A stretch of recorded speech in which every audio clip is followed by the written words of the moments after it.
Chapter 552. Are you okay? Zayn looked at him in confusion.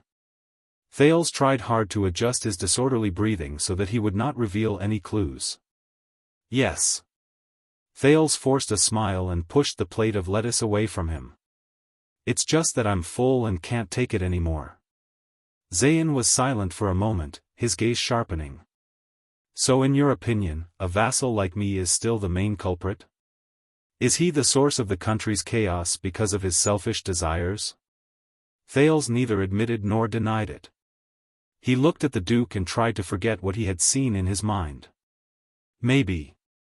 But this is not an accusation, because you are powerless. There was nothing he could do. Zayn savored the words for a while. He opened his mouth expressionlessly. Based on what you're saying, everything is inevitable. There's no room for negotiation between us? Thales stared at the Duke for a long time. He suddenly remembered the first time they met. At that time, they encountered the assassins sent by Arund. According to Stake, they were from Shadow Shield. If the hidden assassin jumped out at this time, wouldn't Zayn become the shield for him again? He was silent for a while before he shook his head. Who knows? But now that the crisis has arrived, new demands must originate from it. Thales was a little lost in thought. I think, when history gets tired of repeating itself, when people get tired of disputes, when countries get tired of internal strife, when the time comes, the absolute, sole, and supreme power of the monarch will be called upon again, needed, and pushed to be the protagonist of history. Zayn frowned. Just like in the past, after the kings, who always said what they wanted, fell from the peak of their power. Thales pointed at the man and smiled. The vassals split up the land and expanded the territory, becoming the main characters of history. Zayn pondered for a few seconds. Does this mean that the protagonist of history is first a king, then a vassal, and then a king again? He looked at King Kessel in the distance, then back at the prince. Only these two, nothing else? Thales snorted. King or vassal, one or many, congregate or disperse, exclusive or complete, central or regional, bureaucrats or squires, unified or divided, centralized or autonomous, hierarchical or absolute power. There are many names and many manifestations. Call them whatever you like. He shrugged. But just like what you just said, duality, bidirectional, two sides of the scale, two ends of the road. Zayn scoffed. It looks like we've gone around in circles and returned to the starting point. Thales shook his head in disapproval. You look like you're spinning on the spot. Maybe it's because you're standing in the wrong place, choosing the wrong angle? Jen looked at him. If you only stand in front of history, or if you fall behind it, then yes, it does look like it is spinning back and forth. Thales forgot the scene he saw in his mind just now, and his tone became relaxed. Up and down, back and forth, from a low place to a high place, and from a high place to a low place. But if you go in 3-dimension, I mean, move your noble ass, climb higher in history, and look down. Thales said slowly, perhaps you will discover that from this angle, under countless factors, in the unknown details, history is always moving forward and making new choices. Never walk in circles. Zayn frowned and thought for a long time. Just as Thales sighed and was about to continue, Zayn suddenly spoke. Like waves on the sea? Waves that rise and fall when viewed from a distance, rise and fall when viewed from a distance, but are actually always moving forward? Waves.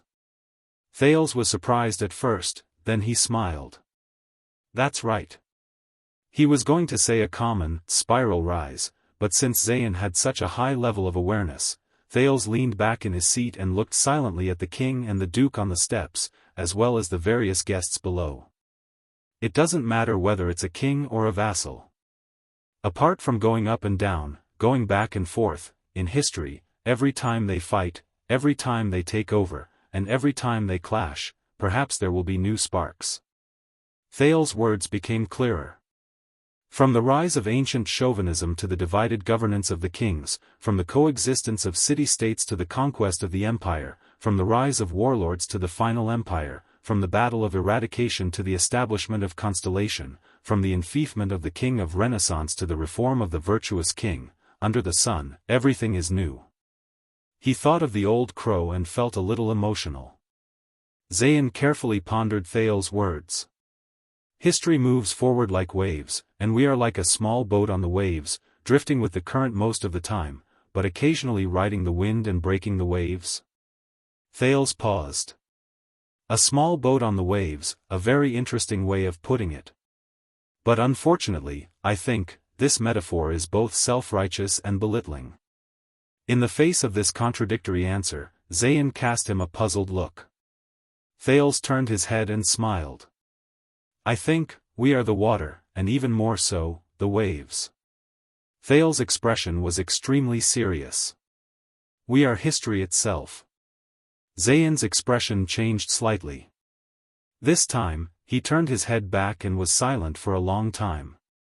Not far away, Mallows, who had been busy all night, met up with Glover, who had just returned from outside. Still nothing? Glover rubbed his hands that were red from the cold. He put on his gloves and shook his head. Nothing. The guests were carefully searched before they entered, and nothing that could be used as a weapon or poison was found in the gift storage room. The guests who approached His Majesty and the Dukes tonight, that's nearly 100 people, were all checked, and all of them were people of status. There were no impostors, and there was nothing suspicious, at least nothing particularly suspicious. Mallow's expression became more and more tense. Outside the hall, the police officers sealed off the roads for the whole night, and found nothing. Inside the hall, the royal guards, whether it was Renaissance Palace or us, also kept a close watch for a few hours, and did not find any assassins. Also, Glover hesitated for a moment, and said, I heard from my acquaintance in the Vanguard Division that even the people from the Kingdom's Secret Intelligence Department came, and used some taboo methods to detect threats. The Kingdom's Secret Intelligence Department. Mallow's eyes flashed. Glover continued.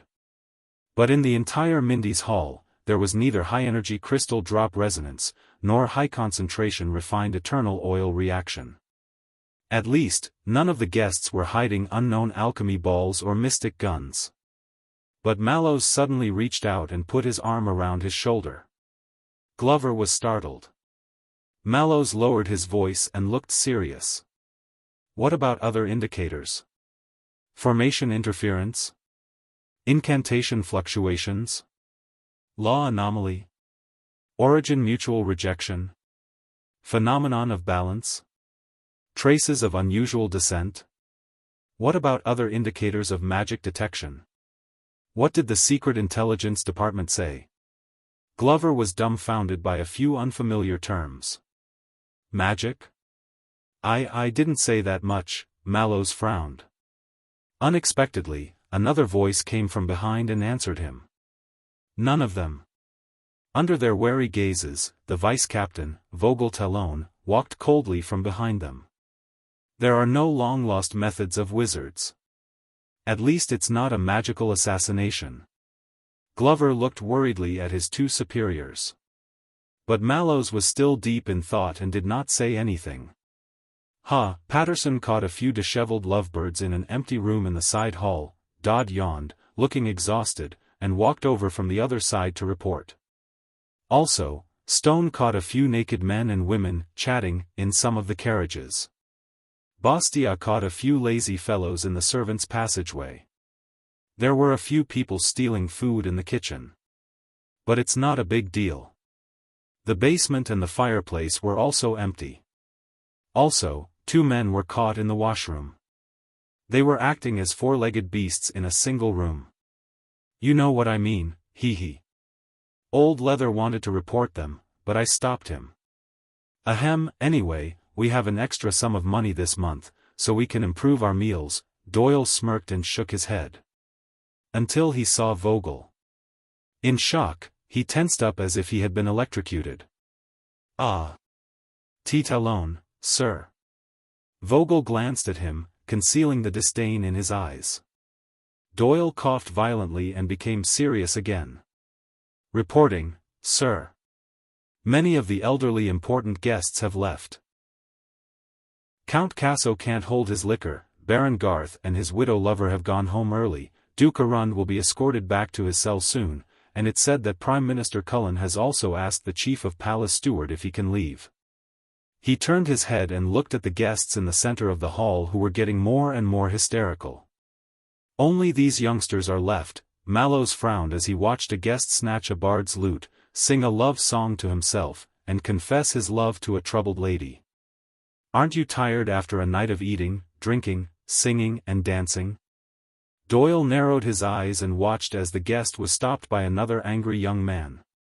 The two of them exchanged a few harsh words and then came to blows, acting out a scene of two brothers fighting over a woman's affections. "Stop fighting." A girl with a tired expression.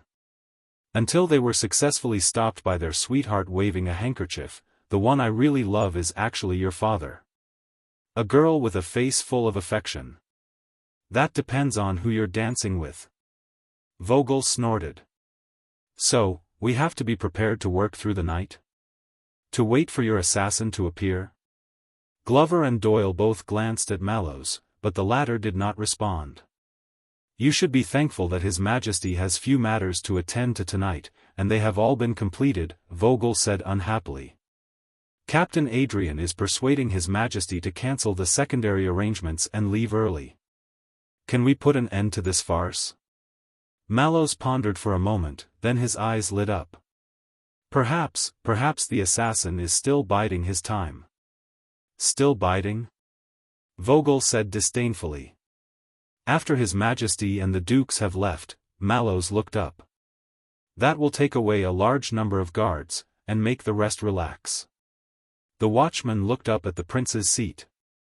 There, the Duke of Iris Flowers and Prince Thales seemed to be in the middle of a heated conversation, as though no one else was present.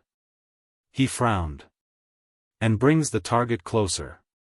Beside Thales, Zayn raised his wine glass again and watched the amorous anecdote that had attracted the attention of the crowd in the banquet hall. A green-faced old baron was quarreling with an old friend of many years, accusing him of seducing his daughter, whom he had planned to marry to his son, in spite of his age, his honor, and the friendship between the two families. Zayn retracted his gaze. "King, vassal, and then king. Count Casso just proudly told me that your teacher in the north was Merrill Hicks." This was his teaching? Hearing the familiar name, Thales was in a daze. "Half of it," he said wistfully. "The old crow provided me with a lot of historical materials and details. I have to thank him for his persistent questioning, forcing me to think about every possible or impossible answer.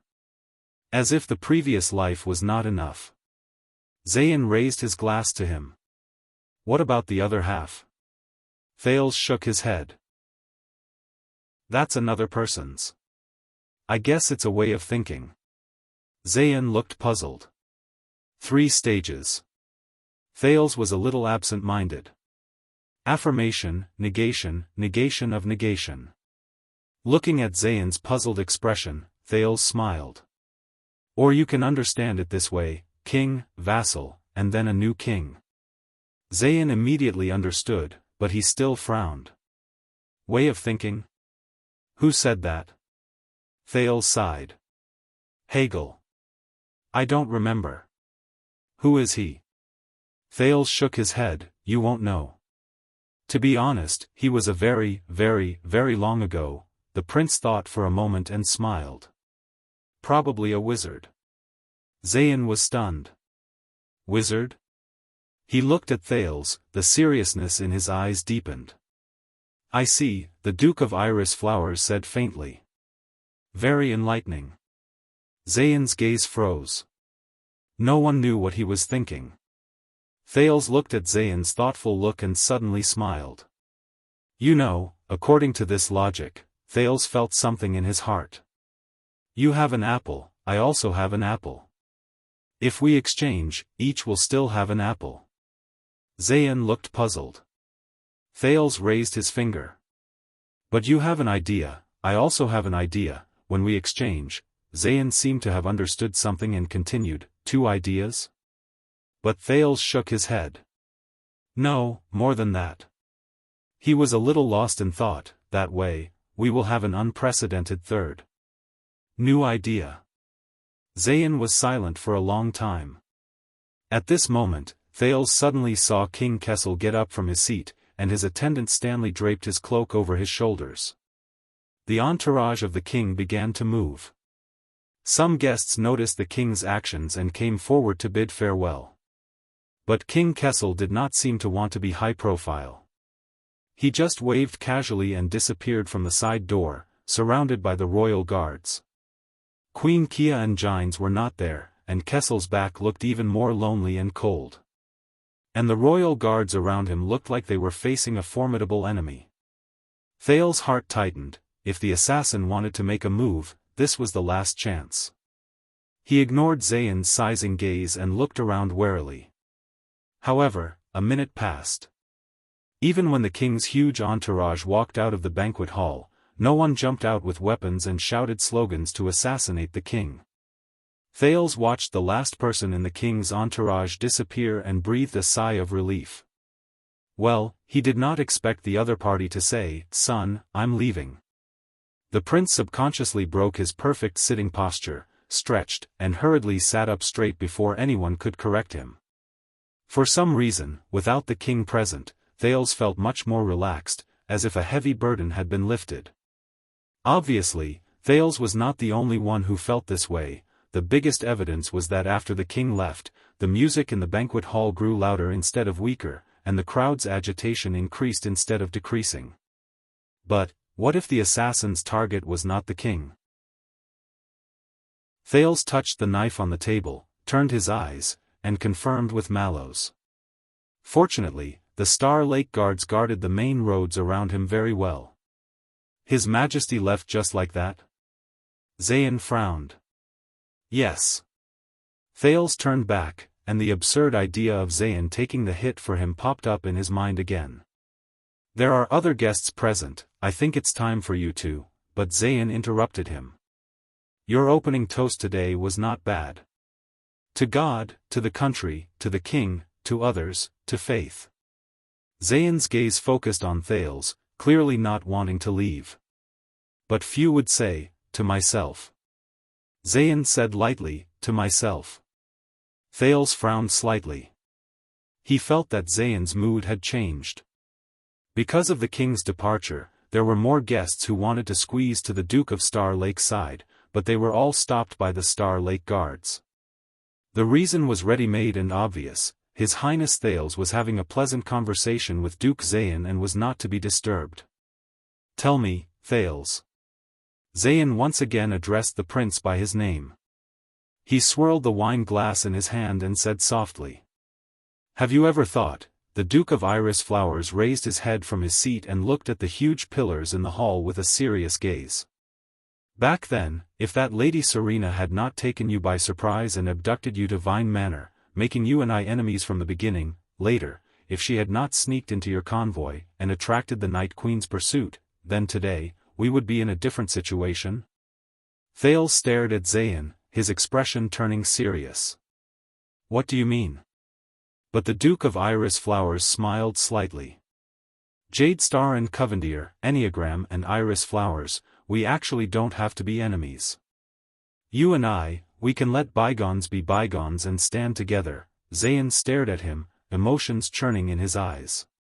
In the future, in this crumbling world, achieve greatness. Thales' gaze shifted. Zayn slowly approached him, raised his wine glass for the third time, and revealed his signature, refreshing smile. As long as you are willing to accept peace, and no longer be my enemy. Thales was stunned. Zayn raised his eyebrows, moved his wrist, and gestured at Thales' wine glass on the table. The two stared at each other for a few seconds. At that moment, Thales felt like he had returned to many years ago.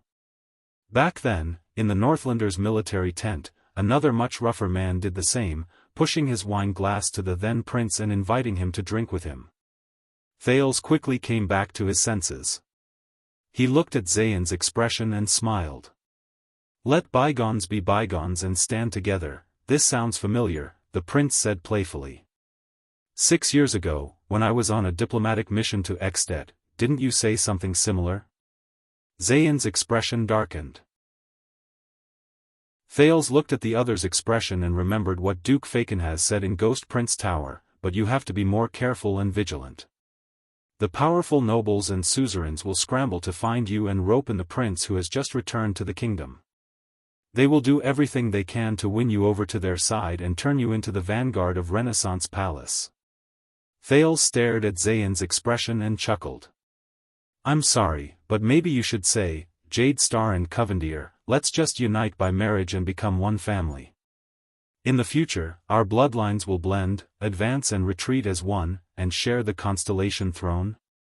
At that moment, the prince clearly saw Zayn's expression turn cold and his breathing quicken. It was like a warm spring breeze suddenly crashing into a cold air mass. On the periphery, Doyle, who had returned to stand guard, yawned and nudged the honest-looking guard officer Ferry beside him. What did His Highness and the Covendier family talk about? Are they so close? They haven't left after so long. Speaking of which, Ferry, don't you think that although many ladies tried to get close to him tonight, His Highness, he prefers to stay with men? Perhaps not expecting Doyle to answer him, Ferry, who was staring at the guests loyally, froze for a second. I think so. Doyle looked puzzled. Why do you think that is? Ferry answered without hesitation. Because His Highness is also a man. Doyle was stunned.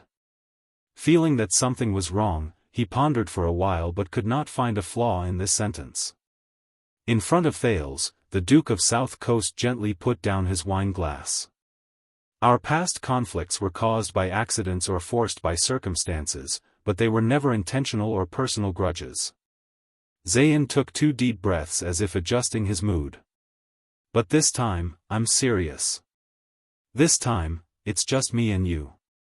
It has nothing to do with the families behind us. There's no need to involve them. The Duke of Iris Flower's tone was stiff, as if he was forcing himself to endure. It's just you and me. It has nothing to do with the families, this time, I'm serious. Thales chuckled in his heart. What's with this scumbag script of déjà vu? Chapter 553. As for what Zayn said, caused by an accident. Forced by circumstances. Definitely not a personal grudge. Thales narrowed his eyes and looked at Zayn, who was trying his best to control himself, but the Duke of Western Desert's words rang in his mind. Before accepting their kindness, please remember, they are only against your father, not truly loyal to you. Oh, is that so? Thales said coldly. In that case, 6 years ago, you lent Vine Manor to Serena because of an accident? You were also forced by circumstances, so after putting on a good show, you let the Night Queen come after me? Zayn's expression immediately turned ugly. What a coincidence. Thales sat upright and sneered. Do you know what lesson Lady Serena, who came to me thanks to you, taught me? Zayn's gaze stopped in the air and trembled with his breathing. But this is what you said. Times have changed. We have to look forward. But Thales shook his head slowly and enunciated each word. No, Your Grace, I reject your offer, because I don't believe you at all. The two faced each other in silence, their postures normal and polite. However, the atmosphere was so tense that no one could imagine it. The Duke of Iris Flower's brows struggled for a while. He seemed to be struggling to enunciate his words. I tried my best. I suggested it to you in a friendly manner. I even begged you, Thales, at least, but Thales did not care about the other party's acting. He interrupted him with a smile. Quick question and quick answer, back then, why did I go to Xdet? Zayn looked up. For sightseeing? To broaden your horizons? To freeload? To find a wife? Thales shook his head. None of those. Oh, right, I remember now. Thale's gaze sharpened and his tone tightened. Because a group of domestic vassals joined forces to kill the extant diplomat group, but they were used by someone else and incurred King Nuvan's wrath. And we need a sucker to clean up the mess and clean up after them? Zayn did not speak. But why did they attack the extant diplomat group? Thales leaned forward towards the other party, his expression dark. Why would you do that? Duke Zayn Covendier? Zayn's eyebrows twitched. You have been a prince for 6 years, and now you are the Duke of Star Lake. No matter how stupid the Northland barbarians are, they should have taught you that some things are beyond our control. The Duke of Iris Flower's gaze had turned completely cold, and his tone was no longer polite. What happened back then is a separate matter. It shouldn't have continued until now, and it shouldn't have implicated others. One thing is another. Thales smiled. The prince's expression darkened, and his gaze turned cold. Tell me, Zayn, even now, have you ever thought, back then, if I had not appeared, or if I had simply died in the hands of the vampires or the extensions? Thales gestured at the banquet hall with his chin. Then today, with this title, occupying this manor, sitting in this position, watching the endless stream of guests below, will it be you? Zayn looked up abruptly. Thales, this is the last time. Think carefully about your decision. The Duke of Iris Flowers gritted his teeth and hinted at a threat. I have given in enough, and my proposal is sincere enough. Don't force me to be your enemy. You won't think of that. But Thales responded with a sneer. The last time? Give in? Thales shook his head. If you don't cooperate with me, I will be your enemy. You call this giving in? Zayn stared at him. The Duke of Iris Flowers with a friendly smile was long gone. I have never forced you, Zayn. Your so-called forced, Thales said coldly, is just a choice you made yourself because you could not withstand the outside world's wavering. On the contrary, from the past to the present, from the beginning to the end, you have been the one forcing me. Thales' tone carried a warning. And everyone has to pay the price for their own choices. At this moment, the two of them stared at each other, and the temperature seemed to drop to the extreme. Zayn snorted angrily. When you were young, maybe you had no worries, no worries.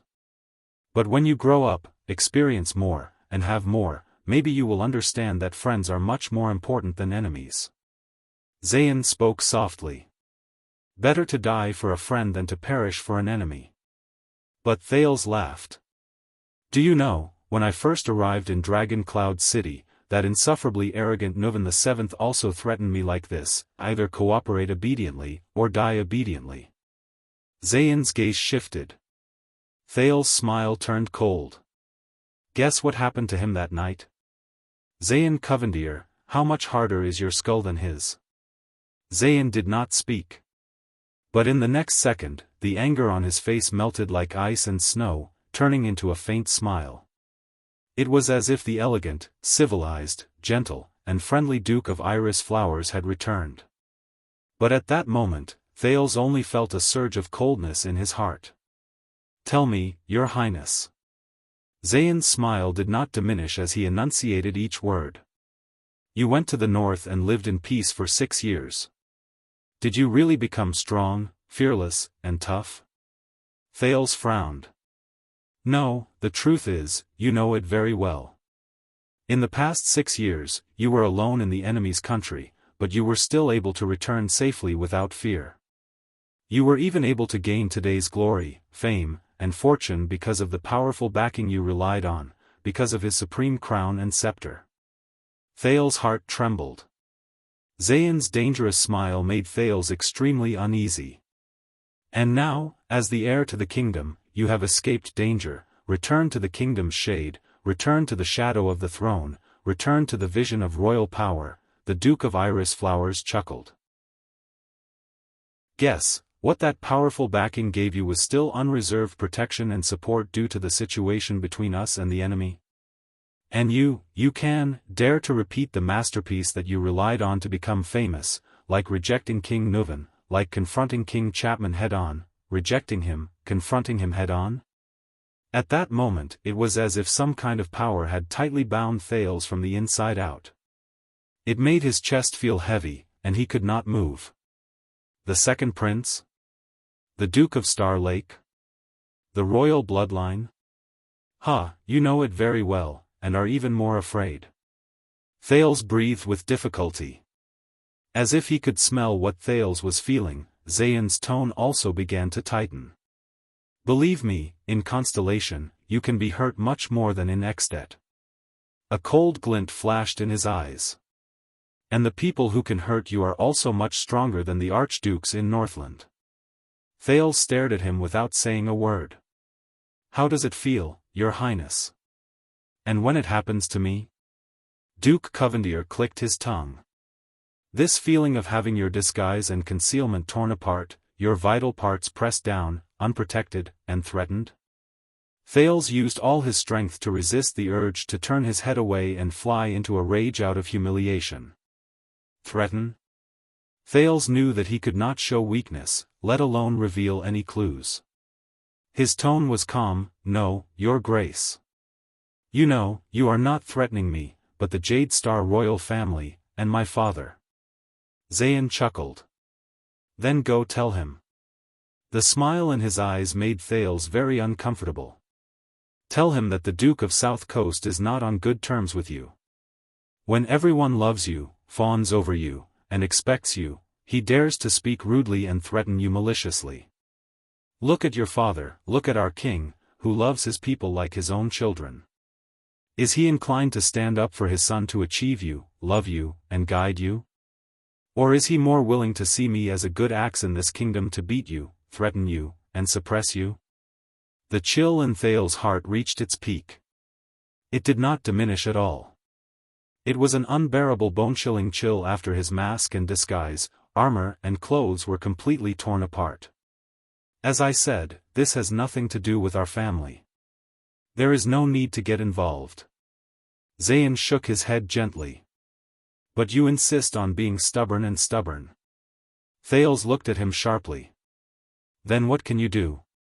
The Duke of Star Lake gritted his teeth, but he knew that this counterattack was futile. Send another female vampire to kill me? Kill his heir? Let's see how my father will react. Zayan responded with a sneer. Didn't we try it once? Zayan Covendier clicked his tongue. You're injured, and he benefits, isn't he quite satisfied with that? Thales held his breath. So, is this a declaration of war? The prince said through gritted teeth. Zayan stood up gently, still amiable and friendly. No, of course not. Zayan replied with a beaming face, which then turned into a biting chill. Next time. And believe me, I can do far more than that. Thales clenched his fists. Then, have a pleasant evening, Your Highness, Duke of Star Lake. The Duke of Iris Flowers, Zayan Covendier bowed gracefully and made his final farewell sarcastically. May you rather die because of your friends, than perish because of your enemies. Thales looked at Zayan's receding figure and tried to return to being the qualified master of Mindy's Hall. But he found that it was not that easy. Zayan Covendier. What the hell is wrong with this guy? At the banquet, following King Kessel's departure, elderly people such as Prime Minister Cullen also left. But most of the guests were still present, drinking and laughing without restraint. Due to the departure of the elders, the banquet hall became even noisier. The laughter and shouts became crazier and more unbridled. The people from the flag-bearer division urged Duke Arun to leave, but the latter dilly-dallied, obviously not very cooperative. Most of the 7 Jade Star attendants remained in place, seemingly determined to show their attitude towards the Duke of Star Lake. The only thing that made Thales happy was that because the revelry in the banquet hall had reached a new stage, no one came to disturb His Highness. Mallows finally had a chance to report to him. You and Duke Covendier seem to have a good chat. Thales snorted softly and tried to suppress his emotions. Very good. We're old acquaintances, old friends. Old enough to explode at the slightest provocation. Mallows looked at Zayn's receding figure thoughtfully. Then, Your Highness, if you have any questions, you might as well consult your police officer friend. Police officer friend. Thales was stunned. What? You mean, Cohen? Mallows nodded. The Caribbean family of Walla Hill has always been a pillar of South Coast. They've been on good terms with the Covendier family of Jade City for generations. I know them very well. Especially, Mallows looked at the expressionless Thales, then at the Duke of Iris flowers in the distance. Ease the enmity and mediate the peace. Of course, when I said consult, I meant to contact Police Officer Cohen Caribbean's father and consult him again. Not that big blockhead. Ease the enmity, Thales was shocked. He quickly pinched his face to make sure he did not show any hatred or anger. Is it that obvious? No, you've done very well. You've improved since the last time, Mallows said calmly, confirming that his senses were still sharp. It's just that I'm more sensitive to the emotions and atmosphere around me. Thales sighed. Alright, speaking of which, where's the assassin? Mallows was silent for a while. We're fully prepared and have been waiting for him to reveal himself.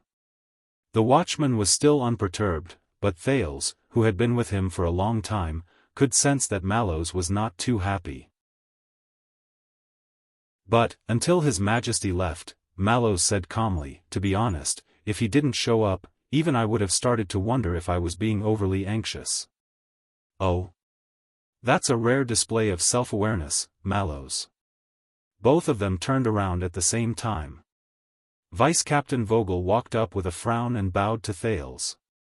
Your Highness, although His Majesty has left, I've been instructed to stay with some men until the end of the banquet to ensure your safety.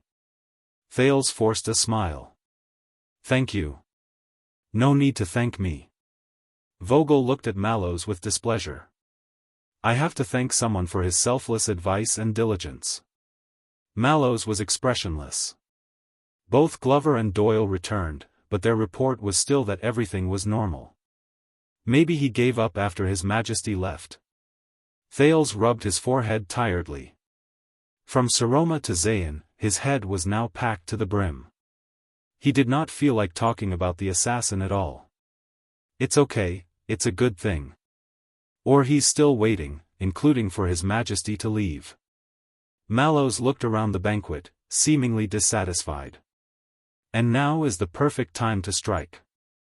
Vogel snorted sarcastically through his nose. Thales could only fake a helpless smile. After His Majesty leaves. So you mean, he's here to kill me? Or, one of the dukes present? Mallows did not answer. Thales looked forward to it with all his heart. For example, the one with the surname Covendier? On the other side, Duke Zayn returned to his seat. He greeted everyone with a warm and amiable smile. As always, he was impressive. His old butler, Ashford, poured a glass of wine for his master without a word. It was Zayn who spoke first. Ashford, when you go back, check the library in the house, the banned books, no matter how old they are. Ashford nodded expressionlessly. What do you want to check? A wizard, Zayn said calmly. His name is Hegel. Ashford frowned slightly but did not say anything. Wizard. Magic. Zayn was secretly disdainful. Damn the Jade Star royal family. They really dared to teach their children everything. Zayn thought as he looked at the Duke of Star Lake. Coincidentally, Thales was also looking at the Duke of Iris flowers at the same time. Their gazes met in the air. One was friendly, the other indifferent. But equally complicated. Both of them felt suffocated. As if they had a tacit understanding, they smiled at each other and nodded at the same time.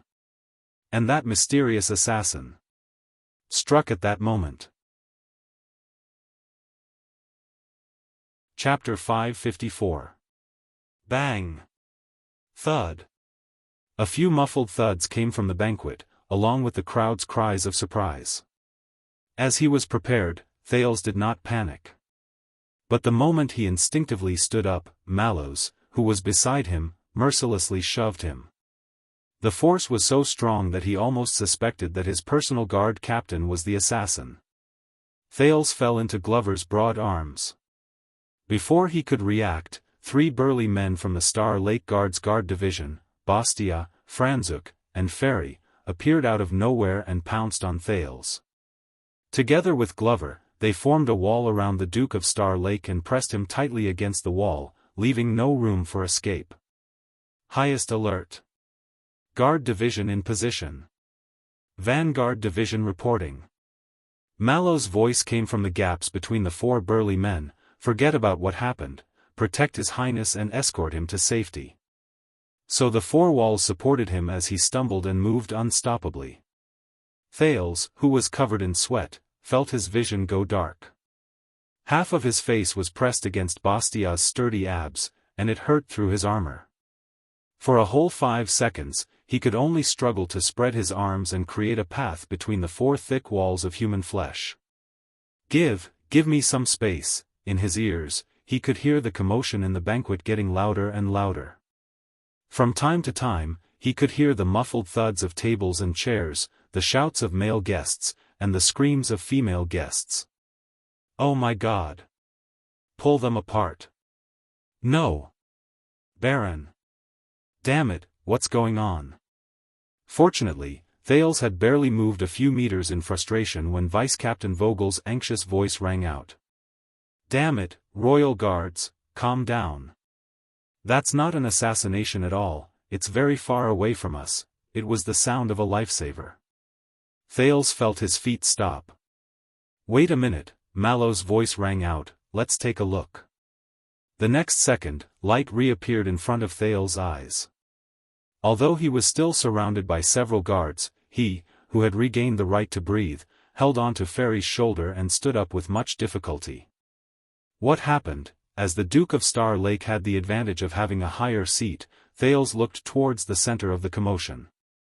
The guests in the banquet hall stood on their tiptoes and gathered around curiously. In the middle of the crowd was an empty space. A long table had long been overturned, dishes and cutlery were scattered all over the floor, and many guests had fallen and were helped up by the people around them.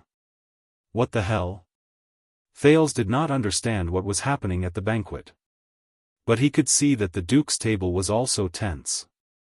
The royal guards escorted the unhappy Zayn to a corner, but his butler calmly followed with his master's wine glass. The one-eyed dragon, Koshter, angrily pushed away the 2 guards who wanted to take him away. The latter dared not say a word despite his anger. Duke Arund received the same treatment as Thales. He was immediately surrounded by the guards of the flag-bearer division. The 2 commanders of the guards present looked solemn as though they were facing a formidable enemy. Mallows nervously communicated with the Star Lake Guards, while Vogel ordered the men from Renaissance Palace, but the latter kept sending men out, while the former kept gathering men back. Hurry up and find out what happened.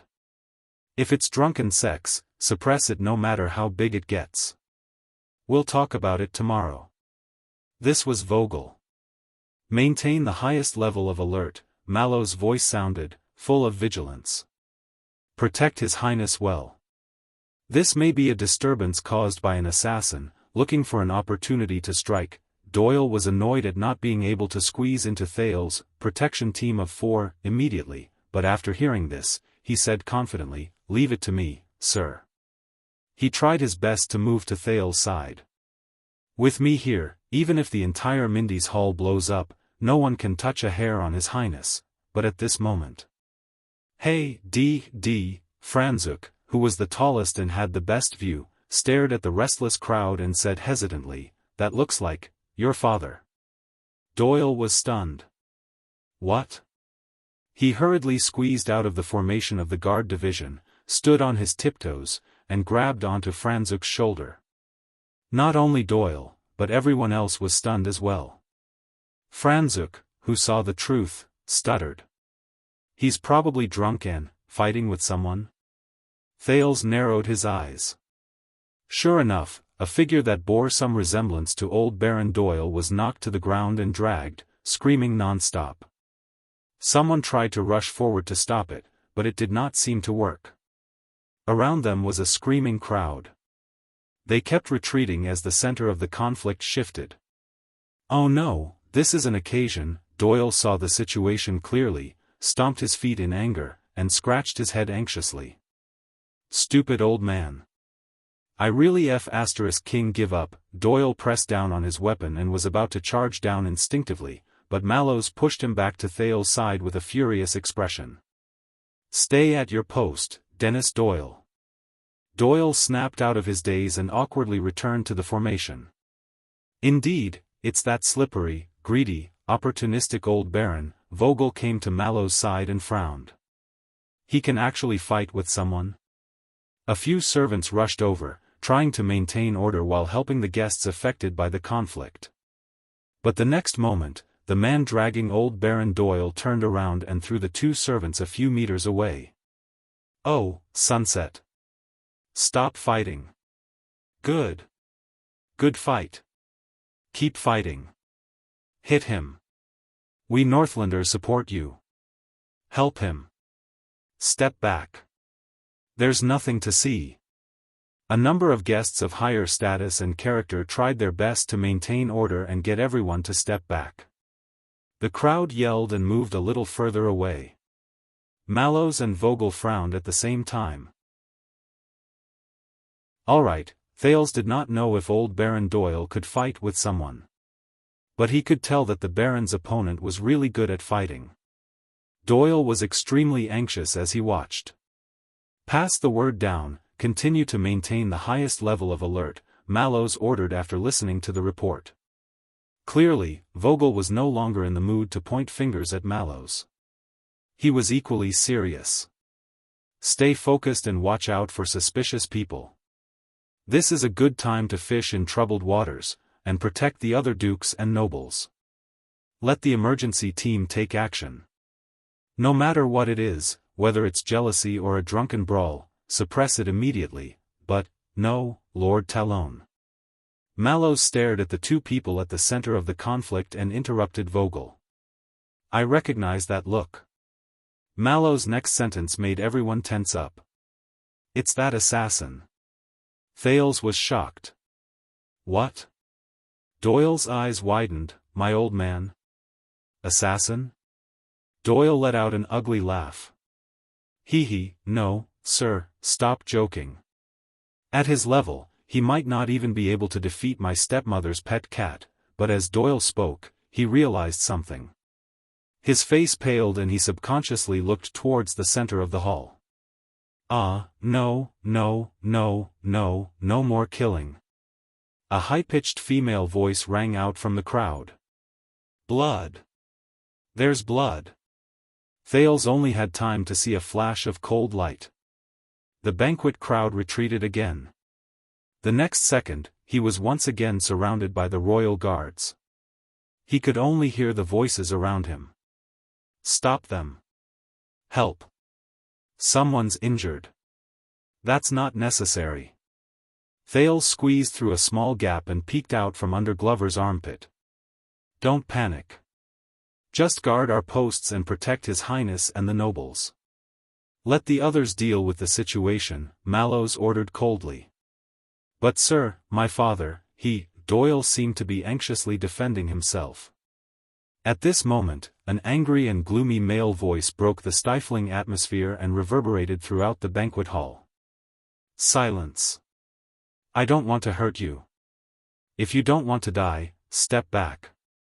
Thales was blocked behind Glover and could not see anything clearly. But the noise from the crowd seemed to stop abruptly, and then turned into a low murmur. Sir, we should stop this immediately. It was Doyle's voice again, extremely anxious. His footsteps followed. Mallows's exasperated voice came. Damn it, Glover, stop him. Thales felt the space in front of him loosen and he regained his vision. Glover had grabbed Doyle by the waist, who was about to charge forward, and pushed the ladder to the ground. As for the hall, what's going on? Vogel looked at the center of the banquet hall in disbelief. A young male noble was glaring angrily, holding the bruised and trembling old Baron Doyle hostage with his left hand, while his right hand held a sharp dagger that gleamed coldly. "Step back. Everyone," he warned. As he turned around, the dagger kept pointing at the crowd around him. Wherever the tip of the dagger pointed, the crowd retreated until the empty space became larger and larger, leaving only him and the Baron. That dagger. How did he get the weapon? All the guests, Vogel was both shocked and furious. He quickly summoned his subordinates. It doesn't matter. Mallows did not care much about the assassin on the other side. The watchman first turned around to size up Thales, and found that the curious Duke was only disheveled and had a slightly messy hairstyle. The important thing is, he got it. Thales, who was locked between the three human walls, blinked hard as he watched the scene of hostages being held in the field. "What's going on? Let him get up, Glover. You're a big guy, stop pressing down on him." Glover finally got up, pulled the indignant Doyle up, and patted him on the shoulder. In the hall, a few guests with higher prestige came forward and advised the young man who was holding the hostage. "Calm down, sir, there's no need to use swords, we can slowly talk through any conflict. Everyone, the weather is so good, why don't we sit down and have a drink?" As they spoke, two Mindy's hall guards saw the opportunity and pounced from behind, trying to subdue the hostage-taker.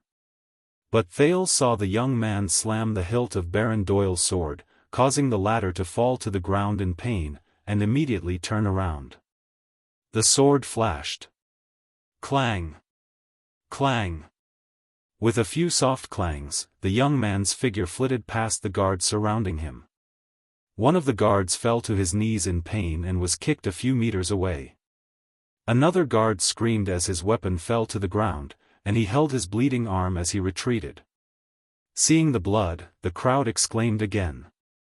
In an instant, reinforcements arrived. 3 guards pushed their way through the crowd, but paused just as they were about to swarm forward. "Take a step forward." The young man grabbed old Baron Doyle's collar and placed the dagger against his neck. "Then he's really dead." The young man did not look handsome, but his eyes were extremely determined. The crowd whispered among themselves. Countless eyes were focused on him, including many important figures. Only Thales frowned slightly.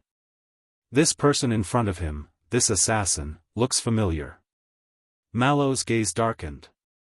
This skill, Vogel, who was watching the situation unfold in surprise, nodded. "Quite impressive. And style. Nice postures, exquisite moves, tricky angles," Mallows mused. "It's the Tower of Eradication's rose swordsmanship." "The skills of the Tower of Eradication." "You mean," Vogel's expression was solemn, "a foreign noble?" Mallows nodded. "Possibly." At this moment, a shrill female voice rang out of nowhere. "You despicable bastard." A noblewoman with makeup on broke free from the crowd, raised a dinner plate, and charged at the assassin like a madman. The guards and the hostage-taker were startled. "I'm going to kill you," the woman's dinner plate slammed into the young man. The latter did not retaliate, and only dragged the old baron back. For a moment, he was in a sorry state. Until he could not take it anymore. With a roar, he rammed into the woman, knocking her 2 meters away. The old baron exclaimed. "You'd better step back, Lady Doyle." The young man gritted his teeth and pressed the tip of his sword against the shivering Baron Doyle. "I don't have the habit of using violence against women." Baroness Doyle was in a sorry state. Her makeup was streaked with tears, but she struggled to get up and said hysterically, "If you're going to harm my husband, then you'd better kill me first." The young man gritted his teeth, while the hostage-taker exhaled in pain. "Damn woman, what's the use of you coming here?" the old baron said angrily. Step back. Sitting on the ground, the tearful Lady Doyle's expression changed. What? What did you call me? For a moment, her ferocity was on full display. Old Baron Doyle shuddered instinctively. I mean, my dear, please step back, the Baron's voice softened. He forced an ugly smile under the blade of his sword. Listen to him, step back, and protect yourself. That's how I can live. At this moment, an angry male voice rushed into the arena along with footsteps. Let him go. Let go of my father. Thales was shocked. Only then did he realize that Doyle had broken free from Glover's custody, left the formation, and rushed into the arena. Towards his father. Vogel frowned and looked at Mallows, the latter stared gloomily at the ashamed Glover. The banquet crowd exclaimed again. No one cared about the guards who were trying to maintain order and disperse the crowd. Doyle's charge was extremely fast. In an instant, he knocked away the guards and unsheathed his sword. Clang! The young man had no choice but to exchange a blow with Doyle. Come at me if you have a problem. Doyle was enraged. His sword swung wildly and went straight to the point. A coward who bullies the weak and fears the strong. This was the first time Thales saw Doyle draw his sword. Doyle was different from the impression Thales had of him in the past. His swordsmanship was upright, bright, and glorious compared to the glib and frivolous Doyle. His footsteps were steady, his movements smooth, and his attacks and defenses were well balanced. In just 2 moves, he forced the hostage-taker to retreat continuously. Your father? In 2 seconds, the hostage-taker sneered and defended himself. Your father bullies the weak and fears the strong? Ha ha ha. But this was not a fair fight. The young man kicked a wine glass at his feet. By the time Doyle blocked the glass, the hostage-taker's sword was already at the old baron's neck. Step back, or I'll kill him now. The young man pushed the baron in front of him to block Doyle's view. His voice trembled. He was even more resentful than Doyle. Doyle was furious. The knight's sword in his hand trembled. Ah! Coward! But the young man was unmoved. He even pulled the old baron's hair in a show of force.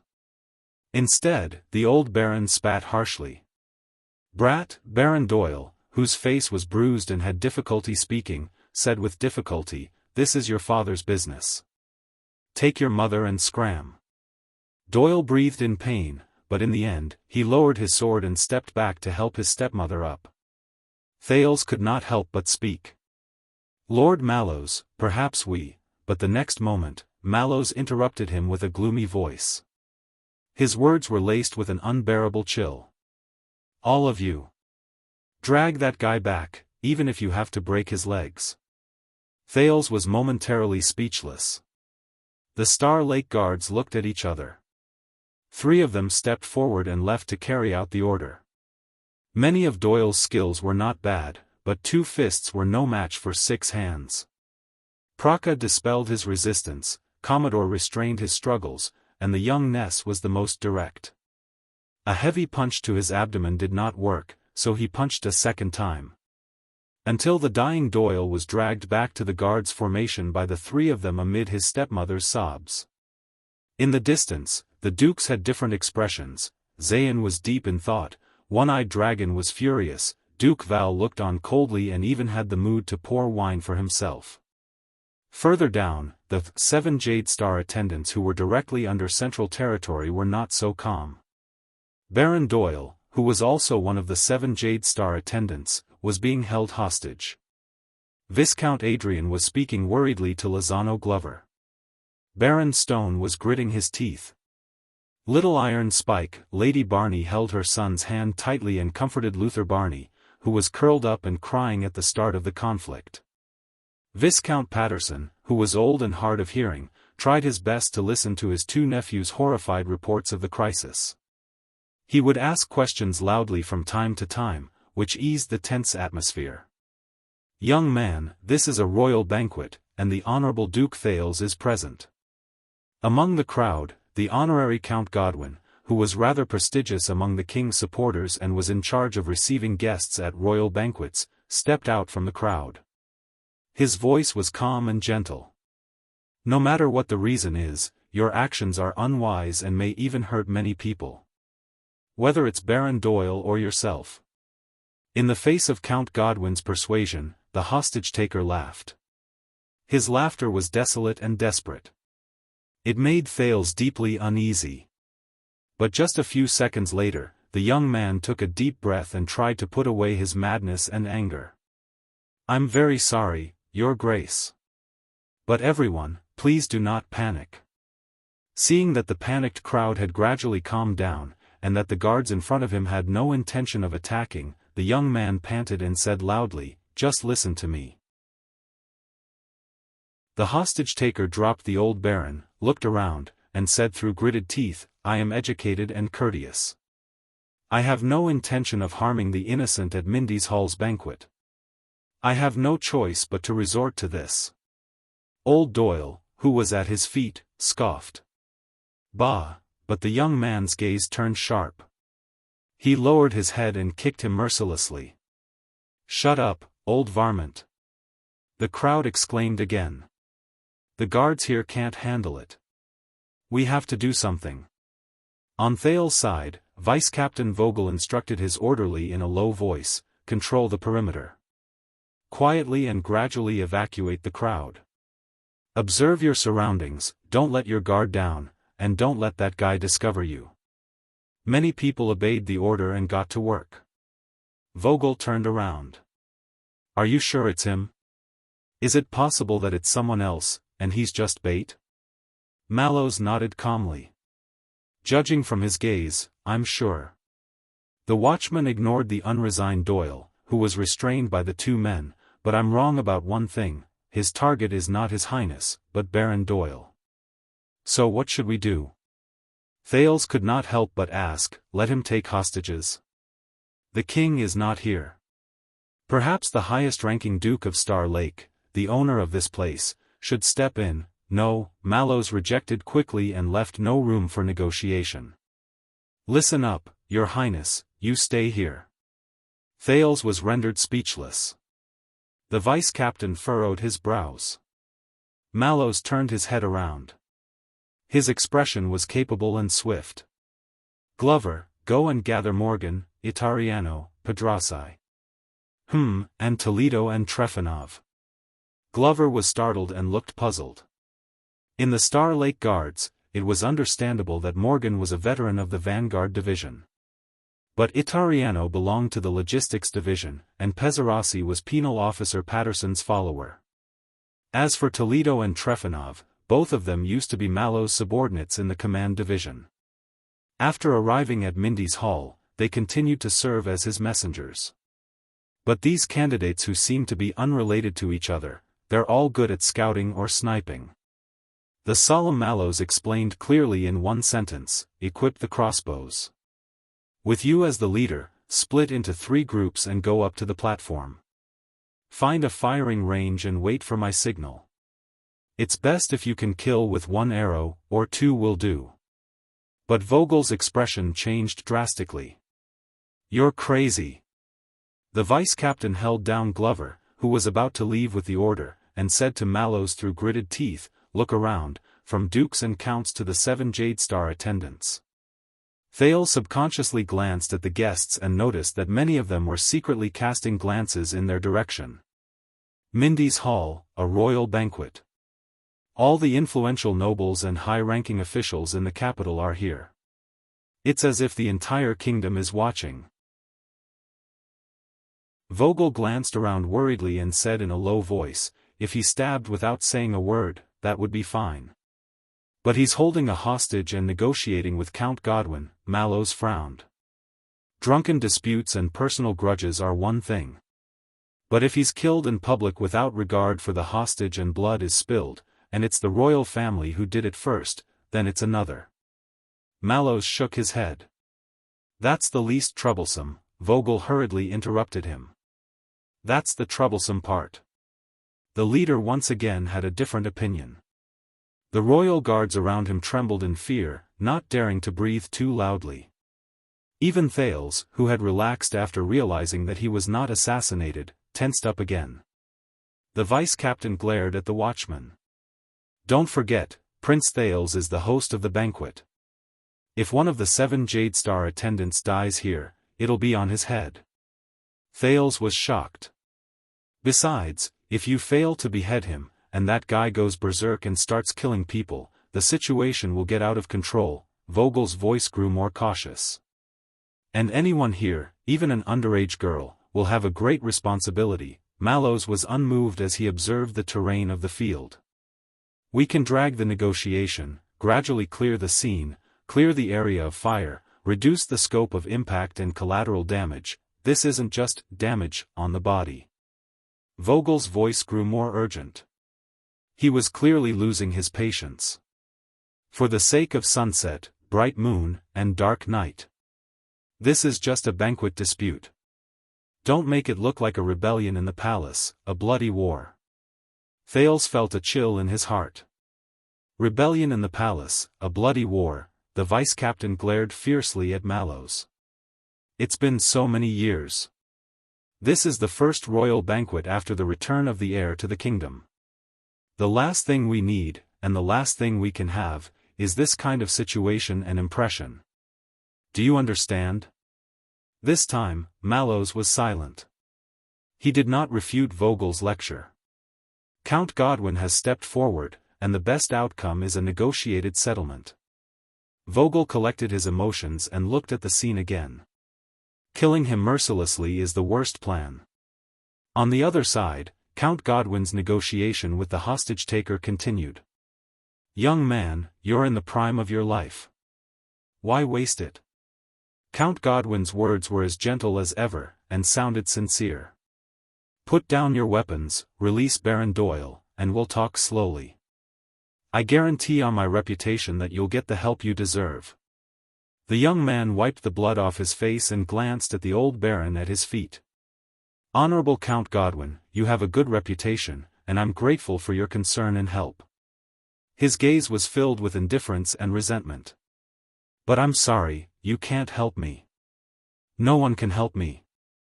"There's no need to be so certain, young man." Count Godwin gestured for the guards not to agitate him as he said gently, "First of all, who are you?" The young man was silent for a while. The next second, he pressed down on the old baron's shoulder, causing the latter to tremble in fear. "I am Unparalleled." The hostage-taker, whose face was covered in blood, looked up, but his words exuded a sense of pride. "From the Unparalleled family of Crow Caw City in the western desert." The young man who called himself Unparalleled's voice trembled. "I'm His Majesty Kessel's loyal servant, a brave warrior," and, his voice trailed off. "Insignificant subjects." Anchor slowly raised his head and looked at everyone with a sharp gaze. "And my father is one of the thousands of suzerains in Constellation, the Baron of Crow Caw City." There was a small commotion in the crowd. Many turned around to look for friends who were in the western desert, or were familiar with it, in an attempt to dig out some information. "Damn it, it's a foreign hereditary noble." On Thales' side, Vice-Captain Vogel hurriedly waved his hand and summoned his subordinates from the flag-bearer division. "Go check if it's true, and inform Renaissance Palace immediately." Count Godwin discussed with a few friends. "Anchor, right? The Unparalleled family. Since you're of noble birth and have been educated since you were young." Count Godwin turned around, his tone gradually turning from gentle to stern. "Then you should know, whether it's kidnapping the old and weak or despicable assassination, disturbing guests or insulting the banquet host, it will bring shame to your family." Anchor panted on the spot in a daze. "Please forgive me for taking the risk and disturbing all of you because I have nowhere else to go." His voice was dry and hoarse, filled with despair. Anchor raised his sword with a face full of hatred and pressed it against the old baron's neck again. "Because only here can I catch this damned old varmint. Force him to look me in the eye." Looking at the other party's determined gaze, Thales had a thought. This bastard, Doyle, who had recovered a little, was still held down by his arms by his colleagues. He gritted his teeth and struggled. "If you have the guts, you," but he did not finish, because Mallows suddenly turned around and mercilessly slapped him across the face. Smack! Doyle was stunned. He stared blankly at Mallows, whose gaze was as sharp as a knife. "If you want to kill your father, just say it." The watchman said coldly, "Let him go. I'd like to see how many more stupid things you can do today." Praka, who was holding him, hesitated for a moment before loosening his grip bit by bit. Commodore, on the other hand, decisively let go of Doyle.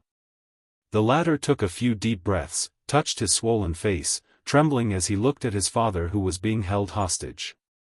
Finally, he clenched his teeth and squatted down in pain. Mallow's actions were swift and decisive, without the slightest hesitation. Vogel, who was watching from the side, frowned. Thales was also taken aback. But the Duke of Star Lake recovered and looked at the situation. He was focused on another part. The assassin, Unparalleled. "It's him." Thales' expression was solemn. He recognized him. At the start of the banquet, the prince improvised and gave an opening speech. And after his bold F***CKU, Chapman Lampard, a young noble was the first to respond by raising his glass and shouting back. To Duke Thales. To his open-mindedness, wisdom, breadth of mind, courage, and youth. "It's him." It was his generous echoing response that elicited a tidal wave of responses and blessings from the guests to the Duke of Star Lake. Thales recalled the scene just now and looked at the young man with mixed feelings. He held a sword in one hand and held the dying Baron Doyle hostage with the other. His expression was resolute and determined. Just like what Mallows had said, facing death with equanimity. "Anchor, you said your father is a suzerain, the Baron of Crow Caw City," Count Godwin said slowly. "Would he be willing to see you like this?" Anchor shuddered. "My father, Baron Birel of Crow Caw City," he clasped the old Baron's neck tightly, his eyes glazed over as he murmured, "No matter how unwilling he is, he won't be able to see me anymore." Count Godwin was stunned. Anchor took a deep breath, became angry and focused again, and looked at everyone. "A few months ago, as one of the suzerains of the Western Desert, my father responded to Duke Fakenhaz's call.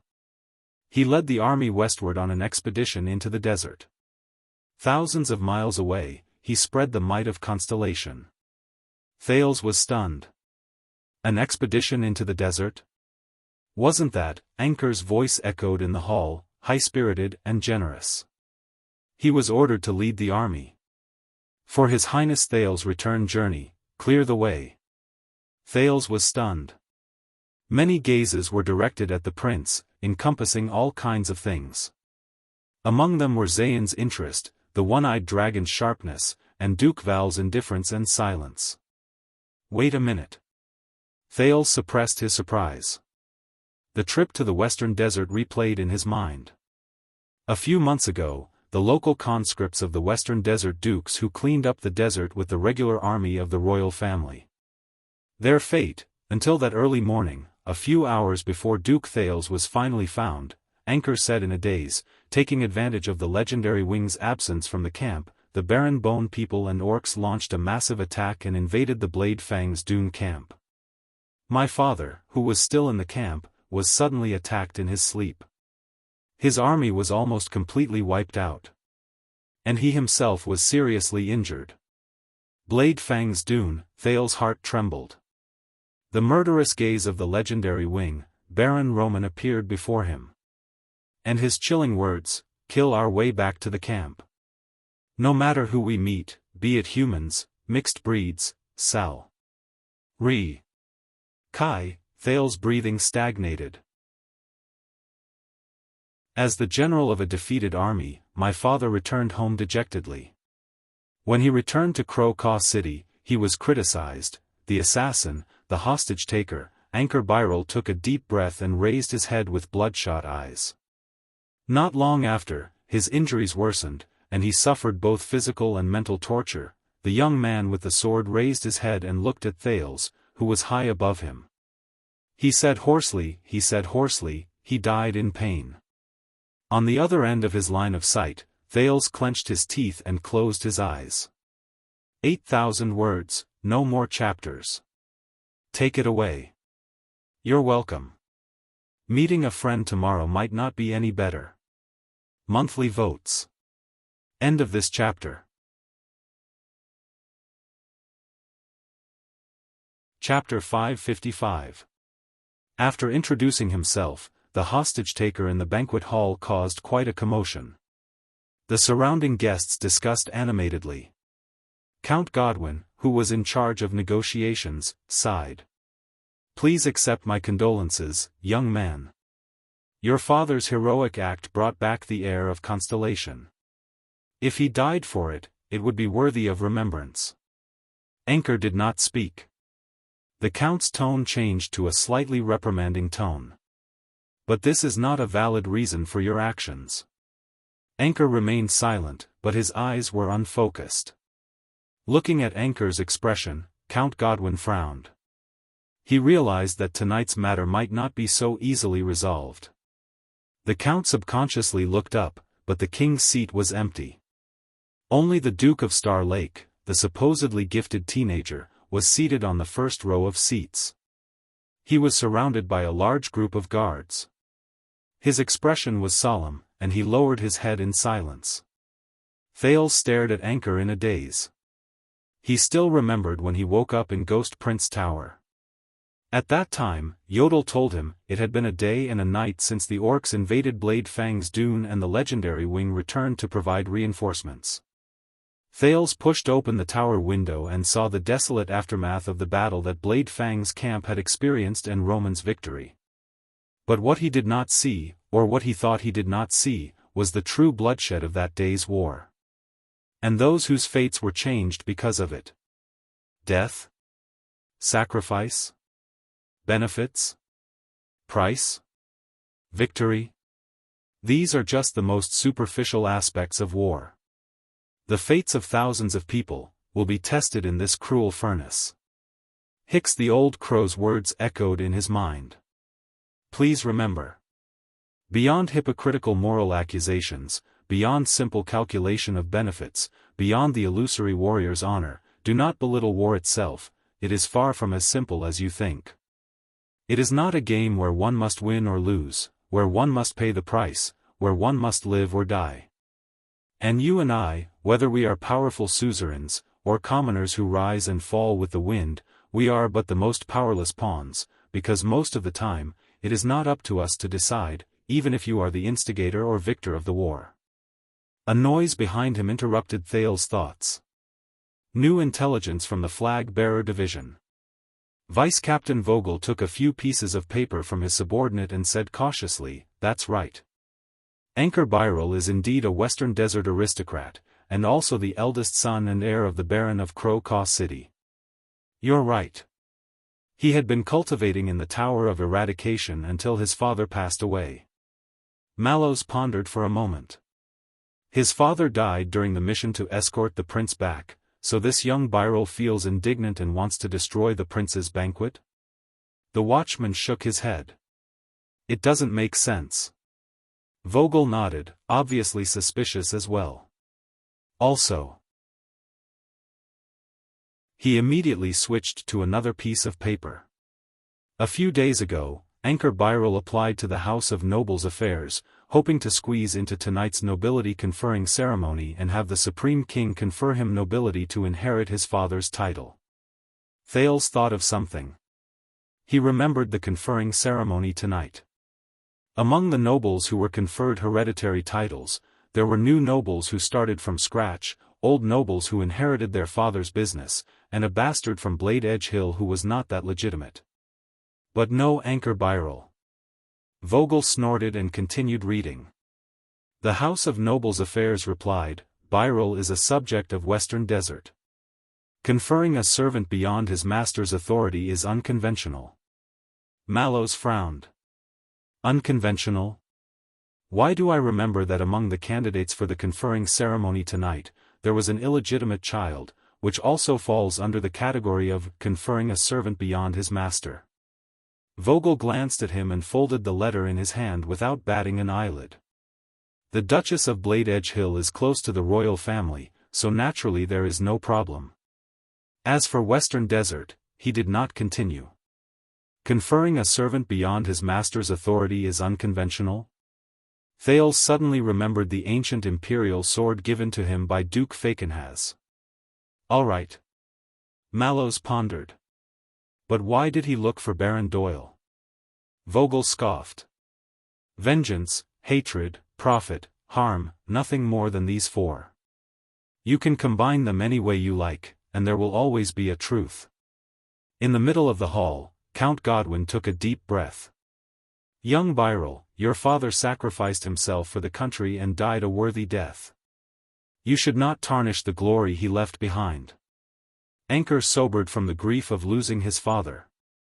You're right, Viscount. I shouldn't. He breathed shakily, as if suppressing something. He kept repeating, I shouldn't. But Anchor's expression quickly turned ferocious. Until I hurried back to the country and found out, he looked at everyone and gritted his teeth. My father borrowed money to raise military funds in order to recruit the army, owed him a huge sum of money that he could never repay in his lifetime. Many people were stunned. In the next second, Anchor grabbed old Doyle by the collar. Come on, you old varmint. The hostage-taker's tone was urgent. Tell His Highness, tell everyone, tell the whole kingdom about the shady business you've done. Tell everyone about the crime you've committed against my father, against the Byrrel family. Baron Doyle scowled miserably. I didn't do anything, but Anchor's blade immediately pressed against the old baron's neck, even drawing a few traces of blood. Think again. Old Doyle shuddered and quickly corrected himself. I lent money to your father to tide him over. Thales furrowed his brows. Anchor spat on the ground. Bullsh *T. He kicked the old baron's back, and the latter fell into a pile of dirty dishes, gasping for breath. Seeing his father in trouble, Doyle clenched his fists, but Glover quickly pressed down on his shoulder and stared sternly at the former. I've investigated. When the Duke of Western Desert's mobilization order arrived, you appeared. Just when my father was in financial difficulties and at his wits' end. Anchor glared angrily at Baron Doyle and stomped on his back. You sweet-talked him, loaned him a huge sum of money, bewitched and deceived him with promises of great benefits, inciting him to recruit soldiers, arm the army, take risks in the desert, and pursue war. In the end, he was completely annihilated, lost everything, and was heavily in debt. He was almost roaring. He died of depression on his sickbed from his serious injuries. Count Godwin's expression was solemn. He was having a headache over how to proceed with the negotiations. Baron Doyle's voice was laced with sobs. It was your father who was loyal and wanted to respond to the call to fight for the country in the desert. I couldn't stop him even if I wanted to, Anchor interrupted him angrily. No. You.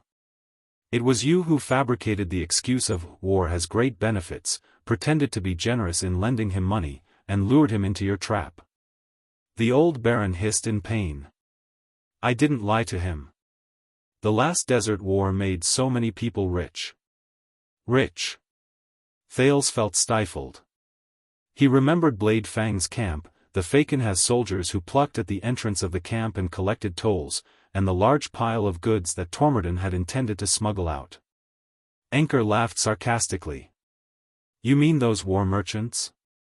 He loosened his footsteps and pulled the old baron up again, making him face everyone in the banquet hall.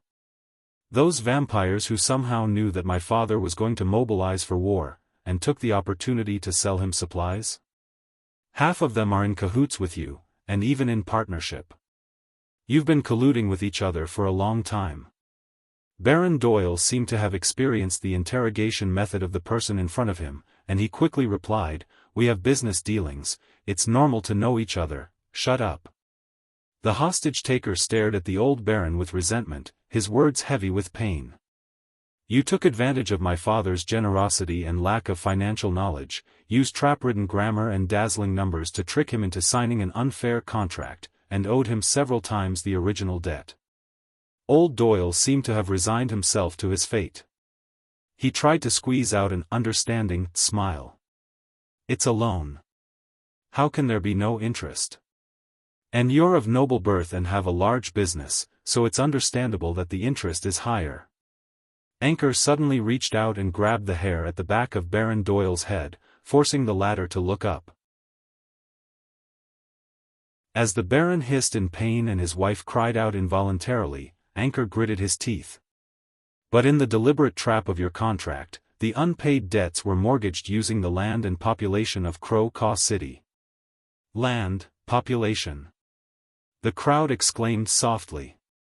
Ah, hiss, no. Old Doyle refused to relent despite the pain. As for the collateral, these are the terms of the contract witnessed by the authoritative accountant of the Royal Family Bank. It's only right to repay a debt, unless you planned this. Anchor roared. Unless you lent out the debt for the day when he failed in his expedition and was in debt, unable to repay, and had to cede his land. The next moment, Anchor suddenly turned around and raised his sword, the tip of his sword sharply pointed at a guard who was looking for an opportunity to ambush. He forced the latter and his imitators back to a safe distance. This is absurd, the old baron's voice was shrill in his defense. Could it be that I'm certain that he will lose? Did I know that the orcs would attack the camp? Thales had a thought. Was certain that he would lose, knew that the orcs would attack the camp. The Duke of Star Lake frowned. Unfortunately, there were people who knew about these 2 points. And the Doyle family, Thales subconsciously glanced at Doyle beside him, the highest rank among the vassals directly under the royal family, the 7 Jade Star attendants. Obviously, Anchor was not satisfied with the Baron's words. Stop playing dumb. I know it very well. The hostage-taker raised his head and said loudly to the guests in the hall, Old varmint, you've extended your evil claws into the western desert, into our Crow Caw City a long time ago. Our families belong to 2 different places, but we share a border. Over the years, you've used your geographical advantage to coerce, seduce, and plunder. You've colluded with some of my father's vassals and corrupt officials in Crow Caw City to conspire against the law for a long time. Anchor said angrily, those scum defected to you behind my father's back, illegally sublet the tenant population, privately allocated land, concealed taxes, and made the farm laborers in Crow Caw City work for you. And all of you worked together, even the transportation route from Mirror River to Crow Caw City, across the central western desert, has long been built. Old Doyle wanted to defend himself, but Anchor's grip was getting stronger, forcing him to close his eyes. He could only moan in pain. So, my father could only watch as his territory dried up, his harvest decreased, and he became more and more impoverished. Hearing this, the old baron could no longer bear the pain. I'm renting the land with them. It's a voluntary arrangement. Your father knows, but Anchor roared again. Knew my ass. His blade pressed against the baron's neck. Do you want to go down and confront him now? The guests exclaimed in unison. Seeing that the situation was out of control, Count Godwin immediately interrupted him. Mr. Birrell. He said sternly, you can't accuse Baron Doyle so arbitrarily without evidence, not to mention lynching him. Anchor sneered at that. Evidence? The hostage-taker sneered. After a few seconds, he finally removed the short sword from old Doyle's carotid artery. Doyle, your fief had a bumper harvest this year, right? Even to the point of exporting it? The old baron hesitated. Anchor angrily gave old Doyle a slap. Speak. In pain, Baron Doyle hurriedly spoke. A bumper year? Anchor was so angry that he laughed. But not just this year. He gritted his teeth and looked at the onlookers. And last year, the year before, the year before that, the year before that. For 8 or 9 years, your crops have been bumper harvests, driving the flow of trade and goods, and the market is thriving. Your financial surplus is enough to support a small army. With the long and narrow land in Mirror River? With the worst soil in the entire Central Territory? Do you really think that you can get such a big harvest and squeeze so much money out of us? You people from the Central Territory, who have been spoiled by the prosperity of the capital, who only want to squeeze into Eternal Star City, who are arrogant, but who love leisure and hate work? And you even have surplus grain and goods that can be circulated out of the country and sold to the desert or even Northland to make a fortune? Hearing this, Thales was shocked. He subconsciously looked at the other seats and found the bowl-cut man among the crowd standing on tiptoes. Levi Trentida. At this moment, this Northlander from Reformation Tower was keeping a low profile with his head lowered, oblivious to the Duke of Star Lake's gaze. I'm going to buy some souvenirs to bring back, food, clothes, toys. Damn bureaucrats and merchants conspired to suppress the quantity and raise the price, damn it. The teenager gritted his teeth. Those are our farmland, our food, our wealth. And God knows if there are any other victims other than Crocaw City? Anchor's cold words echoed in his ears. The discussion in the crowd broke out again. This time, there was much less controversy. Most of them were whispers. At this moment, Mallows began to ponder. Speaking of this, Glover, the watchman suddenly looked up. Do you remember what your brother, Viscount Lozano Glover, said to His Highness before the banquet? The expression of Glover, nicknamed Zombie, changed slightly. He subconsciously looked at one of the tables, at the other Glover with a calm expression and composure. Lozano? Glover hemmed and hawed, as if unusually sensitive to the name. Lozano, he told Doyle to stop his father from sending money to the Department of Finance? Doyle, who was firmly held down by Glover, shuddered and looked at his colleague in disbelief. Mallows nodded. Viscount Lozano was very respectful when he met His Highness. He didn't even have time to talk to his half-brother. Why did he look for Doyle and bring up this internal matter of the Department of Finance? Just to badmouth the Doyle family? Doyle was stunned, while Glover's expression became very unpleasant. I remember now. Zombie recalled and his face turned pale. Lozano also told Doyle that even if he sent money, he couldn't avoid this year's land settlement and tax inspection. Land settlement. Thales took a deep breath and focused his attention back on the center of the venue. Anchor waved his short sword and sneered. So, old varmint, how long did you originally plan to do this? Do you intend to keep it up? Since it benefits yourself at the expense of others, why not? Old Doyle was about to cry. I said it wasn't, the hostage-taker interrupted him. But you didn't expect it. 6 years ago, in the face of Exdet's war crisis, the feudal vassals complained incessantly during the national conference, about financial difficulties, lack of food production, difficulty in recruiting soldiers, difficulty in expeditions. So once the crisis was over, King Kessel made a bold move and reenacted the land measurement order from King Aidy's era to revitalize agriculture and encourage production. Anchor's smile sent a chill down old Doyle's spine. Now, according to the decree, the buffer period has passed, and the deadline for land settlement is approaching. You can no longer deceive and deceive. Many people in the hall started whispering again.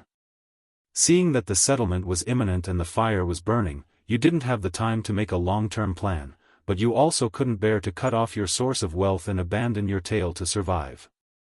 Anchor's words seemed to be biting the tip of his tongue, causing blood to flow. You could only rush to use the simplest and most economical method to get this done, and make it an irrefutable case. Anchor's gaze turned gloomy. For example, my father's debt contract. Next to Thales, Mallows sighed slowly. Viscount Lozano works in the kingdom's Department of Finance. Whether it's bribery, food production, taxes, or land, he must have noticed the hidden dangers in the Mirror River district.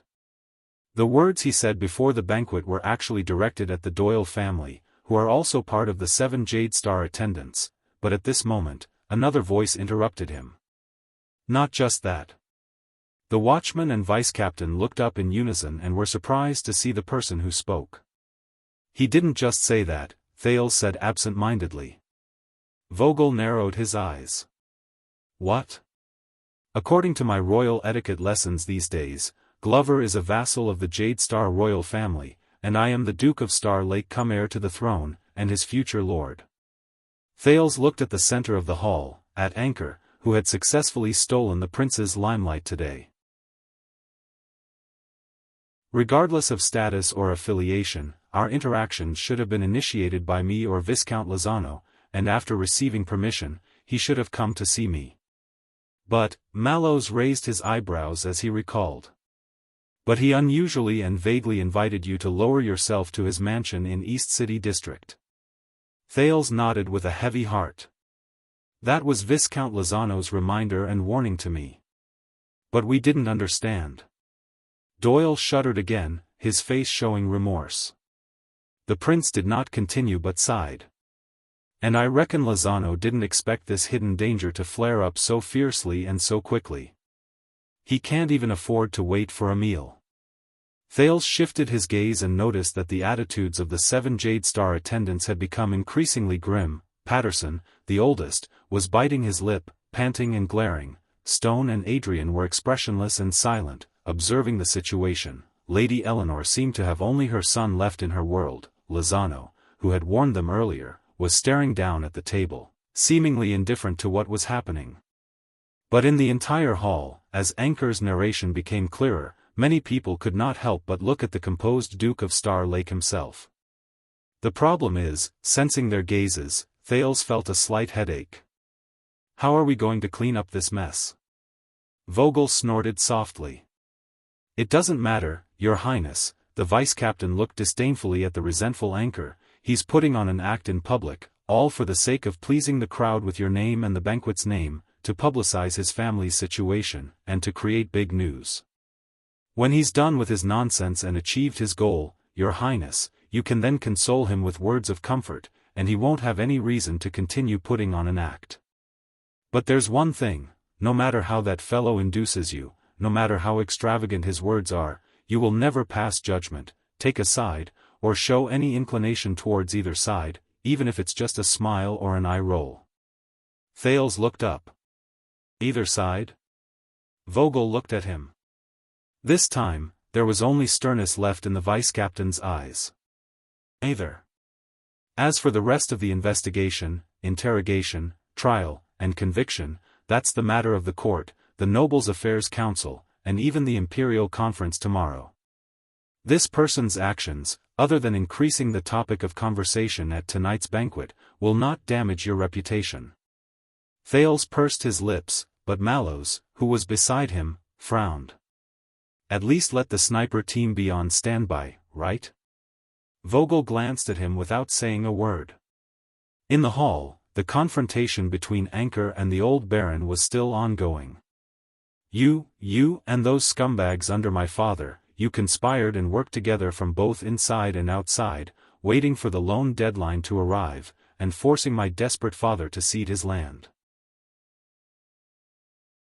You obtained the new land in accordance with the rules and regulations, eliminating any future troubles and avoiding the land liquidation, while they changed their name and became your lackeys justifiably. But you didn't expect that when my father passed away under the pressure, I, who took over his position, was a stubborn fool. Anchor raised his short sword and pointed it at the old Baron's nose. His voice grew colder. Tell me, when you set the trap, plotted against my father, and ultimately killed him, did you think this day would come? Has it ever occurred to you that his legacy, his bloodline, and his descendants will one day seek revenge on you in front of everyone? Doyle of Mirror River. Looking at the tip of the sword pointed at him, old Doyle shuddered violently. The Baron was stunned for a good while. His entire face turned red, and he could only spit out a few monosyllabic words through his muzzled mouth. No, he, at this moment, Count Godwin's furious roar resounded in the banquet hall. Unparalleled. His tone was unprecedentedly stern and unrelenting. No matter what grievances you have, whatever reasons you have, do not forget that the kingdom has its own laws, and this world has its own reason. Anchor was lost in thought for a moment. Laws? Reason? He lowered his sword and turned his head. Count Godwin breathed a sigh of relief. As a noble, you are courteous, wise, loyal, and righteous. You should know how to use legal means, go through the normal channels, appeal based on reason, defend your rights, or communicate rationally, negotiate a solution, and seek justice and fairness. The Count's words were stern and righteous. Why bring a knife to the banquet and threaten someone's life, at Duke Thael's banquet, resorting to violence and taking risks out of desperation? You stand up for your father and family, but are you going to let your father's honor and family's reputation be completely ruined in your hands? The last sentence was obviously quite effective. Anchor shuddered and looked at Godwin in a daze. I did it. Count Godwin was taken aback. What? When I first returned to the country, Anchor said dejectedly, legal means and methods. At first, I wanted to wait for the next year's harvest and settle my debts. He stared at Count Godwin in pain and said hoarsely, but I was told that the deadline for the contract was only before the land was settled. After that, I wanted to invoke the nobility's law and appeal for an extension. He stared at the short sword in his hand and muttered, but I was told that I had not yet inherited the title and had no right to appeal for an extension. Finally, I wanted to inherit my father's title early. In the end, Anchor looked at everyone in despair, but I was told that this would require a hefty recognition fee, and that I could only wait for the next year's harvest. Count Godwin was speechless for a moment, but he hesitated for a moment before speaking. If you can't solve it yourself, you can ask for help, but Anchor roared back in a louder, more agitated voice. I did it. His blade trembled with his movements, waving futilely in the firelight of the entire hall. I went to the ruins and Brave Souls Fort to ask for help from the bigwigs of Western Desert, but they said that the war at Blade Fang's camp had just ended, and it was a critical period. They did not want to offend the vassals of Renaissance Palace, and said that this was a private matter between us and Doyle, and that they had no right to intervene. When I arrived at Eternal Star City, I submitted my complaint to the Court of Justice according to procedure, but it was rejected multiple times. A secretary who had been paid told me in secret that the Doyle family had just gained the favor of the Duke of Star Lake, and that Mindy's Hall was of great significance. They could not afford to offend them. When I arrived at the Nobles' Affairs Chamber, I wanted to inherit the title on a special basis, but they told me that the prince had just returned, that the kingdom was thriving, and that everyone was living in hope. So, don't spoil the fun with your own trivial matters. Thales listened to his account with a heavy expression, and uncomfortably realized that these reasons were all related to him. Anchor inhaled sharply. So, in the end, I could only go to Renaissance Palace, guard the palace gates, and wait for His Majesty to appear. But the moment I saw His Majesty's troops, the royal guards, and spoke, he grinned, showing calmness and resignation. I was sent to prison. Amidst the soft but unnoticeable buzz from the crowd, Count Godwin did not say a word for a long time. He appeared to be at a loss. I reasoned with you, and you reasoned with me about the law. I reasoned with you about the law, and you reasoned with me about tradition. I reasoned with you about tradition, and you reasoned with me about reality. I reasoned with you about reality, and you reasoned with me. I did it. Anchor rested his blade on old Baron Doyle's shoulder. His eyes were lifeless as he muttered absent-mindedly, what methods, what means, what possibilities, I did it. He looked up slowly. Only the last one left. The uneasiness in Thale's heart grew stronger. 3 days ago, I spent the last bit of my travel expenses, and finally got the police station to release me. Anchor's arm slowly tightened. The old Baron's expression changed as he groaned in pain. So I found him, and told this old varmint, I am willing to execute the contract and cede my fief. All I asked was for my father's funeral expenses. And that exorbitant amount of funeral fees allowed me to buy a seat at the edge of Mindy's hall tonight." Anchor smiled. A very happy smile. Anchor. Count Godwin seemed to have a premonition of what he was about to do. For the first time, there was panic in his voice. "No," Doyle struggled to move forward, but Glover held onto him tightly. Anchor said coldly, "If you don't kill, no one will listen." His wrist slowly lowered. "If you don't shock the world, there is no way out." His teeth slowly clenched. "If you don't give up, you will suffer." His eyes gradually dimmed. "Please tell me, Count Godwin," His Highness Thales, amidst old Doyle's screams of pain, his wife's heart-wrenching, and the horrified gazes of all the guests in the hall, Anchor looked up. His grey gaze pierced through the bright lights and fell straight on Thales. "What kind of logic is this? Swordless only returned home at 5 in the afternoon and finished dinner at 8. Obviously, he could not have been writing. So, this chapter was written by me, Swordless next-door neighbor's dog. Woof. Woof. Woof." End of chapter.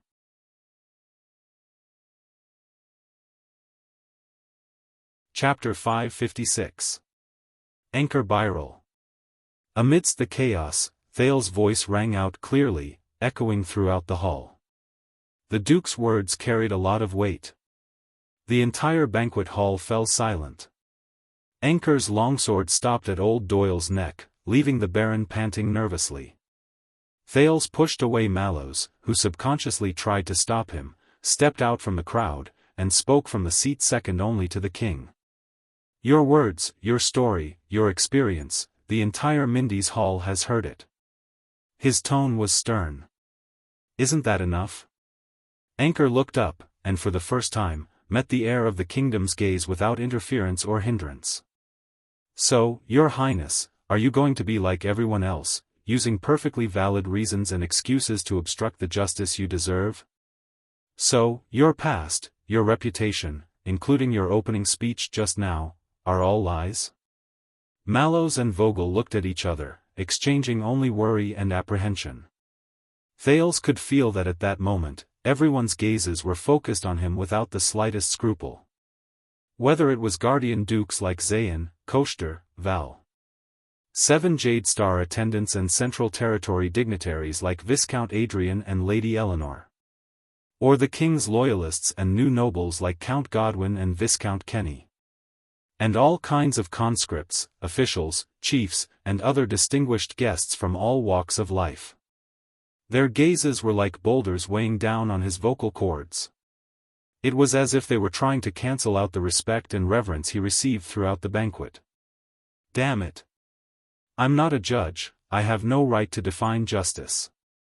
Thales looked at the pair of eyes filled with determination and death, and frowned. But what you've done today is already shocking enough. But you're only blocking your way out. Anchor breathed absent-mindedly. Killing and taking lives might make people listen. Thales glanced around and tried to stabilize his voice, which was still undergoing puberty. But if the audience is only here for novelty, there's no benefit in listening. The crowd buzzed. And abandon yourself to depravity. Thales said loudly, even if you can avoid suffering for a while, the outcome is bound to be miserable and regretful. Anchor turned his head and looked at old Doyle, who was trembling under his sword. He smiled. Your Highness, your words are as sharp as the rumors say. I can't refute you. No wonder he could protect Constellation's dignity and interests in the barbaric and dangerous Northland. Anchor's gaze sharpened. But I'm not here to listen to your lecture. What I've come for is revenge. Then trust me. Put down your weapons and wait for a fair judgment. Thales tried hard to maintain the dignity of the Duke of Star Lake. There's no need to resort to private punishment and harm more lives. He said sternly, revenge without justice is no different from despicable murder. Behind him, Vogel and Mallows were conversing, but Thales could not hear them clearly.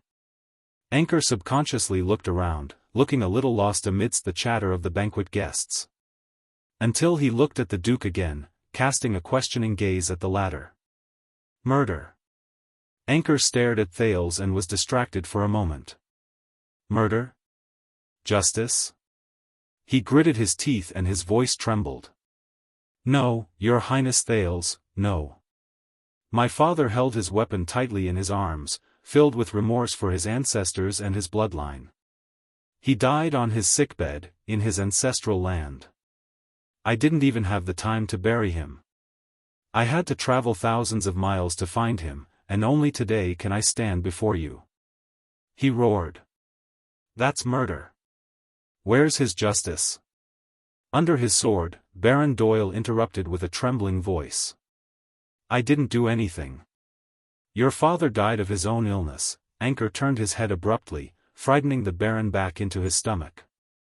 After you took everything away from him. After you used despicable methods to make use of merchants, Anchor shouted at the top of his lungs. After you forced him into a dead end.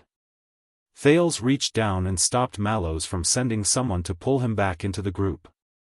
Anchor roared. Everyone, open your eyes and see.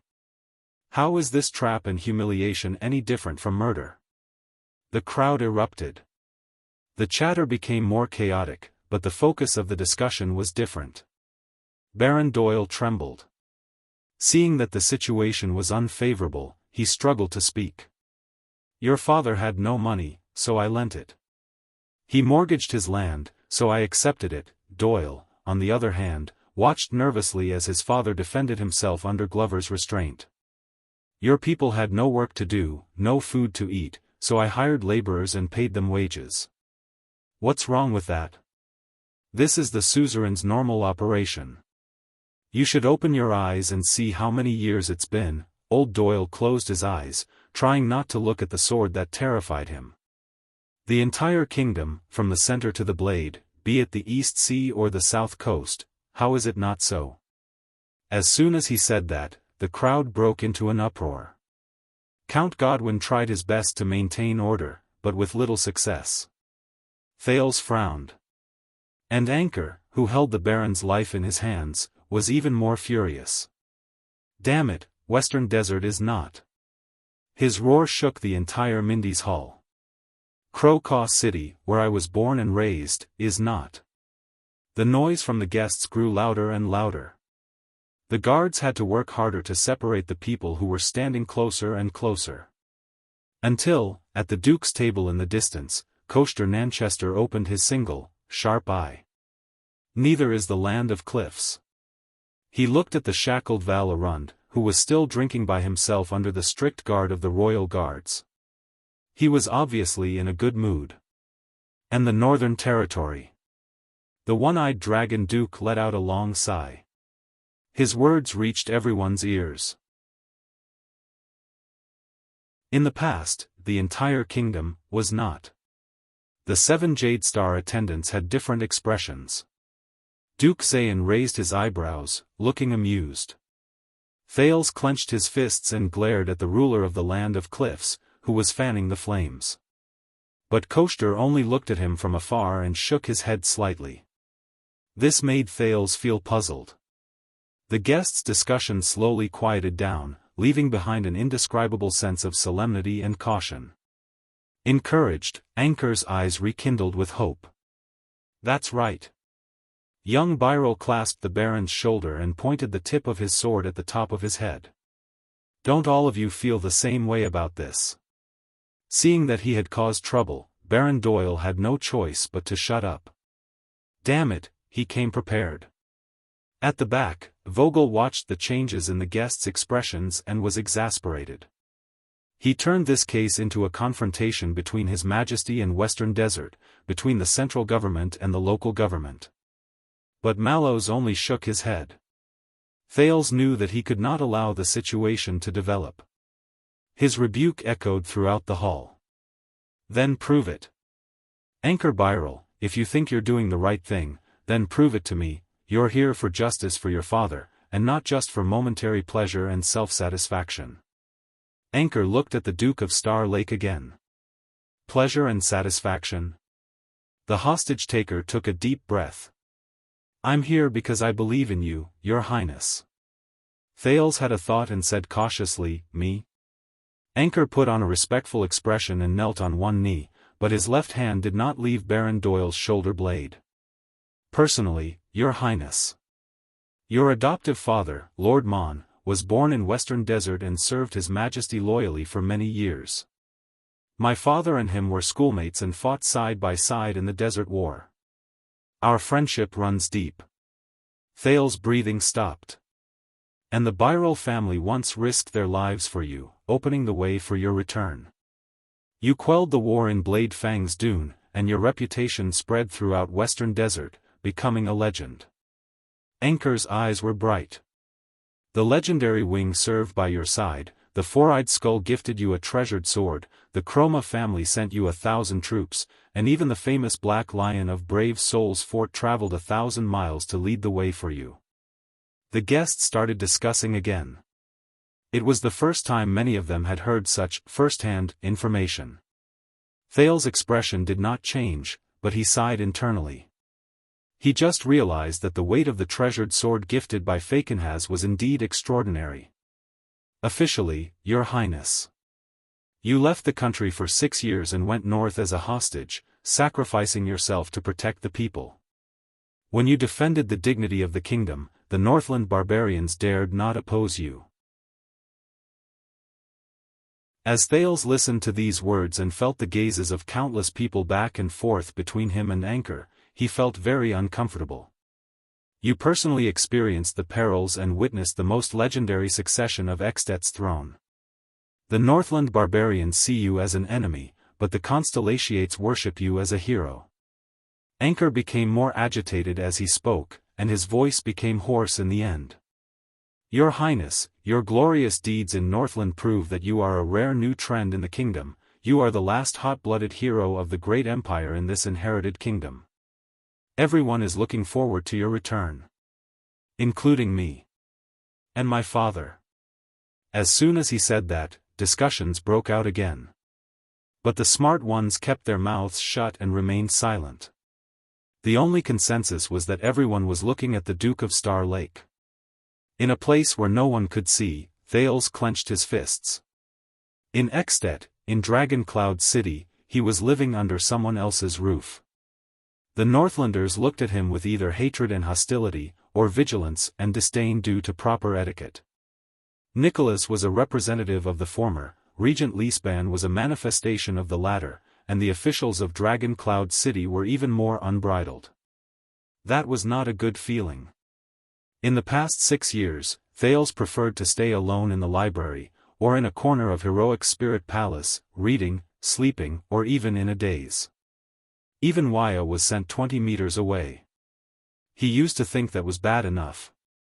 But at this very moment, when Thales stood in Mindy's hall, on his own soil, facing his compatriots, feeling countless gazes mixed with anticipation, admiration, caution, and even probing, no. Vogel vaguely sensed the severity of the problem. He said in a low voice, His Highness is the heir to the throne, belongs to the Jade Star royal family, and is the representative of Renaissance Palace. But he is not His Majesty, not the king, not the official ruler of the kingdom. Mallows first nodded, then shook his head. But he is the master of Mindy's Hall, the Duke of Star Lake who has the power to assist in state affairs. And he has just returned to the kingdom. He is famous, yet has no foundation and is easily manipulated.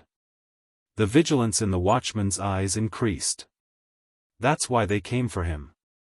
The vice-captain turned his head. Them? Mallows did not speak.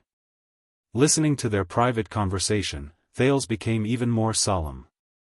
Duke Thales.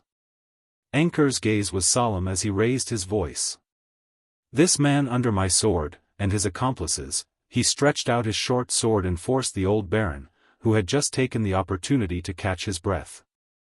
They violated the sacred constellation covenant signed by Black-Eyed John II in year 50 of the calendar of eradication, and set up a conspiracy to murder a hereditary noble with the title of Baron. Thale's eyebrows twitched.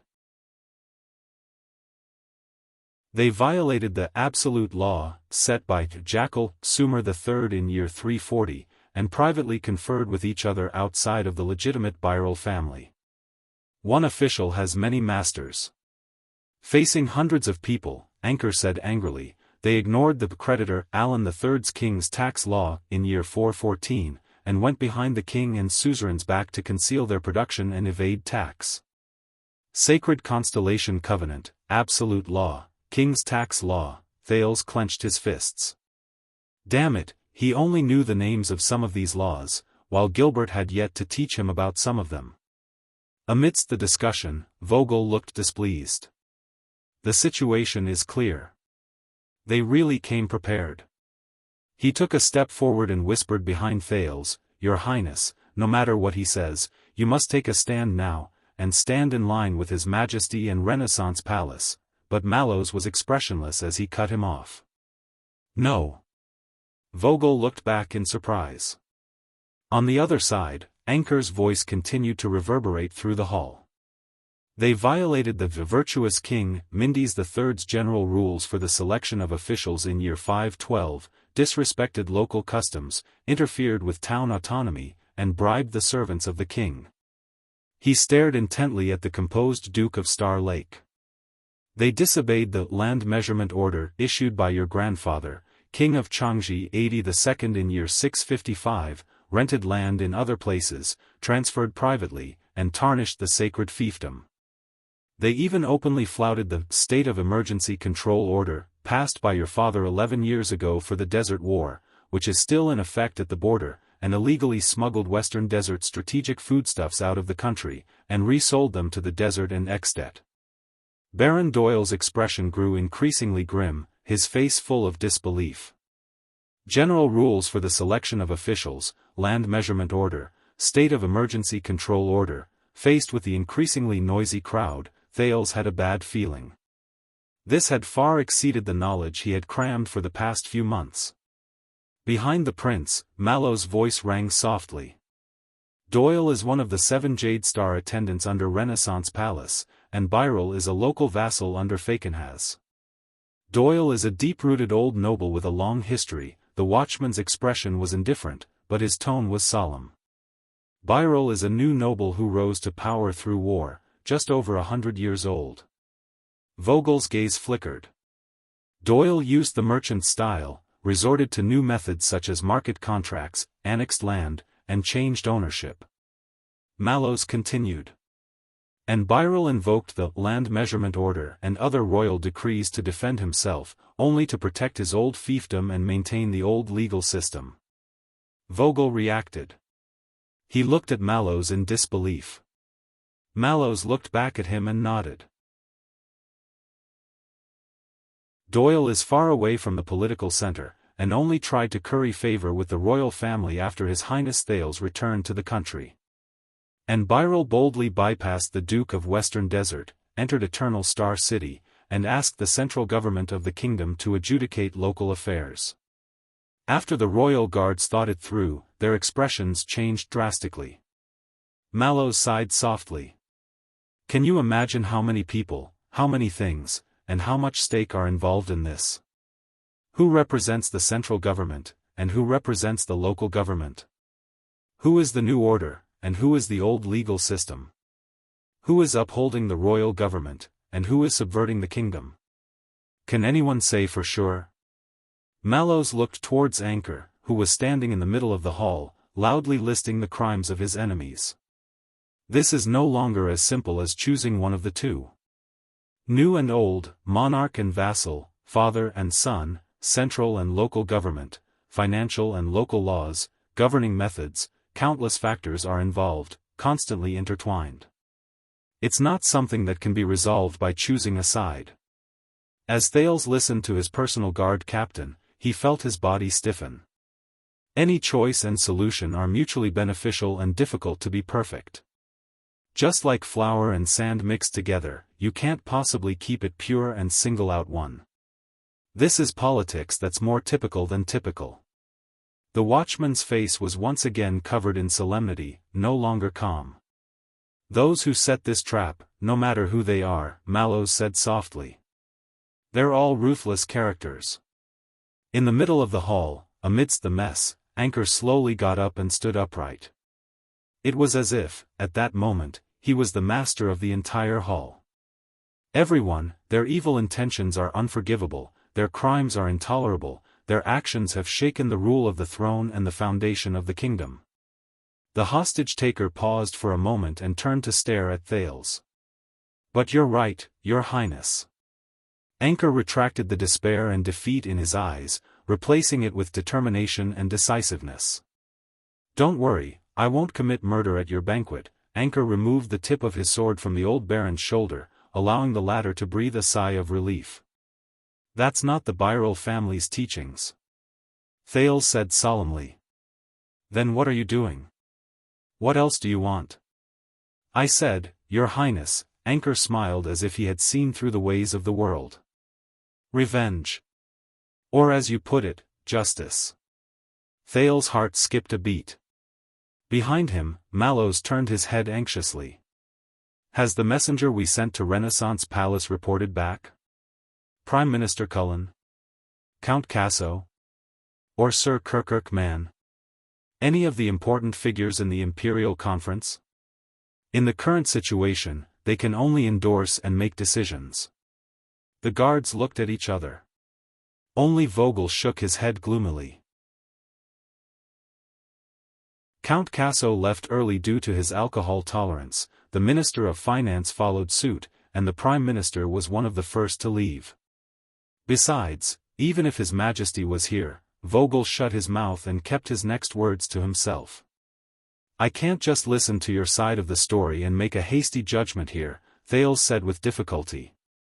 While maintaining the dignity of the royal family and the dignity of a duke, he also took into account Anchor's emotions, hoping that he would not slit his throat in a fit of anger. "All I see is you." Anchor looked up abruptly and interrupted him. "No need, Your Highness, no need." His smile became bright and open, like a lost traveler who had found a way out in the desert. "I know, I understand. You are in a high position, you have many scruples, and you bear the hopes of the entire kingdom. I cannot and will not force you to stand up for me, and put you in a dilemma, with many parties to blame." Anchor lowered his head and looked at the old baron, who did not even dare to breathe loudly, with a look of hatred on his face. "But I also know that this person has deep connections, and has eyes and ears everywhere, while I am but an ordinary man with a single sword. Once I leave this hall, all hope will be lost," he said with a bitter smile. His words were filled with deep helplessness and clarity. "When it comes to delving into the laws, weighing the pros and cons, and playing political games, how can I win against this bunch of sly old foxes?" Amidst the discussions and gazes of the crowd, Thales gritted his teeth. "So there's no need to trouble others, involve all parties, or be in a dilemma, Your Highness." Anchor looked at the short sword in his hand, slightly lost in thought. "I just need to be simple, clear, and straightforward, end our feud." He looked up at Thales, his eyes full of longing. "Just like what you did." Thales reached out for the arm of the chair, but in his shock, grabbed nothing. "No." But it was too late. "Your Highness, I beg of you. Please allow me, Anchor Byrrell of Crow City." Anchor spoke harshly and bellowed, "Allow me to follow in your footsteps, emulate your deeds, and recreate your legend." His footsteps, his deeds, his legend. Thales stared incredulously at the fanatical Anchor. "No. Please allow me to awaken the ancient legal tradition of the age of the Empire, follow the grand and heroic ancient customs of the Redalians, and rewrite your epic journey in Extet. Allow me to Doyle of Mira River, to this despicable scum of the nobility who killed my father and stole my home." At that moment, Thales' palms went cold. Anchor threw away his cumbersome coat, pointed his sword at the ceiling, and his voice shook the pillars, causing the everlasting lamp to flicker. "Issue a challenge." For a moment, the hall was dead silent. Anchor's gaze was sharp, and he was unprecedentedly high-spirited. Let us, here, in the reopened Mindy's Hall 18 years later, complete a great and glorious, fair and just, between nobles, between families, between nobles, between families, a duel to the death. Thales's heart was empty, his face expressionless. What the? Before Vogel could ask his incredulous question, the crowd erupted in a buzz. In the span of a few seconds, the discussion reached its peak. Shock and dissatisfaction intertwined and were indistinguishable. That's too much, the barbaric customs of the Northlanders? Are you kidding? But I heard that it's a tradition originating from the Empire, so the rumor is true? His Highness once challenged King Nuvan. As a witness, His Highness witnessed King Nuvan taking revenge on an archduke. It should be true. What about King Nuvan himself? Was he defeated by King Chapman in a duel? Did His Highness witness it too? In the crowd, Jorge of Elefure City squeezed past two guests who were blocking his way with his size advantage, and with a fanatical expression, he raised his arms and roared, fanning the flames. All right, a duel. If you have the guts, *CK him up. Long live the Empire, long live. He ignored the angry glares of the constellations around him. But the guests' discussion did not stop for a moment. I think it makes sense. Revenge and reputation, I'd do the same if I were him. What a joke. Then you bastards seduced my daughter, wouldn't I be able to challenge you to a duel to the death for revenge? Why do you still remember this? Aren't we friends? Aren't our families old friends? What's there to talk about, old friends? How? Will you hand over my daughter? Bah! Hey, do you think I don't know that when my father passed away, you and my mother were in the study? Shut up. Bastard! Come on, a duel to the death. No, this is too barbaric. I'm just a lady, I can't stand it anymore. Bart, I'm going home. Uncle, Gages, remember to tell me the result of the duel. All right, niece. At your age, you should take care of your health. I'll visit you another day, bastard. You're not allowed to say another word to my daughter. Even though the Constellatiate nobles were known for their restraint and respect, Mindy's Hall was still in chaos. The guards had to divide their energy to be vigilant against the hostage-taker, and at the same time, to persuade and suppress the noisy crowd of guests who still refused to leave. Your Highness, please bear witness to me with the entire kingdom. Anchor exhaled slowly, his expression relaxed, as if he had finally completed a difficult task. Witnessing bravery and passion is not exclusive to Northlanders.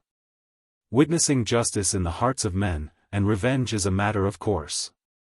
On the steps, Thales tried his best to regulate his breathing, his head aching.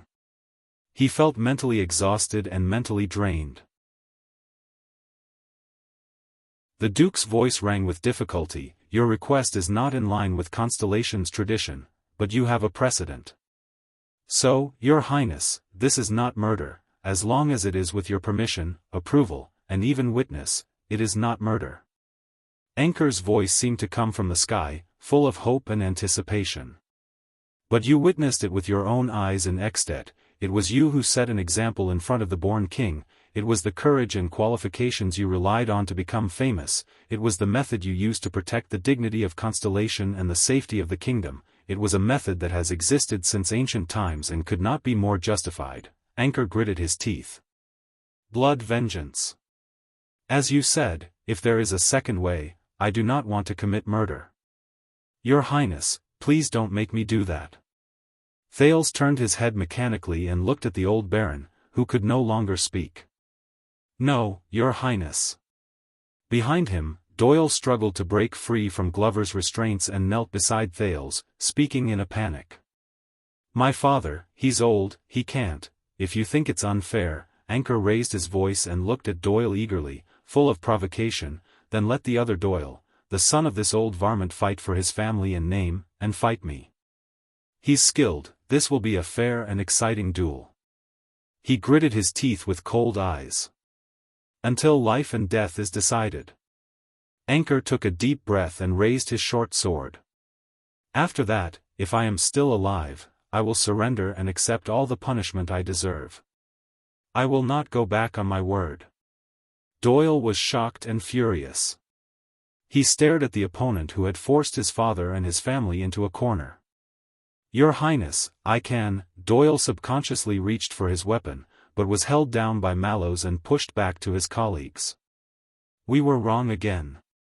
This assassination, the watchman's expression was grim, was indeed directed at Your Highness.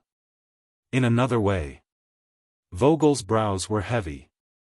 He stared at the spoiler of the banquet, deep in thought. The crowd's discussion grew louder. Thales stood alone and powerless on the spot, enduring everyone's gazes. There were the observing gazes of a few dukes. Some were waiting for a good show, some were deep in thought, and some were indifferent. There were also the gazes of the 7 Jade Star attendants. Most of them were solemnly and anxiously waiting for the prince's reaction. There was anticipation and vigilance, there were also the gazes of the others. But Thales was no longer in the mood to distinguish. At this moment, the conversation between him and Gines not long ago rang in his mind. So? They can still eat me? No. But they will tear you apart. Even if I am the king's son, the heir to the kingdom? Thales pressed his forehead. That's right. That's why they're gentle and courteous, tear you apart. Tear me apart. Amidst the endless noise, the prince inhaled absent-mindedly, closed his eyes and sighed. So, please bear witness to our duel, Your Highness. Anchor faced death calmly, but he was overwhelmed with emotions. Just like what you experienced in Extet as the Prince of Constellation. He said with relief and satisfaction, after that, I will have no regrets no matter what the outcome is. Anchor Byral, the man who single-handedly disrupted the banquet of Thales' return, took a deep breath and his voice pierced through the crowd. Because I believe that you are the hope of this kingdom. If the present and the past cannot be changed, at least in the future, you will definitely be better than your father. Anchor's eyes were bright. His voice was unique and clear amidst the incessant chatter. Better. At that moment it was as if Mindy's Hall was a well-trained performance team, and a conductor had just made a gesture, causing the noisy chatter in the hall to disappear. Mallows closed his eyes deeply. Oh no. I believe, just like many people believe, that you will be better than him. Anchor took a step forward, looked at everyone, and raised his voice. King of Constellation. Thales tensed up. In the span of a few seconds, from dukes to counts, from guests to guards. No one dared to speak. No one even dared to breathe loudly. Everyone fell silent. In the next second, the chatter started again. But it had completely lost its previous arrogance and ease of watching a good show. They became restrained and nervous, like a low, heart-wrenching whisper. Heart-wrenching. And the gazes that had almost crushed Thales earlier were now retracted and looked elsewhere in the hall, as if it was a sin to look at him one more time. Thales took a deep breath and slowly sat down on his seat. He did not even look at the royal guards behind him, he did not have to guess to know how they would react. Discussions, gazes, emotions, they filled Mindy's Hall to the brim, leaving no space. Only an inch of space was left for the master of the hall to stand on. Like a vacuum. But Thales did not feel relaxed at all.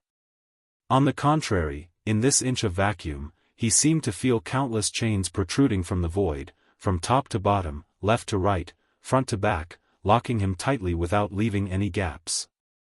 Getting heavier. Tighter and tighter. Deeper and deeper. Damn it. Thales was expressionless as he maintained his elegant sitting posture. Only his nails dug into his palms. Your Highness. Anchor pulled the pained old baron to his feet and said eagerly, that's right. Duel? For a moment, Thales missed the days when he was a hostage in Northland. Duel? King duel. Now it seemed that in those 6 years, even on the day of the council hearing, even when the Northland barbarians gathered in the Hall of Heroes, even when the vassals of Dragon Cloud City gnashed their teeth and wanted nothing more than to tear Thales to pieces, even when the ill-intentioned Nuvan VII and the overbearing Chapman Lampard, they were so amiable, friendly, and adorable. Your Highness. Beside Thales, Doyle looked at his master in panic. There was a pleading tone in his voice. Your Highness, Prince Thales. Your Grace. If I want to, I can win. I can make that son of AB *TCH. Thales sighed again. That's right. You can win. And then? Behind the distraught prince, amidst the heart-palpitating atmosphere, the royal guards moved. Tormund. Vogel, who had been deep in thought, suddenly called Mallows by his name instead of his surname or title. The watchman turned his head solemnly. That sniper team of yours, the vice-captain was livid. He stared at the expectant anchor Byril and spoke cautiously and with great difficulty. Are they still there?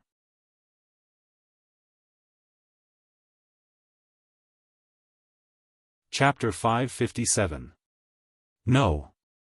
After Vogel suggested his idea, Mallows flatly rejected it. It's too risky to snipe him now. Vogel frowned. You were the one who suggested it first, and now you're changing your mind? Mallows shook his head. Now he has a legitimate reason to ask His Highness to witness the duel in the name of revenge. Vogel scoffed in disdain. Legitimate my ass. In front of them, Thales was still staring fixedly at the hostage anchor. His thoughts were in a mess. What to do? Reject him, allow him, kill him, convince him, what a mess. Byril. In the hall, Count Godwin, who was in charge of communication, was furious. You've crossed the line. Playing to the gallery and coercing His Highness, how is this the conduct of a gentleman and a subject? But Anchor was clearly prepared. He did not flinch and turned back. Don't tell me that as a citizen of Constellation, doesn't everyone have the right to appeal to our Supreme King? The force of his grip made the old Baron groan in pain again. Isn't it every king's duty to listen to the sincere voice of every citizen? Anchor's words resounded in the hall. Not only did it make Thales' frown deepen, it also made the already uneasy guests even more agitated. Count Godwin was speechless for a moment, unable to find a rebuttal, whether it was appeal or king. The trap formed by these words was too obvious and too dangerous. Mallows ignored the situation in the hall. As calm as ever, he continued to communicate with the vice-captain in a low voice. If we make the first move, the one at fault is His Highness Thales. It's a cowardly, incompetent, and despicable act of silencing, at his Mindy's hall, at his banquet. Vogel thought for a moment and said decisively, the guards can bear the responsibility, you and I, if necessary, will resign and have nothing to do with anyone else. But Mallows shook his head. Do you think people will care? His words were meaningful. The royal guards. The focus is always on the royal family, not the guards. Listening to the conversation between the two guard commanders, Thales' heart grew heavier. What to do? Your Highness Thales. Anchor turned around and looked expectantly at the person standing the highest. Justice is at hand, waiting for your command. How dare you? His aggressiveness once again drew Godwin's rebuke, but Anchor ignored it and continued to stare at Thales. It was like he was staring at his prey. Refuse him, Your Highness. Vogel said softly from behind Thales with an angry expression on his face.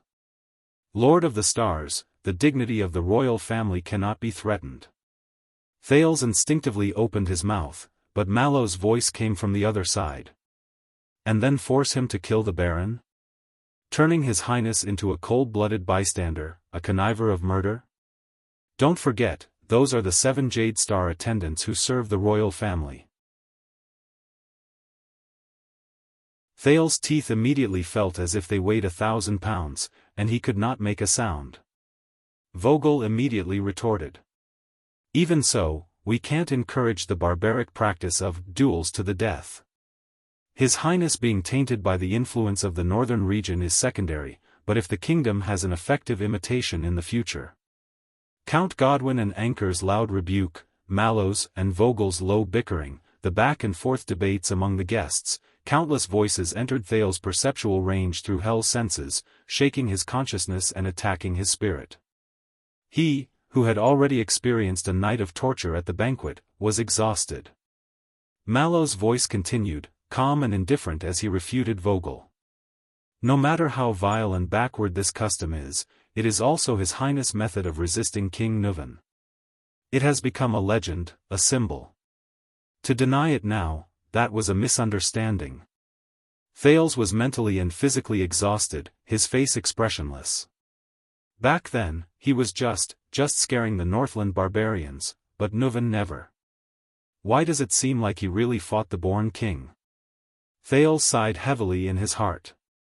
Back then, why did he challenge King Nuvan to a duel? God knows how much he regretted it. Also, who was the one who spread this news? Back then in the Hall of Heroes, were the Extet archdukes present so tight-lipped? There was a small commotion among the guards. Doyle's expression was twisted as he dragged Glover's shackles and squeezed in front of the two officers. Please let me duel him, Your Highness, sir.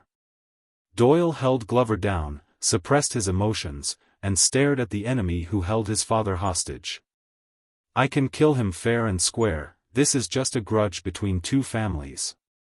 Doyle looked anxious, expectant and nervous. Vogel snorted disdainfully. Thales's expression was gloomy. Then you'll be playing right into that guy's hands. Mallows shook his head. Birel died in a glorious duel to avenge his father. What happened to him will be remembered and forgiven to the greatest extent. No one will remember his illegal actions and ulterior motives. His Highness and the royal family will be forced to the teeth of the storm, and be accused of abusing power and disregarding human life. In the hall, Anker calmly and clearly refuted Count Godwin's rebuke. Baron Doyle trembled under his sword. The audience's discussions rose one after another, becoming increasingly restless. Doyle clenched his teeth. Mallow's tone became more solemn. And he's just someone's tool, a chess piece on the table. Chess piece.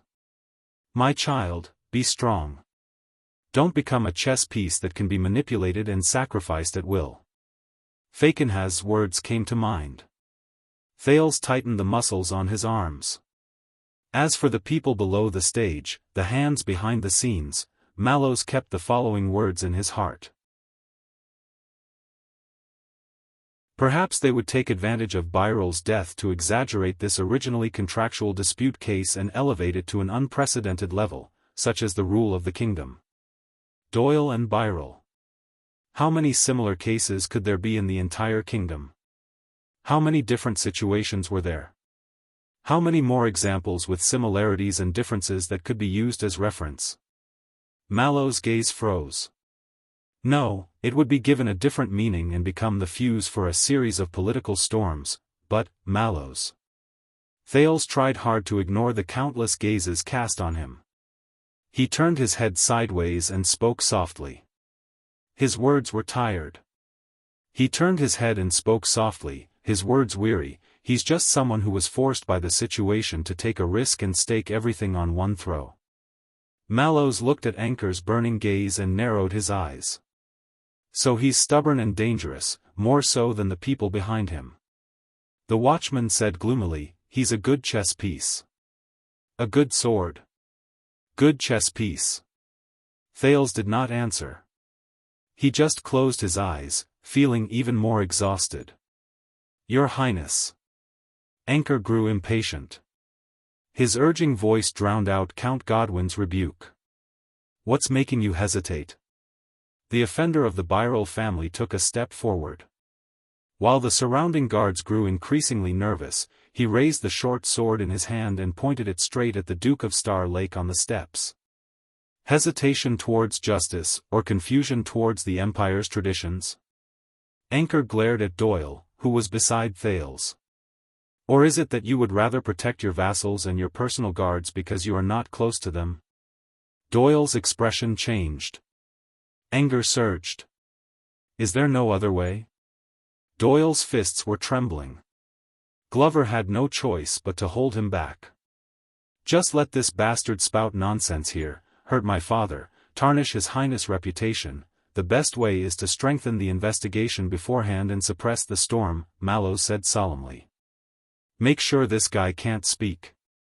Let the guards keep this matter out of the hall. Make it non-existent, whether it's this case or the assassination or kidnapping.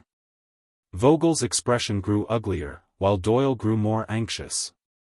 Your Highness, the guests' discussion reached a climax once again, with no shortage of heated arguments.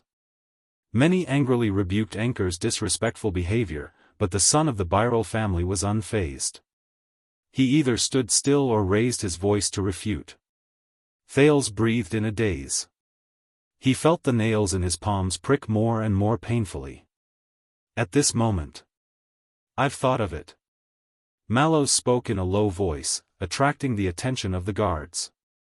There's another way. It can save the Baron's life, and also solve the predicament. Vogel and Thales turned to look at him. But Mallows turned to Doyle instead. Prepare for the duel, Doyle.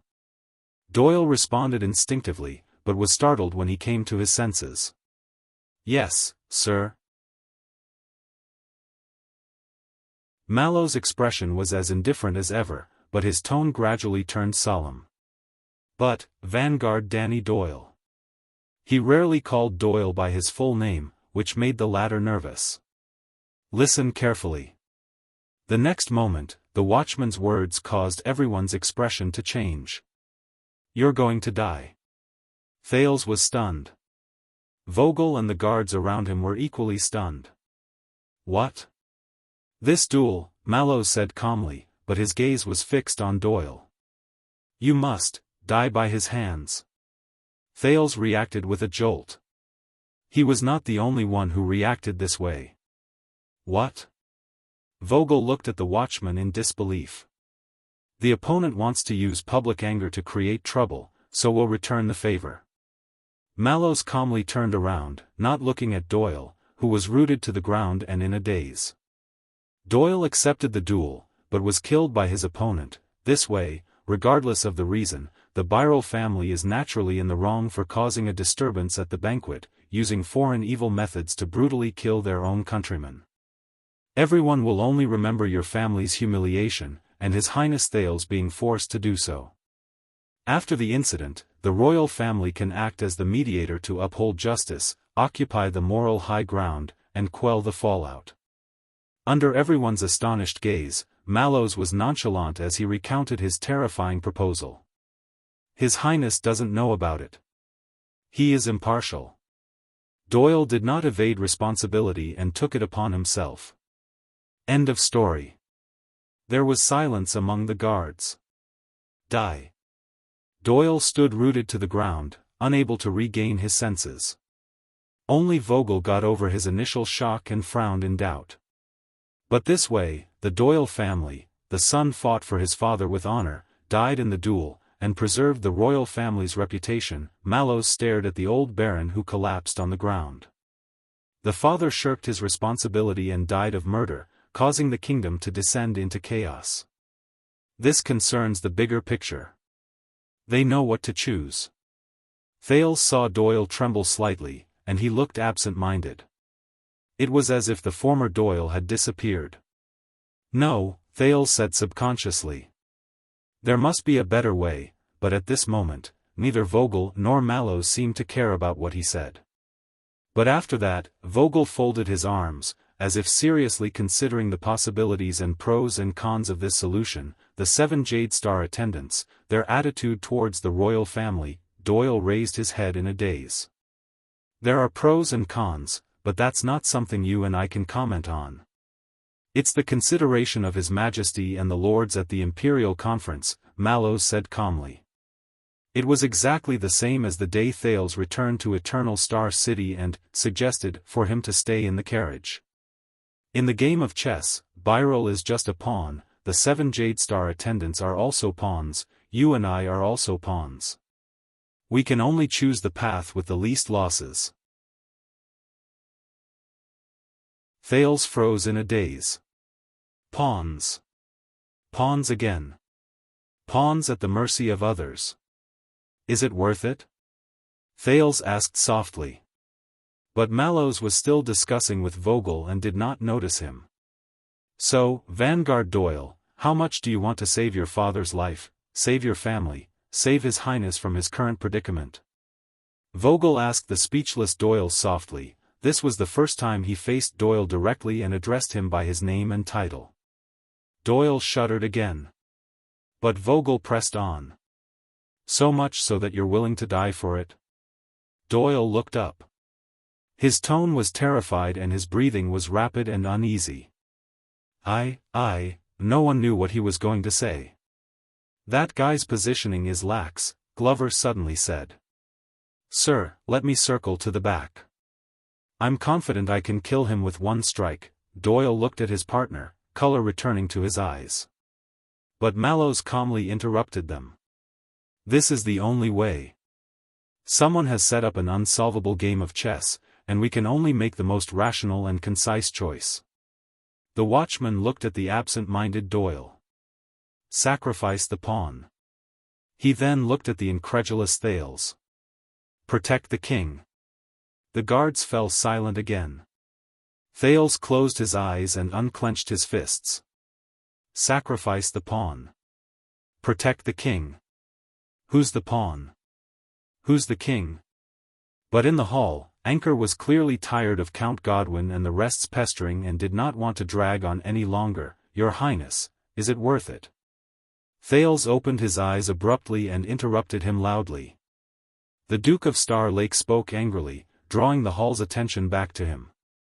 Is it worth it? The Duke of Star Lake took a step forward and looked at the troublemaker at his banquet with a complicated gaze. His tone was full of double indignation and injustice. Anchor Byrel. No matter who instigated you, are they and their schemes worth it for you to willingly become a pawn and exchange your life for it? Anchor was stunned for a moment. Not only him, but the guards were also stunned for a moment. A few seconds later, the hostage-taker laughed out loud. Instigated? Anchor first glanced hatefully at the disheveled old baron, then said coldly, You don't believe it, do you? Whenever something like this happens, you think it's a political conspiracy, an ulterior motive, a scheme of interests. Anchor sneered and pointed his short sword at the crowd around him, causing a commotion among the guests. Just like most of the arrogant, indifferent, cold-blooded, ignorant, self-righteous, and hypocritical fools who think they're smart, self-righteous yet selfish, hypocritical, look on from the sidelines. Thales furrowed his brows. Why bother? There's always another way, they say, ulterior motives, attention-seeking, they also say, this isn't that simple, it must be a conspiracy, they still say. Just like you now. Anchor said bleakly, You don't believe what I've done. It's already the last and most desperate choice of me, a man of flesh and blood.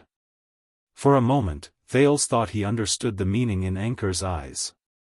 But this feeling quickly drifted away, and Anchor's gaze became unfamiliar again. Thales was silent for a moment. Then where did you get your weapon? The prince said in a low voice, The banquet security is very strict. You couldn't have brought it in alone. Anchor was stunned. He looked at the short sword in his hand, smiled sheepishly at first, then his gaze turned cold. For those who have suffered injustice and have no way out, Your Highness, Anchor Byrel looked at Thales again, his tone sad but determined, weapons of resistance are everywhere. Within reach. He ignored Count Godwin's furious roar and pressed the blade against the Baron's neck again. Your Highness, make a choice for me, murder, or duel. Thales gulped. Doyle's expression tensed. His dazed eyes regained focus, reflecting the struggle within. Mallow's gaze fell on Thales from the side. But it was more lethal than anyone else's gaze in the hall at that moment. Sacrificing a pawn. Protecting the king? Anchor, Doyle, and Mallows all focused their gazes on him. And Thales felt his mouth go dry. But in the next second, another high-pitched and shrill female voice cut through the air. Bulsh * T choice. Bulsh * T viral. Everyone was shocked. They turned to look and found that it was Baroness Doyle, who had struggled free from the crowd and was in a sorry state but had a fierce expression on her face. Her breathing was shaky, her heavy makeup had long been ruined, and her gorgeous clothes were in disarray. But she still gritted her teeth and raised her finger, pointing at the hostage-taker. "You little brat who's still wet behind the ears. What else do you know, other than playing around with swords and debauchery in some broken tower thousands of miles away? Don't you know what kind of scum your father is?" Anchor was stunned, and then frowned. Like a person who had been struck by extreme fear, the Baroness' expression contorted.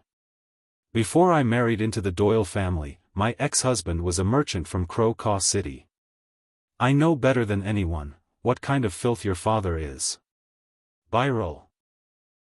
That son of AB * TCH. He was a first-class scoundrel knight when he was young, frivolous and vain, even resorting to trickery in a knight's tournament. The Baroness' expression was full of contempt and disgust. Ambitious, headstrong, short-sighted, and insatiable. If not for his dogsh * T luck of having 4 cousins and 2 brothers all dead after the bloody year, how could he have been the Baron of Crow City? Anchor was taken aback and did not know how to react. "You, as a suzerain, your father only knows how to levy taxes and drain the goose that lays the golden eggs. Under his rule, Crow City's labor period was extended, taxes and fees were added, but the punishments were harsh and never forgiven. As a result, industries withered, the people were resentful, the bureaucracy was corrupt, and bribery was rampant." Anchor was exasperated. But the Baroness was obviously furious, and did not give him a chance to speak. Other things aside, just look at how unrepentant he was when he was in financial difficulties. He insisted on building up his military force, borrowing money for expeditions, and sacrificed countless lives, just to risk his life in the desert, to make a fortune, to fight for glory. Isn't it clear enough? Lady Doyle spoke until her hair was disheveled and she was panting. But her sharp voice became smoother, and Thales could even hear a hint of a western desert bumpkin accent that was obviously cultivated since childhood. In Crow City, from the officials to the farmers, from the merchants to the craftsmen, everyone hated your father, hated him to the core. Every year, every month, the destitute, depressed, and overwhelmed people gathered in the mountains and engaged in robberies, causing endless harm to the surrounding areas. From the local townspeople to the Mirror River across the river, everyone suffered. My ex-husband died among them. Not to mention the countless refugees who abandoned the wastelands every year and smuggled across the Mirror River to other lands, including the Doyle family's territory, just to eat and wear new clothes. In the hall, everyone's attention was attracted by the Baroness' words. Shock and discussion swept through the crowd. "After I remarried, your father even shamelessly asked the suzerains of the Mirror River district for the refugees' redemption fee. The Baron, my current husband, could only occasionally give him money to satisfy his appetite, and occasionally placate the refugees to return to farming to prevent the increase of robbers from endangering the surrounding areas. And this is what you call Bulsh * T renting a house in a different place."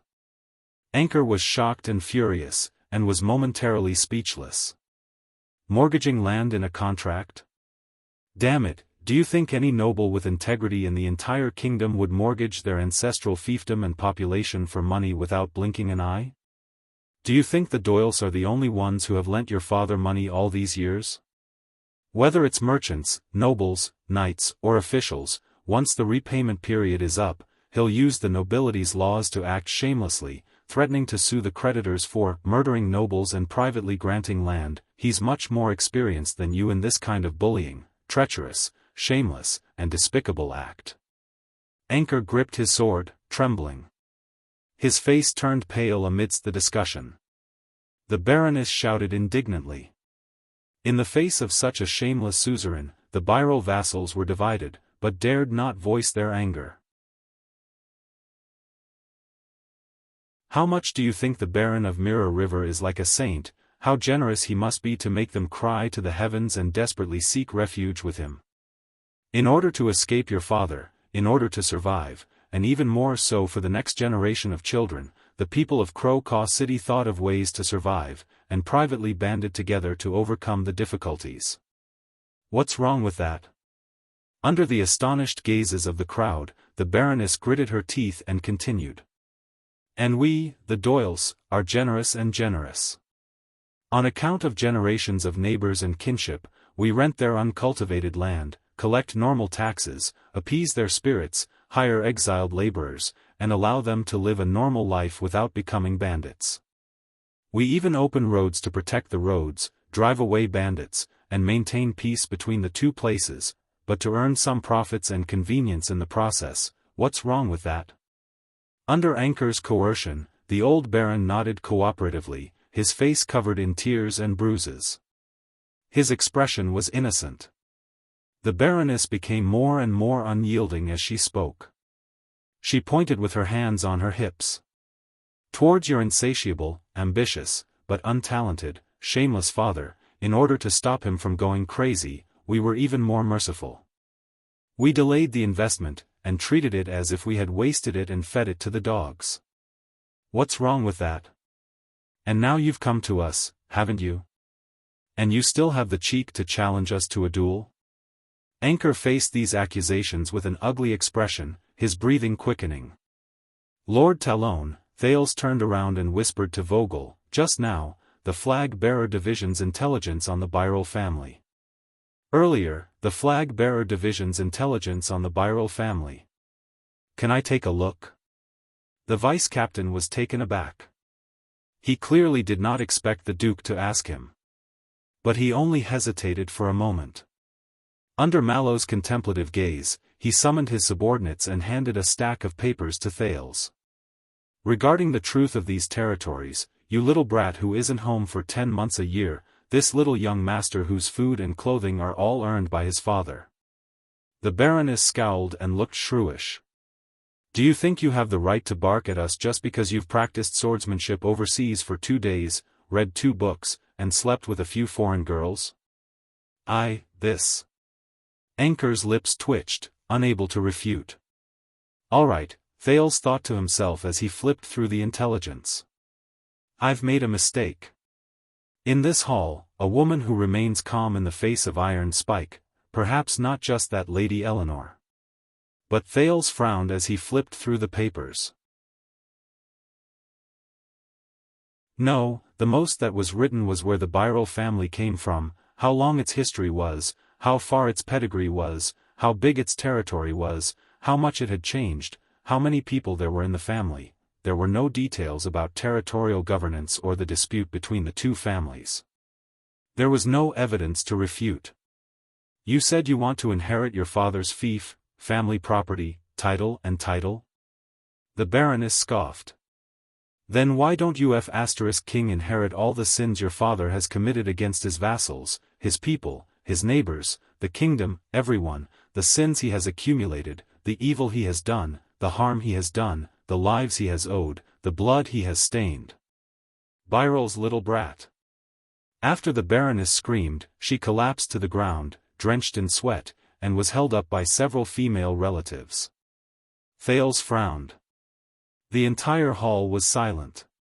It seemed that everyone was stunned by the Baroness's performance. Even Doyle's expression froze. Doyle, right? Vogel addressed Doyle by his nickname. He looked at the Baroness in the middle of the hall with a complicated expression. Your father married a good wife. Doyle stared at his stepmother in a daze. Glover was as expressionless as ever, but he pressed down on his shoulder from the side. You know, Doyle looked absent-minded, as if he was talking to himself. When my father wanted to remarry, all these years, my attitude towards her has not been very good. Mallows did not say anything. He merely sighed softly. But Thales was as solemn as ever. He knew that it was not over. A few seconds later, the hall was once again drowned in a torrent of discussion. Everyone was fiercely discussing the latest news that the Baroness had just revealed. Anchor turned his head with difficulty and noticed that the guests' gazes had changed. They began to look at him more.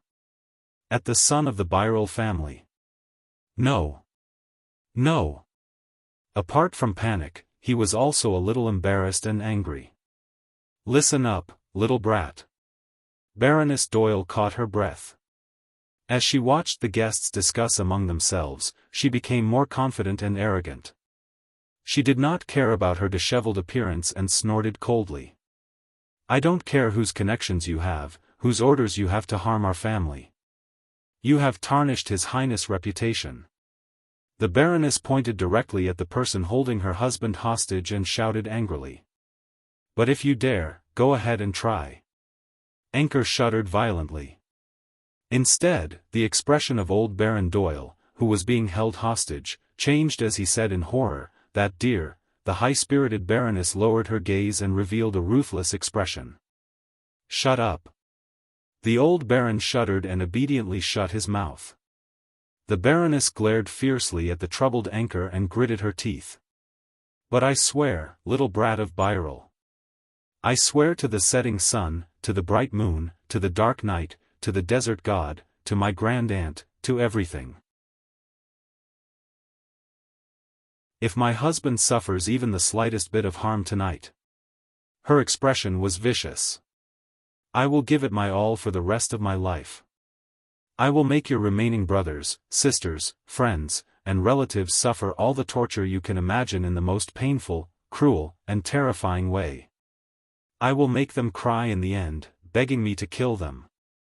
As soon as she said that, everyone's expression changed. Including Anchor. But the Baroness apparently did not notice. Ignoring the old Baron who was hurriedly signaling her with his eyes, she waved her arms and roared. I will make sure that your family line ends without descendants. Just like the fate you were meant to have. The guests burst into an uproar. Thales, Mallows, Vogel and the rest frowned. *T, as expected, when it comes to lying and quibbling, you're still the best. The hesitation and anger on Anchor's face faded, and he became cold again. All right, if that's the case. Then let the gods decide our fate. In a fit of anger, he tightened his grip. The old Baron screamed, No, no, no, come on, coward son of Doyle. Anchor stared straight at Doyle on the steps and roared. Come down and fight me. Let's put an end to this. Everything. The Baroness stared at the rapidly deteriorating situation. She seemed to realize something and froze in place. Doyle gripped the weapon at his waist tightly, feeling a mixture of shock and anger. It's too early. Vogel looked at the public opinion around him, then at the enraged Anchor, who was clearly ready to pay any price, and sighed.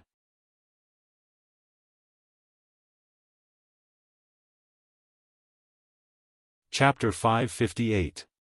Seeing that the situation had taken a turn for the worse, Baron Doyle, who was being held hostage, screamed in pain. Wait. We can still talk. But the enraged Anchor was in no mood to listen to pleas. He grabbed the old Baron's neck and choked the latter's words. I've had enough of your family's viciousness and hypocrisy. Doyle. The hostage-taker bellowed. Regardless of gender or age.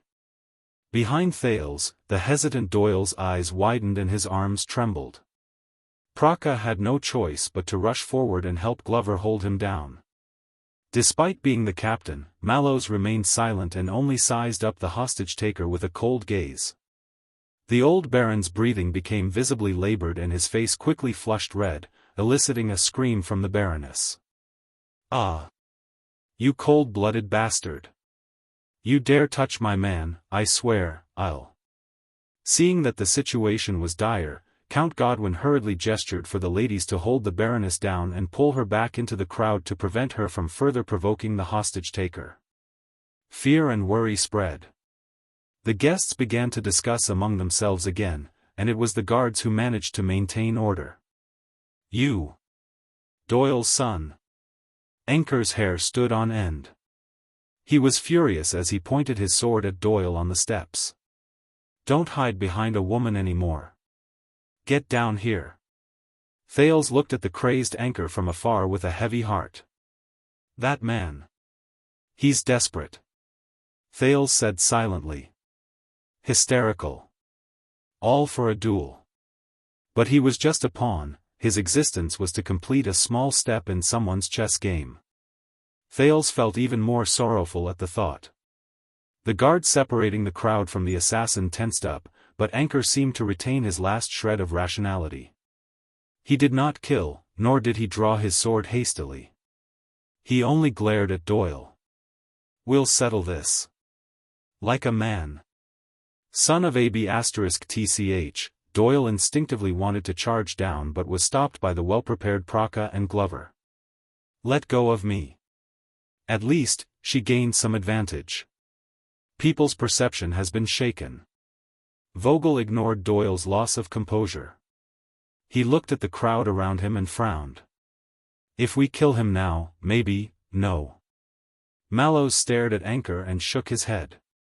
Our audience is not just in this hall, but the entire kingdom. They are as stupid as ever and only care about the result.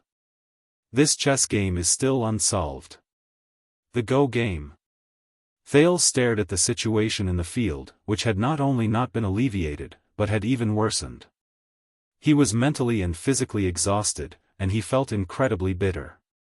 In the distance, Zayn, Koshter, Val and the others were still silently watching the situation in the field. They had no intention of intervening. Lady Eleanor, Lozano, Adrian, Patterson, Stone, and the other guests from the 7 Jade Star attendants family seemed to feel the same way. They locked their gazes on the prince and waited for his reaction. Then, Vogel frowned and leaned toward Doyle. Have you thought it through? Vanguard Doyle? Vogel repeated Mallow's words in a low voice. Sacrifice the pawn. When he heard the vice-captain's words, Doyle shuddered slightly, and his emotions changed. Duel, then die. Vogel said calmly, like an emotionless machine. Doyle's angry struggle lessened. Doyle stared blankly at his father, who was being held hostage. With a last glimmer of hope, he turned to Thales and Mallows as if asking for help. But the prince only pursed his lips and said nothing. What could he do? Tell Doyle not to move, and let Anchor kill his father? Let Doyle fight a duel, and then deliberately die by his opponent's sword? What else could he do other than sacrifice the pawn? Think. At the side, Mallows watched the prince's twitching eyebrows and remained silent. Now, you are the only one who can save your father and resolve this stalemate, Vogel said coldly in Doyle's ear. Realize this early. Doyle turned back stiffly, his gaze filled with despair. Duel, die, he stared in the direction of Anchor and the old baron, but his eyes were dazed. He kept muttering, duel, die, duel, die, duel, die. Thales turned his head away, unable to bear it. He forced himself to focus and think of a way out. Or should he just ignore it, and order the guards to kill the hostage-taker in front of him, once and for all? As for the aftermath, forget it, as long as he gets through this unbearable hardship and pain, who cares about the aftermath? Let his father clean up the mess. No, I can't, Thales' mind was in a mess. Glover could not bear to see his colleague like this. He pressed down on Doyle's shoulder from behind and said sternly, Doyle, pull yourself together. But Doyle subconsciously shook off his hand. As long as I die in the duel, Doyle said absent-mindedly, Father, can be saved? The problem will be solved? Thales could not bear it anymore, but just as he was about to speak, Mallows suddenly said, It's not that simple. The guards looked at him in unison. The watchman's gaze was still fixed on Anchor, whose face was contorted. From just now until now, this Anchor's gaze has always been unwavering in the face of death. I think he probably has the same goal as you. Mallows calmly stated his conclusion to Doyle at a moderate pace. He also wants to die in your hands in the duel. Doyle's dazed gaze suddenly shifted. Thales frowned and looked at Anchor. Yes, that's the only way, Vogel said gloomily. To bring the greatest benefits. Mallows nodded. See, as their pawn, he's the same. He looked at Doyle with a profound gaze. Sacrifice the pawn. The watchman glanced at Thales again. General. Thales closed his eyes. Sacrifice the pawn. General. Sacrifice whose pawn? Whose army will it be? Doyle was still breathing absent-mindedly, occasionally mumbling to himself. But Anchor was already impatient. Answer me. Doyle's son. Do you have the guts to fight me fair and square? The hostage-taker's rage and the old baron's cries of pain further agitated the crowd, inciting gasps and uproar. Or I can start with this old varmint's limbs. Let's see how much blood he can bleed. Watching Anchor move the blade to the baron's wrist, Thales' heart clenched. This is bad. All right, seeing that Doyle was in a state of panic and confusion, Vogel scoffed at Mallows in dissatisfaction. If you don't want to dirty your hands, watchman, then I'll do it. He turned to his subordinates. Gather the flag-bearer division, choose 4 people, the best snipers, but the next moment, a loud and sonorous voice interrupted them. Duke Thales. The banquet hall fell silent. Everyone turned to look at the person who spoke. It was Doyle. The one who shouted the Duke's name was not Anchor, but Doyle. He slowly raised his head, his gaze no longer lost. But there was an additional layer of gloom. Please give the order, Your Grace. Doyle spoke loudly so that everyone could hear him clearly. But there was a hidden bitterness in his voice that Thales could hear. I, the son of the Baron of Mirror River, Danny Doyle. Under the gaze of the entire hall, Doyle took a step forward and gritted his teeth. I am willing, for the sake of my father and family, to follow the ancient tradition of the Empire, and under the witness of Duke Thales and all of you, to respond to his challenge, with this despicable man, to fight to the death. Thales looked at his personal guard in disbelief, and then at Mallows. But the latter seemed to have expected it, and responded indifferently. Doyle glared at Anchor, whose face was full of provocation and desire, and tried his best not to look at his dumbfounded father. I am willing to defend our dignity and reputation. Doyle spoke mechanically, as if his mouth did not belong to him. As long as, you let my father go. After saying these words, Doyle, who was drenched in cold sweat, swayed as if he had deflated. Until Glover steadied him. The guests were silent at first, then a small commotion broke out. The sound of debate once again drowned the hall. Very good, very good. There are still men in the Doyle family after all. Anchor, who received a response, looked at the soulless Doyle and smiled. But Thales could not feel any happiness or satisfaction from it. There was only a different kind of desolation. Thales gritted his teeth. Doyle, Vice-Captain Vogel pursed his lips and looked at Doyle with a complicated gaze. Mallows was silent as well, but his expression was much calmer. No, no, no. In the hall, the old baron, who was being held hostage by Anchor, could no longer care about his pain and disheveled state. He shouted in exasperation, Brat, what are you doing? Doyle snapped out of his daze, glanced at his father, and forced a weak smile. The old baron looked at his wife in horror. My dear, stop him, stop him. But the Baroness was also frightened. She looked around in panic, but all she received was sympathy. Your Highness? Is anyone there? Anyone? The old Baron was so anxious that he was on the verge of tears. Anyone? Stop him, knock this damned unfilial son out. Doyle will be heavily indebted. I will give him half, no, 40% of my income this year. 40%? All right, then half it is. 60%? 70%? The Baron's shouts echoed between the pillars of the hall. Apart from the flickering flames, there was no reply. Desolate and helpless. Looking at this scene, Thales felt even more uncomfortable and indescribable. But he could not reveal it. He had to maintain his most elegant, most detached, and most noble posture. Because he was the second prince. The Duke of Star Lake. Under countless gazes, Doyle took a deep breath, composed himself, and strode forward. Byril. I've already promised you. Doyle roared angrily at Anchor. Now, let go of my father, I'll play with you. Let's settle our scores. Anchor smiled. He did not let go of the old Baron, but turned to Thales. Duke Thales, your highness. The initiator and the receiver of the duel are both present, and only the noble witness remains. Anchor's gaze was a mixture of desire and anticipation, despair and madness.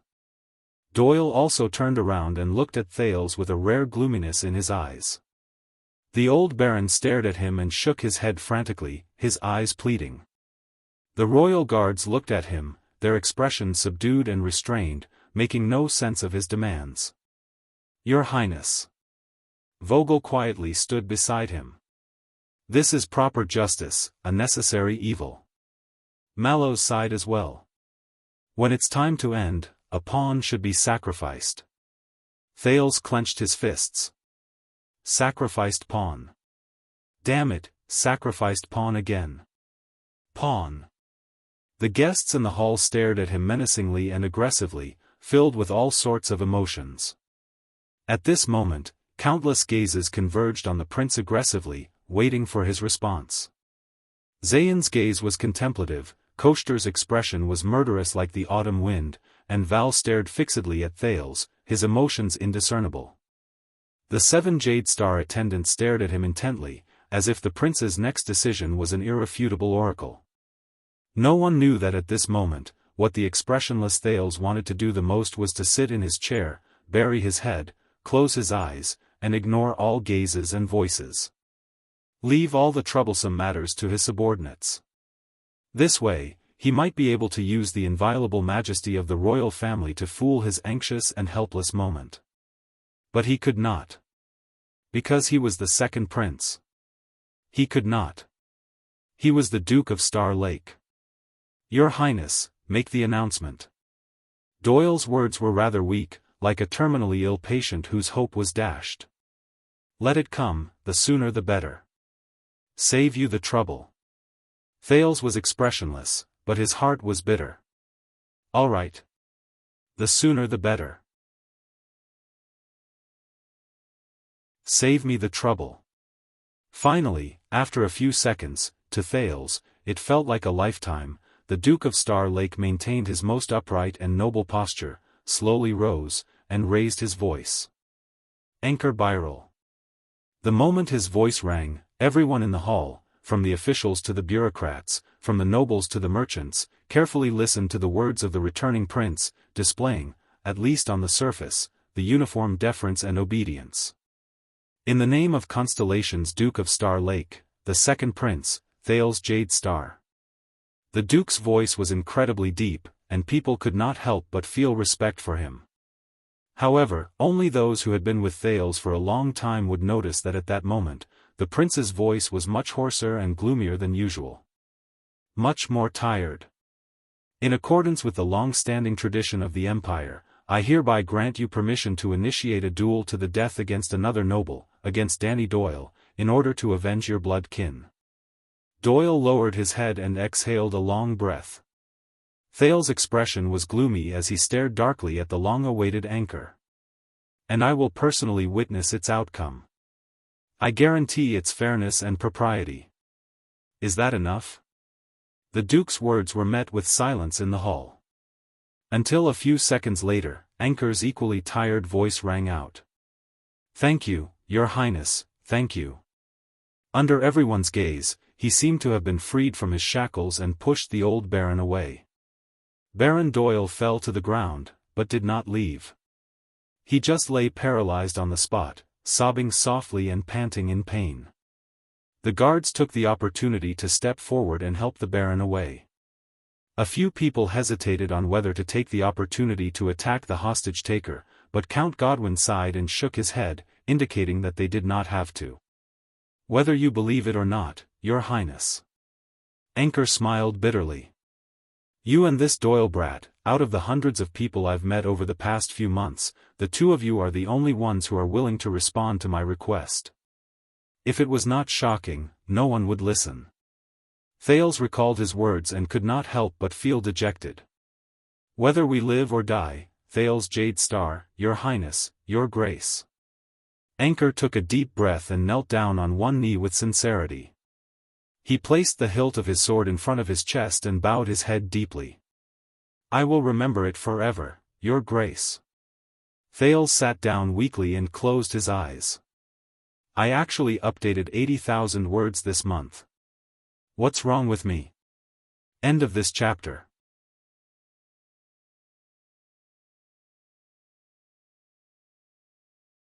Chapter 559. The guests in the hall maintained a rare silence, as if everyone had forgotten how to breathe after the order for the duel was issued. Until Doyle suddenly reached out and picked up Thales' wine glass. Under everyone's surprised gazes, he recklessly and willfully downed half of the wine in one gulp. Doyle tossed the wine glass away and took a deep breath amidst the sound of glass shattering. Gradually regaining his senses, he looked at Anchor's ceremonial attire. In the next second, Doyle removed the leather armor and protective gear belonging to the royal guards in an orderly manner with an expressionless face. "Old leather, my sword." Praka hesitated for a moment. Under Mallow's gaze, he retrieved the confiscated weapons. "This will not be a pure duel, both sides seek defeat instead of victory, seek death instead of life." Mallows walked to Doyle's side and watched him make his final preparations. He said softly, "Are you ready?" Sitting in his seat, Thales clenched his fists. "Both sides seek death, why?" "Why?" Doyle took off his arm guard and glanced at his superior indifferently. "My lord, commanding officer, or Tormund Jr." Perhaps it was because he was tipsy, or perhaps he had no scruples, he casually addressed the other party. "Do you know, you're such a bastard." Tormund Jr., Mallows frowned. "You look like you don't even give a damn about His Highness."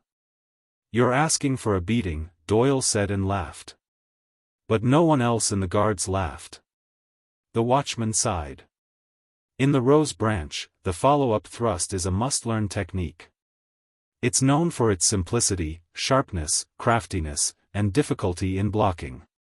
It's hard for practitioners to change. If you find the right timing, it'll be less painful. Doyle's smile froze. He straightened his back and looked at Glover, who had been his partner for the longest time, with a desolate expression. "Zombie, I'm sorry to bother you with my trash talk, but my father told me to build a good relationship with the Glover family." Glover nodded, his face still expressionless.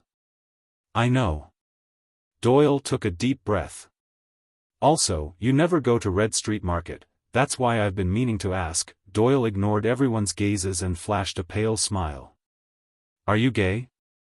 The guards immediately fell silent. Glover furrowed his brows, but he still replied, "No." Doyle snorted and shrugged. "All right, I want to say that it's okay even if you are." "I'm very tolerant." The Doyle family, Anchor interrupted Doyle from the center of the hall. He was at ease, completely disregarding the guards around him who were itching for a fight. "What are you waiting for?" Doyle laughed and turned around. "What's wrong? Can't you wait to die? Just like you." Anchor looked at his opponent and smiled. "Same here."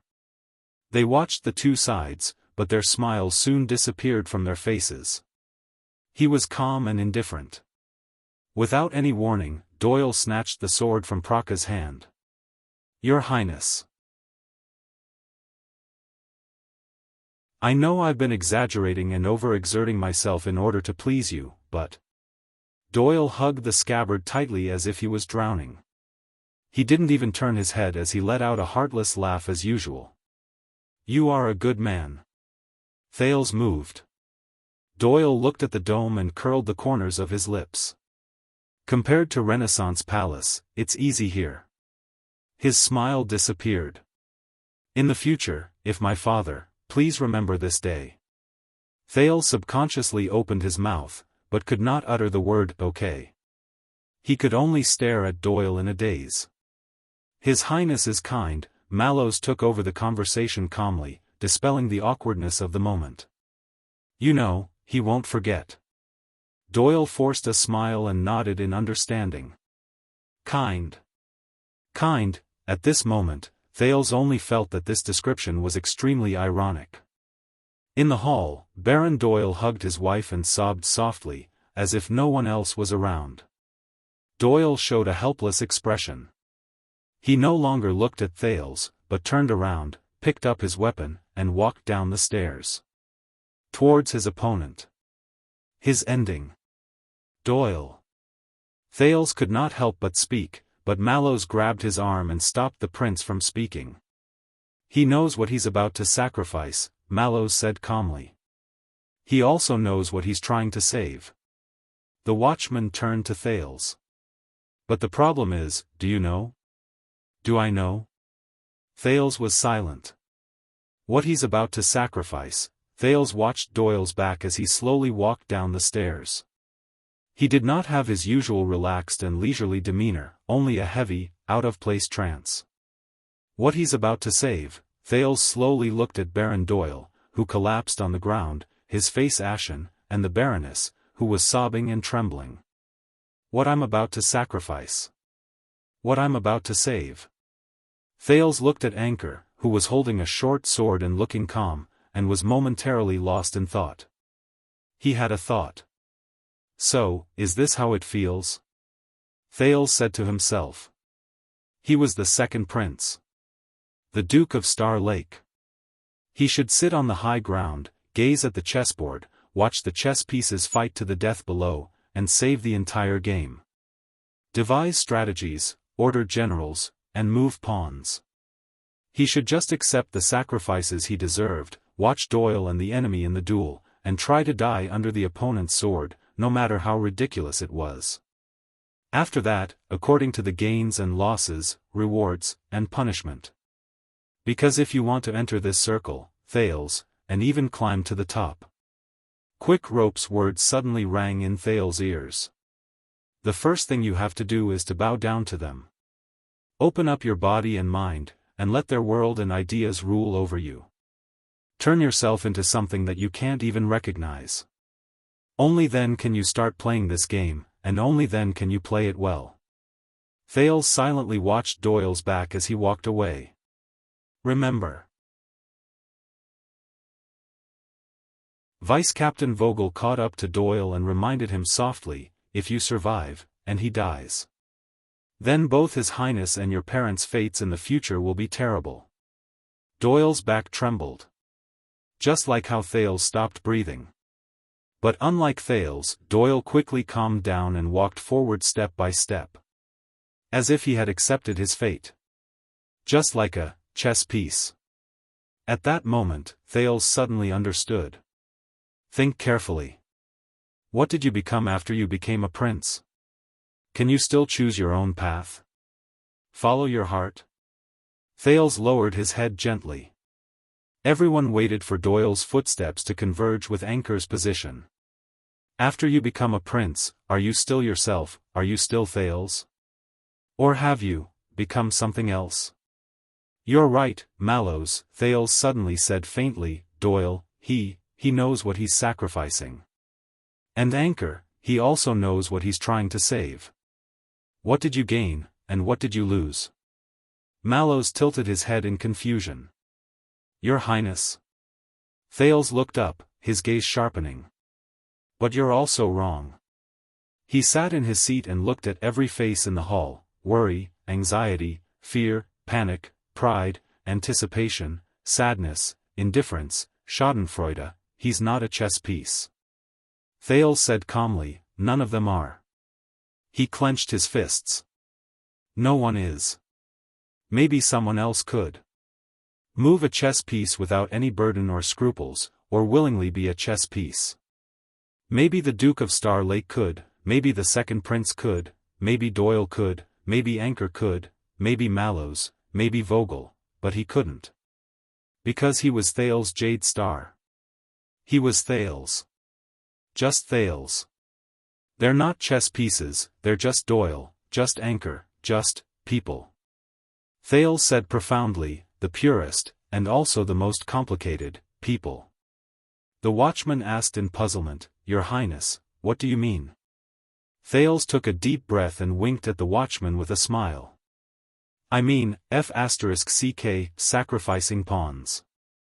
Mallows finally sensed that something was wrong. At this moment, the prince's eyes were no longer as uneasy and anxious as before, and lacked the usual depth and bitterness. Instead, there was unprecedented firmness and brightness. Wait, Mallows' expression changed. What do you want to do? But when he realized what the second prince wanted to do, it was already too late.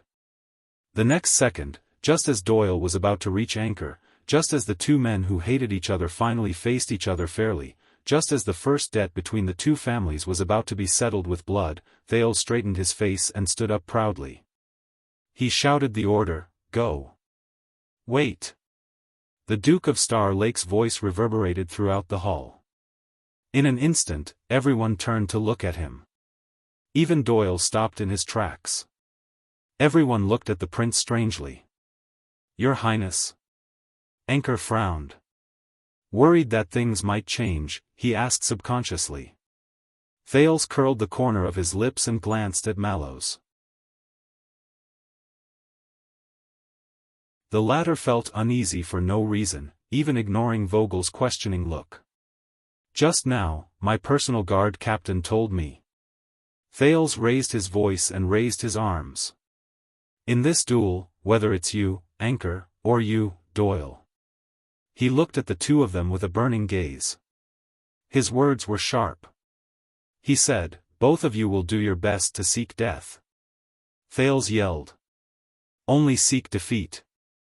As soon as he said that, the hall broke into a flurry of discussion. Only those who had expected it, such as Count Godwin, the Duke of Iris Flowers, the One-Eyed Dragon, Duke Val, and the others, did not react.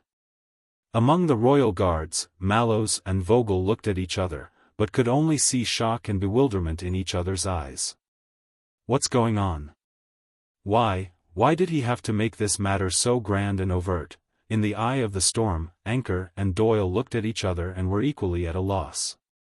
Use actual sacrifices in exchange for greater benefits or smaller losses. Thales smiled. He glanced at the two of them separately, his voice bright and confident. Fight a battle where you seek defeat, do you know how? Do you? The prince's question stirred up more and more discussion in the banquet hall. Anchor and Doyle were stunned for a few seconds before they spoke almost simultaneously. Your Highness, and the prince's smile cooled. But I don't like that. Thales roared, interrupting the two men who were caught off guard. The Northland barbarians may be barbaric. Thales raised a goblet that belonged to an unknown person and held it in the air, his gaze sharp as a knife. But they never compromise. Well, most of the time, they never compromise. Thales gently let go, letting the goblet fall and shatter on the ground. He looked at the hall full of people who were either bewildered or confused, solemn or happy, and chuckled. So, I would like to add some stakes as encouragement. As soon as he said this, everyone in the hall was once again puzzled. Only Thales remained smiling. To increase motivation for the two of you. A glint flashed across his eyes as he locked onto the dueling duo in his field of vision. To ensure that this is a fight where every punch hits the flesh, every stab sees blood, brilliant, and strive for victory, an unforgettable, Thales' smile froze and his voice deepened. A duel to the death. What?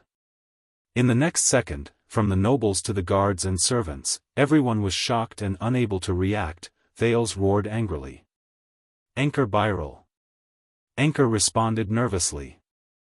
In the name of the Duke of Star Lake, the second prince, Thales Jade Star, I swear to the Sunset Goddess. Thales' expression was unprecedentedly solemn and cold. If you win the duel and kill your opponent. My father, His Majesty King Kessel, Thales said coldly. He and I, we will fully support you to reopen the court for your family and seek justice. Anchor was shocked. Not just him, Mallows, Doyle, Vogel. When everyone came to their senses, they were all shocked and in disbelief. Anchor said in shock, "You represent His Majesty?" Thales sneered. Yes, the Jade Star royal family will speak up for the Byrel family. Until you're satisfied. The guests in the hall burst into an uproar, their voices rising and falling. Anchor was taken aback. He stared at Thales' expression, breathing erratically and unable to control himself. Fully support, speak up for the Byrel family. Doyle, on the other hand, looked betrayed as he stared in disbelief at the prince he once served. Vogel, who was beside Mallows, gritted his teeth and whispered in shock and anger, "His Majesty. How is he representing His Majesty? Still supporting Byrel?" "No, that's too rash," Mallows frowned. But Thales quickly spoke again, his voice as solemn as before. "But, Anchor, if you lose the duel, you will die." He said coldly, "Then I promise on behalf of my father, on behalf of the Jade Star royal family." The Byrel family controversy, a cold glint flashed in Thales' eyes. It ends here. The meaning of this sentence was unclear. The guests were puzzled for a while, until Anchor, whose expression kept changing, tried to speak. "Your Highness, I don't understand," but Thales immediately raised his voice, interrupting everyone's thoughts. "As the price for witnessing your glorious duel, as punishment for your disrespect and overstepping your boundaries," the Duke of Star Lake's voice echoed between the pillars of Mindy's hall, making everyone stand in awe. "If you lose, the Byrel family case will never be overturned, retried, or objected to." Thales stared coldly at the increasingly bewildered Anchor, his voice cold as ice. "No matter how much grievance you have, how much legal evidence, how much reason you have. The kingdom will not question any of it. And that ends here." Amidst the guests' discussion, Anchor stood rooted to the ground. He took a few seconds to understand the prince's bet. Fully support if you win the duel, never overturn the case if you lose the duel. Anchor looked up in a daze. "But my family's land, never overturn the case." "I don't understand." Thales' voice was cold as he cut off his question. "Anchor, you're saying that you're going to resort to a duel to recreate my legendary journey in the north?" Anchor frowned. Thales snorted coldly. "Since you chose to solve the problem with the ancient style of the Empire, you should enjoy the convenience of solving the problem once and for all. You have to bear the price of its barbaric backwardness." Anchor was stunned. Thales raised his head and looked around the hall at the people who were looking at him. Wherever his gaze landed, the guests lowered their heads. He said in a deep voice, "This is the truth of duels. This is the true way of the Empire and the Northlands." As he stared at the two duelists who were both stunned, Thales curled up the corners of his lips and revealed a gentle smile. "With this kind of bet, you will have the motivation to win, right?" Discussions rose in the hall like a buzzing bee. Everyone was trying to figure out Thales' intentions. "All right, I think I understand a little." Vogel thought hard and ventured, "That's not the case. That guy's path of retreat has been blocked by His Highness' tyranny of royal power. Now he must kill Doyle and cede the moral high ground to us in order to reverse the family's verdict." The vice-captain looked at Mallows in confusion. "But isn't His Highness afraid that the Doyle brat will try to kill the other party to end the case in order for the royal family to fulfill their promise?" Mallows looked at the Duke of Star Lake's profile and lowered his head. "No," the watchman answered Vogel in a low voice. "You don't understand." The vice-captain was stunned. In the hall, having figured something out, Anchor and Doyle exchanged glances. "What's the matter, Birel?" Color reappeared in Doyle's eyes, turning into a flame of eagerness. "Are you afraid of losing?" Anchor did not answer immediately. After a long period of silence, he finally let out a cold laugh. "All right, if that's what you want to see, Your Highness." He raised his head and looked straight at Thales. His tone was as resolute as ever, but with a hint of murderous intent. "Come on, let the duel begin. But, please remember your promise." "If I win," Thales chuckled, "I guarantee that the royal family will fully stand by your side." Vogel frowned when he heard this. "You guarantee, is it appropriate to say that? What does he want?" Vogel looked at the second prince in annoyance. Only Mallow said calmly, "Help." "Help?" Vogel responded with confusion. "When we're ready to sacrifice the pawn," Mallows turned his head, his eyes burning. "He wants to save his life. Not just one." Vogel's confusion only deepened. But fortunately, he no longer had to wonder. "Mallows, since the duel is about to begin," Thales ordered his personal guard captain loudly, so loud that the entire hall could hear him. "Go get Sentinel." Sentinel. Upon hearing this name, many people in the banquet hall felt their hearts skip a beat. Mallows frowned and said, "Sentinel? But Your Highness, isn't that?" "Yes." Thales interrupted him without hesitation. The prince turned to the guests with a piercing gaze. "A gift from the Duke of Western Desert, a heirloom of the Fakenhas family, a famous ancient sword of the Empire that represents their infinite trust and loyalty towards me. It should be worthy of this duel, right?" Everyone was taken aback by these words. "Your Highness?" Anchor from Western Desert asked doubtfully, "You want to lend your sword to one of us?" He and Doyle looked at each other, exchanging a look of wariness and disgust. Thales smiled, but he shook his head. "You're from Western Desert, Anchor," he looked at Birel calmly. "Then you should know that the tribal leaders in the Great Desert always treat their guards as their own, as their wings." Anchor nodded skeptically, but after Thales' next words, his expression gradually changed. "Challenging them in a duel is no different from challenging the leader himself," Thales said indifferently. At the same time he caused a commotion. He remembered an orc war chief he once met, and the dual rule of buy 1 + 2 and get 1 free that left a deep impression on him. And unfortunately, Thales' expression was indifferent as he spoke calmly, drowning out the discussion. "Danny Doyle happens to be my personal guard, the Duke of Star Lake. You challenged him. You challenged me." Doyle was stunned on the spot. Anchor's eyes widened. As soon as he said that, many came to a realization. "Your Highness," but Thales ignored them and continued to speak loudly, not hesitating to use the sin of Hell's River to drown out all other voices. "As for Baron Doyle," he roared, "you are also my esteemed guest." Thales' expression was gloomy as he pointed at the stunned old Baron Doyle, who was in his wife's arms. "Today, at my banquet, in my Mindy's hall, he shall not be threatened, harmed, or challenged. It is an affront to me personally." The dueling duo was no longer the focus of attention. All eyes were focused on the prince, whether in surprise or fear, uneasiness or apprehension, admiration or disdain.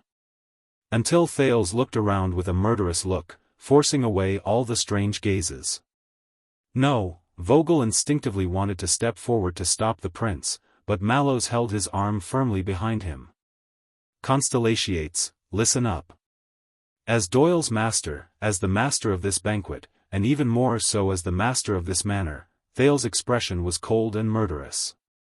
His voice shook the dome, and his words were resolute. "I, Thales Jade Star." He stood on the highest seat in the banquet hall, raised one arm, fearless of the gazes of the audience, and spoke in a loud and clear voice. "In accordance with the ancient custom of the Empire, I shall carry out my duties and rights as the master. I will represent Danny Doyle and accept the most legitimate challenge to a duel issued by Anchor Birel on his behalf. Thales' gaze was cold as he lowered his arm and pointed at the two duelists who could no longer speak. Carry out this duel of blood vengeance. Until the winner is decided. Until the winner is decided. Until the ancient ritual is completed. As soon as he finished, the banquet hall fell into a long silence. Thales lowered his gaze and sneered. Don't worry, Anchor. He smiled at the shocked Anchor and the dumbstruck Doyle. The conditions and wager previously mentioned are still valid. Thales lowered his head slightly. The firelight cast a dark shadow on his face. As long as you're in the duel, he put away his smile and uttered his last words coldly. Kill me. It's the end of the month, I want sponsored partnerships, I want monthly votes. Making typing noises, end of chapter.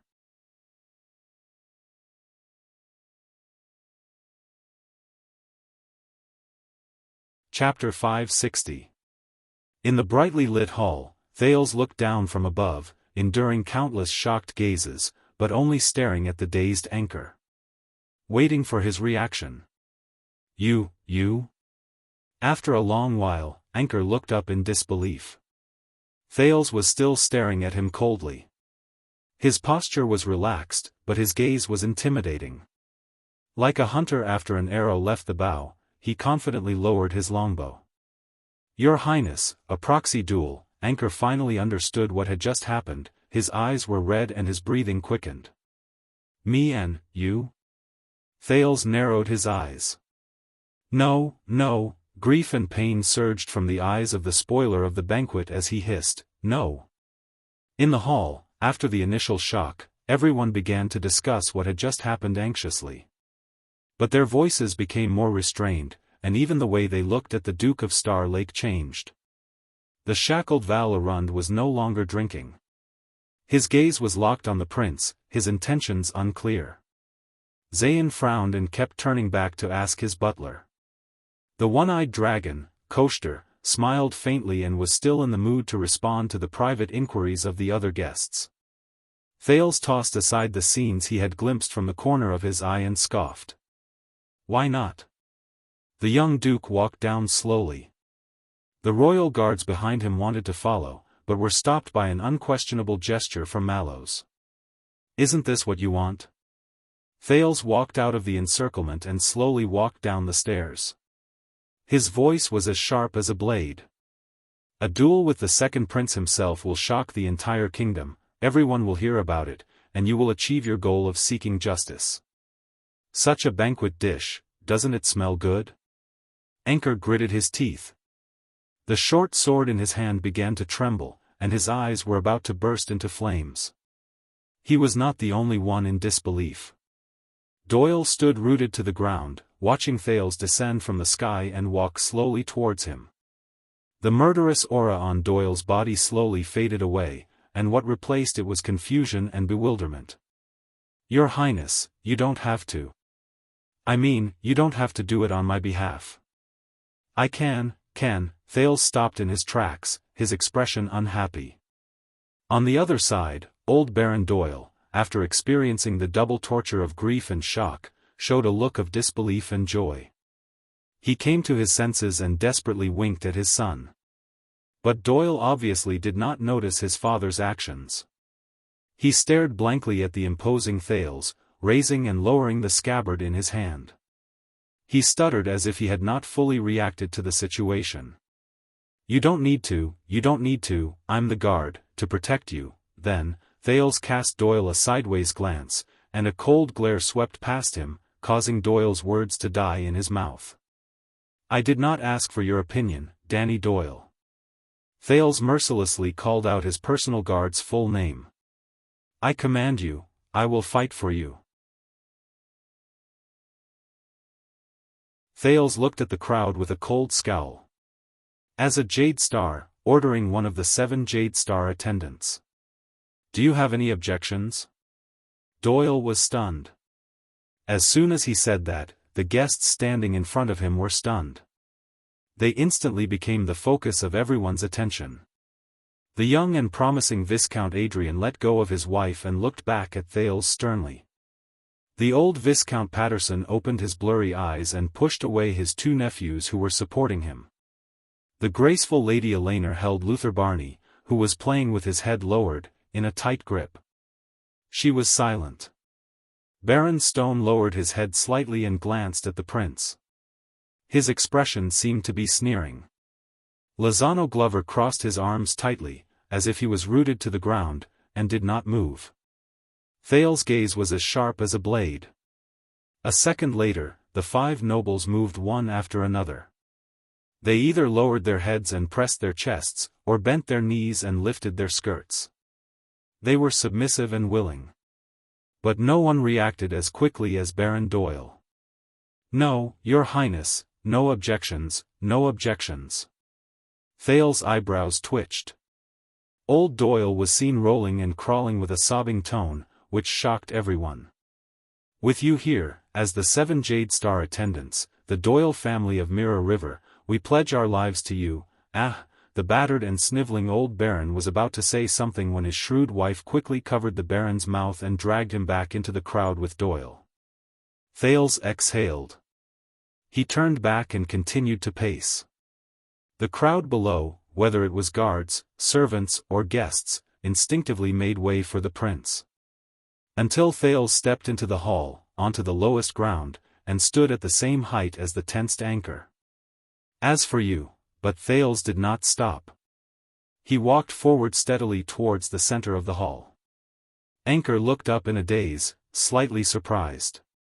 He realized that the blade in his hand could reach the prince if he took 2 steps. Doyle, who was closest to him, was the first to react. He put down his father and rushed forward, exclaiming at the same time, "Your Highness." The guards who followed Thales down the hall also sensed that something was wrong. Mallows frowned and raised his voice. "Your Highness, we're close enough." Count Godwin panicked. "Prince Thales.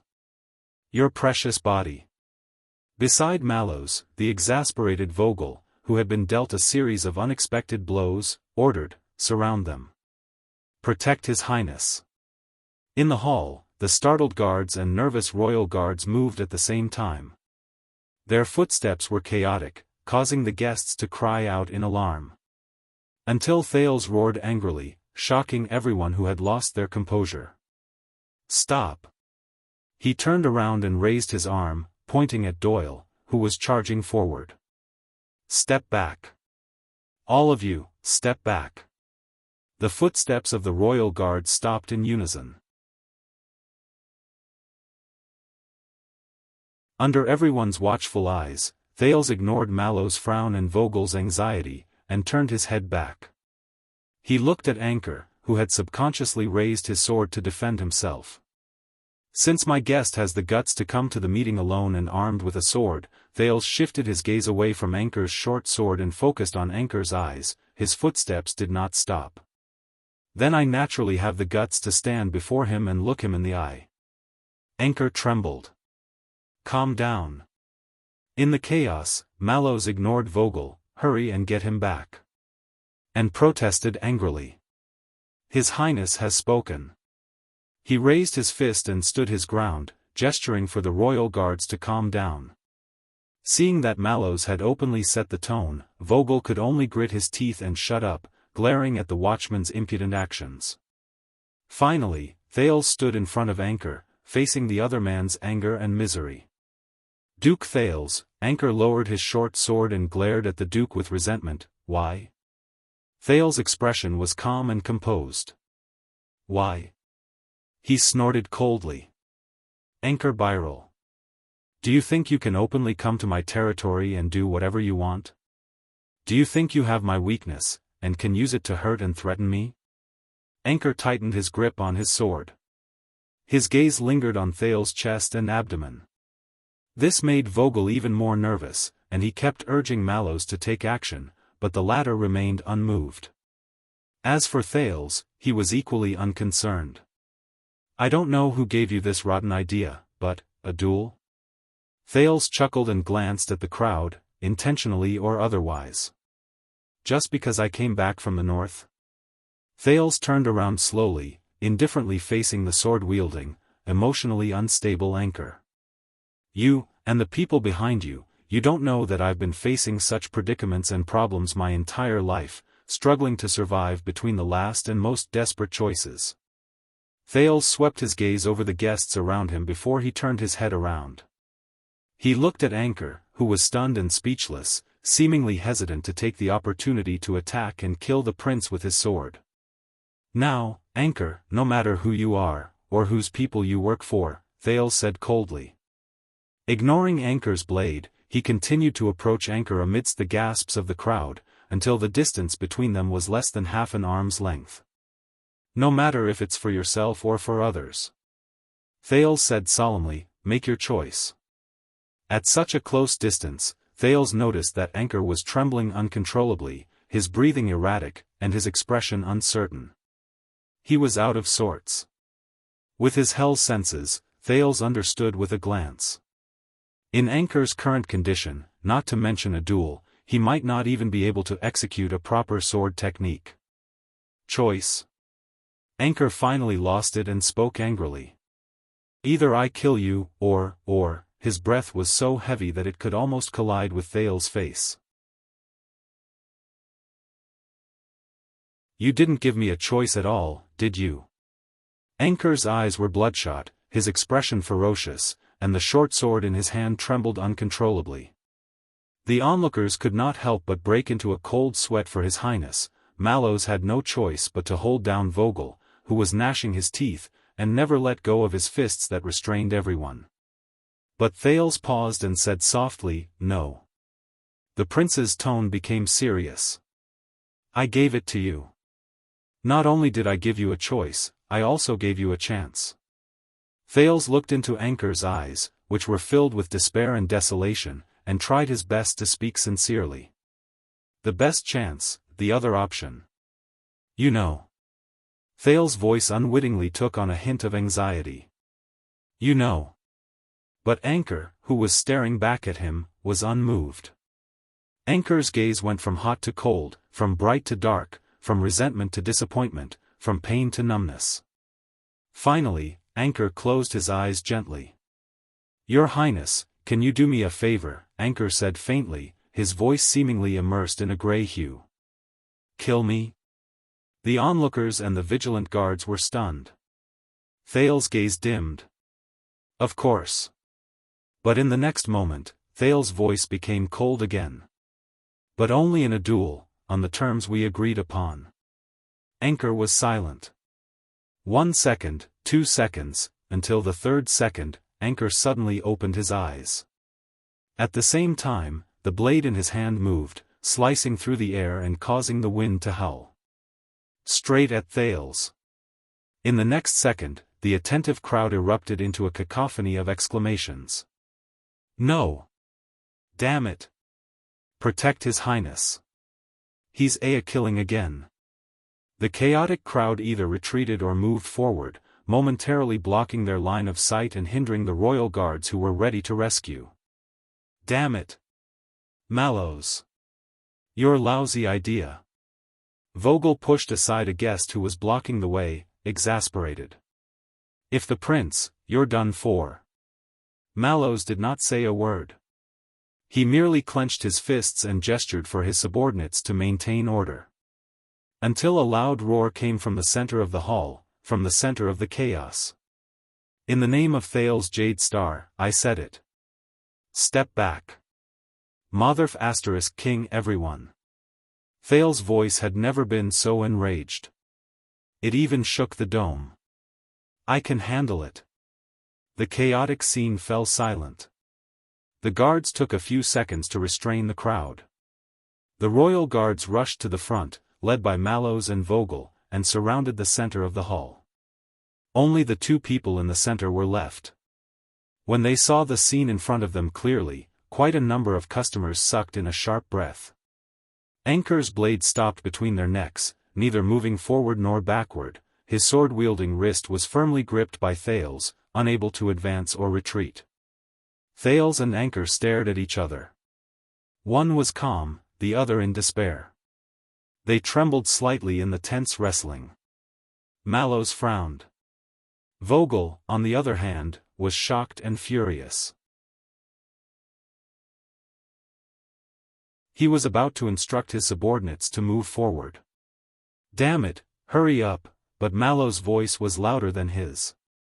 "Steady." The watchman raised his fist high again, causing everyone to freeze. "His Highness' orders are not to be disobeyed." Vogel's footsteps paused. Mallow said coldly, "His Highness is handling it. Not to be disturbed." Vogel was exasperated. He lowered his voice. "Handle it? You're the captain of his guards. If something happens to him..." This time, Mallows did not swallow his anger. Instead, he replied coldly, "Then I'm still the captain of his guards." The vice-captain's words were choked in his throat. In the hall, Thales carefully pacified the sin of Hell's river that was infused into his arms. While obstructing Anchor's intentions, he did not let the power of eradication turn into a bloodthirsty beast. "Anchor, don't do this." Thales shook his head, his eyes carrying a warning look. "Sentinel hasn't been brought, our duel hasn't begun." But Anchor shook his head. "Let go, let them kill me." Anchor lowered his voice, his tone gloomy. "I have to die, I can't walk out of here alive." Thales frowned. In that instant, he felt like he was back in the prison of bones. Right in front of him, Barney Jr. had brought the blade of the sword to his neck. "Yes," Thales chased away the unpleasant memories and said firmly, "but this is only the choice he gave you." He balanced the strength in his arms, not allowing Anchor to move an inch, and stared into Anchor's eyes. "The person who gave you this sword, he's not worth dying for." Anchor seemed infuriated. His pupils contracted, revealing his anger. "I'm not doing this for him." Thales did not back down. "I know." The prince stared at the pair of eyes that alternated between anger and despair, hoping that Anchor could read his meaning. "So I gave you a chance. Seize it." Thales' voice was a little anxious. Anchor was dazed for a moment. His breathing slowed down, and his pupils refocused. "Why? Because I know you're not his pawn," Thales said firmly. "I know what you really want." Thales tightened his grip, closing the distance between the two, and said in a volume that only they could hear, "You're not here for revenge, and you're not here for personal gain. And you're not here for your father." Anchor was stunned at first, then in disbelief. How did you?" Thales said coldly, "because I believe that we're the same people." "The same people." Anchor's palm trembled. "What?" "But the person who gave you the sword," Thales stared into his eyes, "he's definitely not." Separated by a horizontal short sword, the two stared at each other, one determined, the other confused. Anchor's hesitation only lasted for a moment. He gritted his teeth, his eyebrows twitching. "He gave me a sword, and you gave me a wager." Anchor glared at Thales. "You're both forcing me to take the next step you want. Are you different from him?" Thales was silent for a moment. A second later, the strength in the prince's grip weakened. "He wants to be a chess player and win the game," Thales said in a low voice. Anchor sneered sarcastically. "And you want to lose?" Thales raised his head slowly. "No. I just understand," he said tiredly, "the other chess pieces." Anchor was startled. "I told you, we're the same kind of people." Thales said with difficulty, "Anchor Biral." Anchor loosened his grip, and the distance between them returned to an arm's length. But the short sword was still between them. The prince stared at Anchor with a burning gaze, and tried to touch Anchor's weapon. "Now, let go, and give me the sword." Anchor's gaze was confused. He glanced around at the royal guards, who were eyeing him as if they were facing a formidable enemy. He gritted his teeth. "I can't. The chess piece can't," Thales pressed his left hand on the hilt of Anchor's sword, his gaze firm. You can. Anchor Byril, you can. Anchor hung his head. If I let go, Byril's gaze regained clarity, but then became pained. What should I do? Faced with this question, Thales was silent for a while. But he quickly looked up. I don't know, but I'll try my best. Anchor snorted, his emotions indecipherable, as if he was crying and laughing at the same time. I've tried my best. No, you haven't, Thales shook his head unquestionably. You didn't see me. He said firmly. This time, Anchor stared at him for a long time. Under Thales' gaze, Anchor's gaze went through a series of confusion, pain, torture, struggle, anger, and resentment.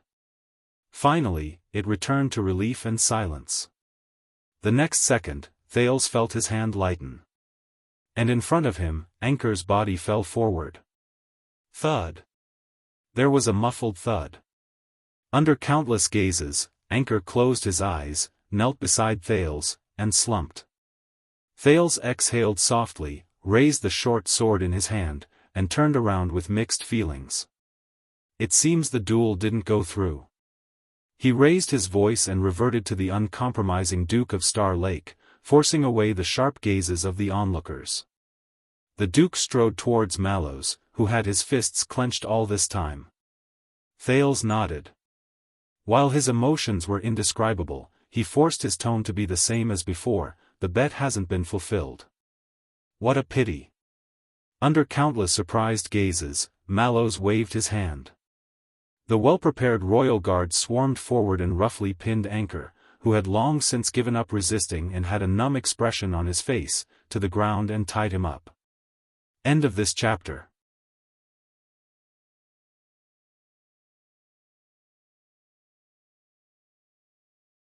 Chapter 561.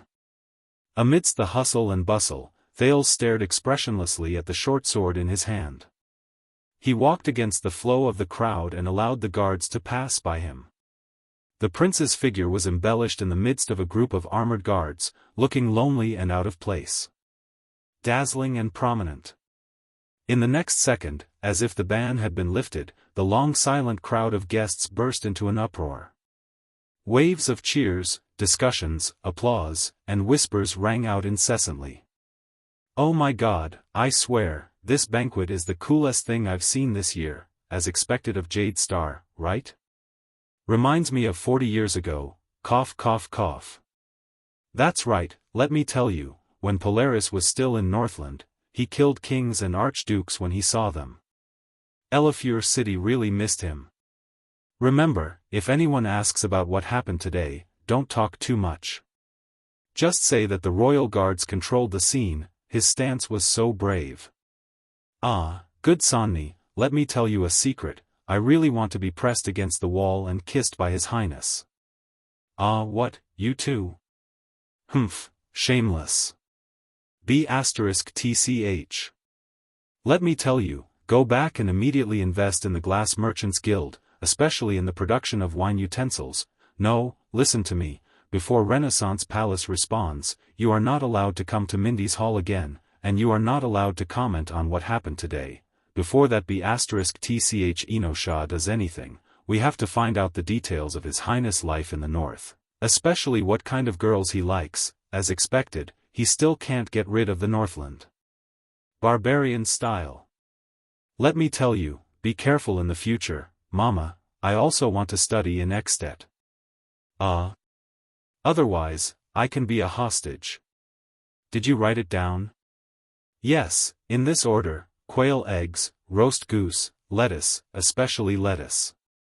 Tell your father to close all the usury loans your family has. Losses? You're still thinking about losses? Doyle is a good example to learn from. Did you hear that? Did you hear that? I have the guts to stand in front of him and look him in the eye. No, when we go back, we can't even mention it, especially that bet. It was as if the public's temporarily lost enthusiasm had finally returned after the situation had calmed down. Thank God, my sunset. That damned scoundrel, I swear, I swear. Baron Doyle hugged his son and wife as he wailed unbridledly, which made Doyle feel very awkward. Many people began to size up the Prince of Constellation, who stood among the many guards with his back to the hall, with different gazes. But Thales only said nothing. He raised his head slightly and looked at the empty highest seat after the king left. It was as if he was living in his own world. Not to be disturbed. Not to be disturbed. All right, Flag Bearer Division will take over from here. Take him directly to the Secret Intelligence Department, Vogel instructed the men who were escorting Anchor, then glanced at the dazed Thales with a complicated expression. Obviously, a lot of people have to work overtime tonight. Soon, under all kinds of gazes, Anchor was escorted away by the guards who were waiting for him. Even though he did not struggle, the length of the escort team was still comparable to a guard of honor. Thales listened quietly to the sound of Anchor being taken away. He did not look at his eyes.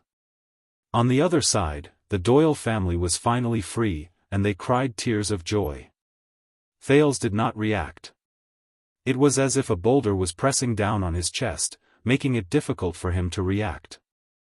Mallows motioned for Glover to put the cloak on the Duke, but was stopped by Thales' outstretched hand. As the backbone of the king's party, Count Godwin coughed, stepped forward, and greeted Thales like an elder. Your Highness, you've worked hard tonight. If you don't mind, I think the banquet will end here, but Thales suddenly spoke.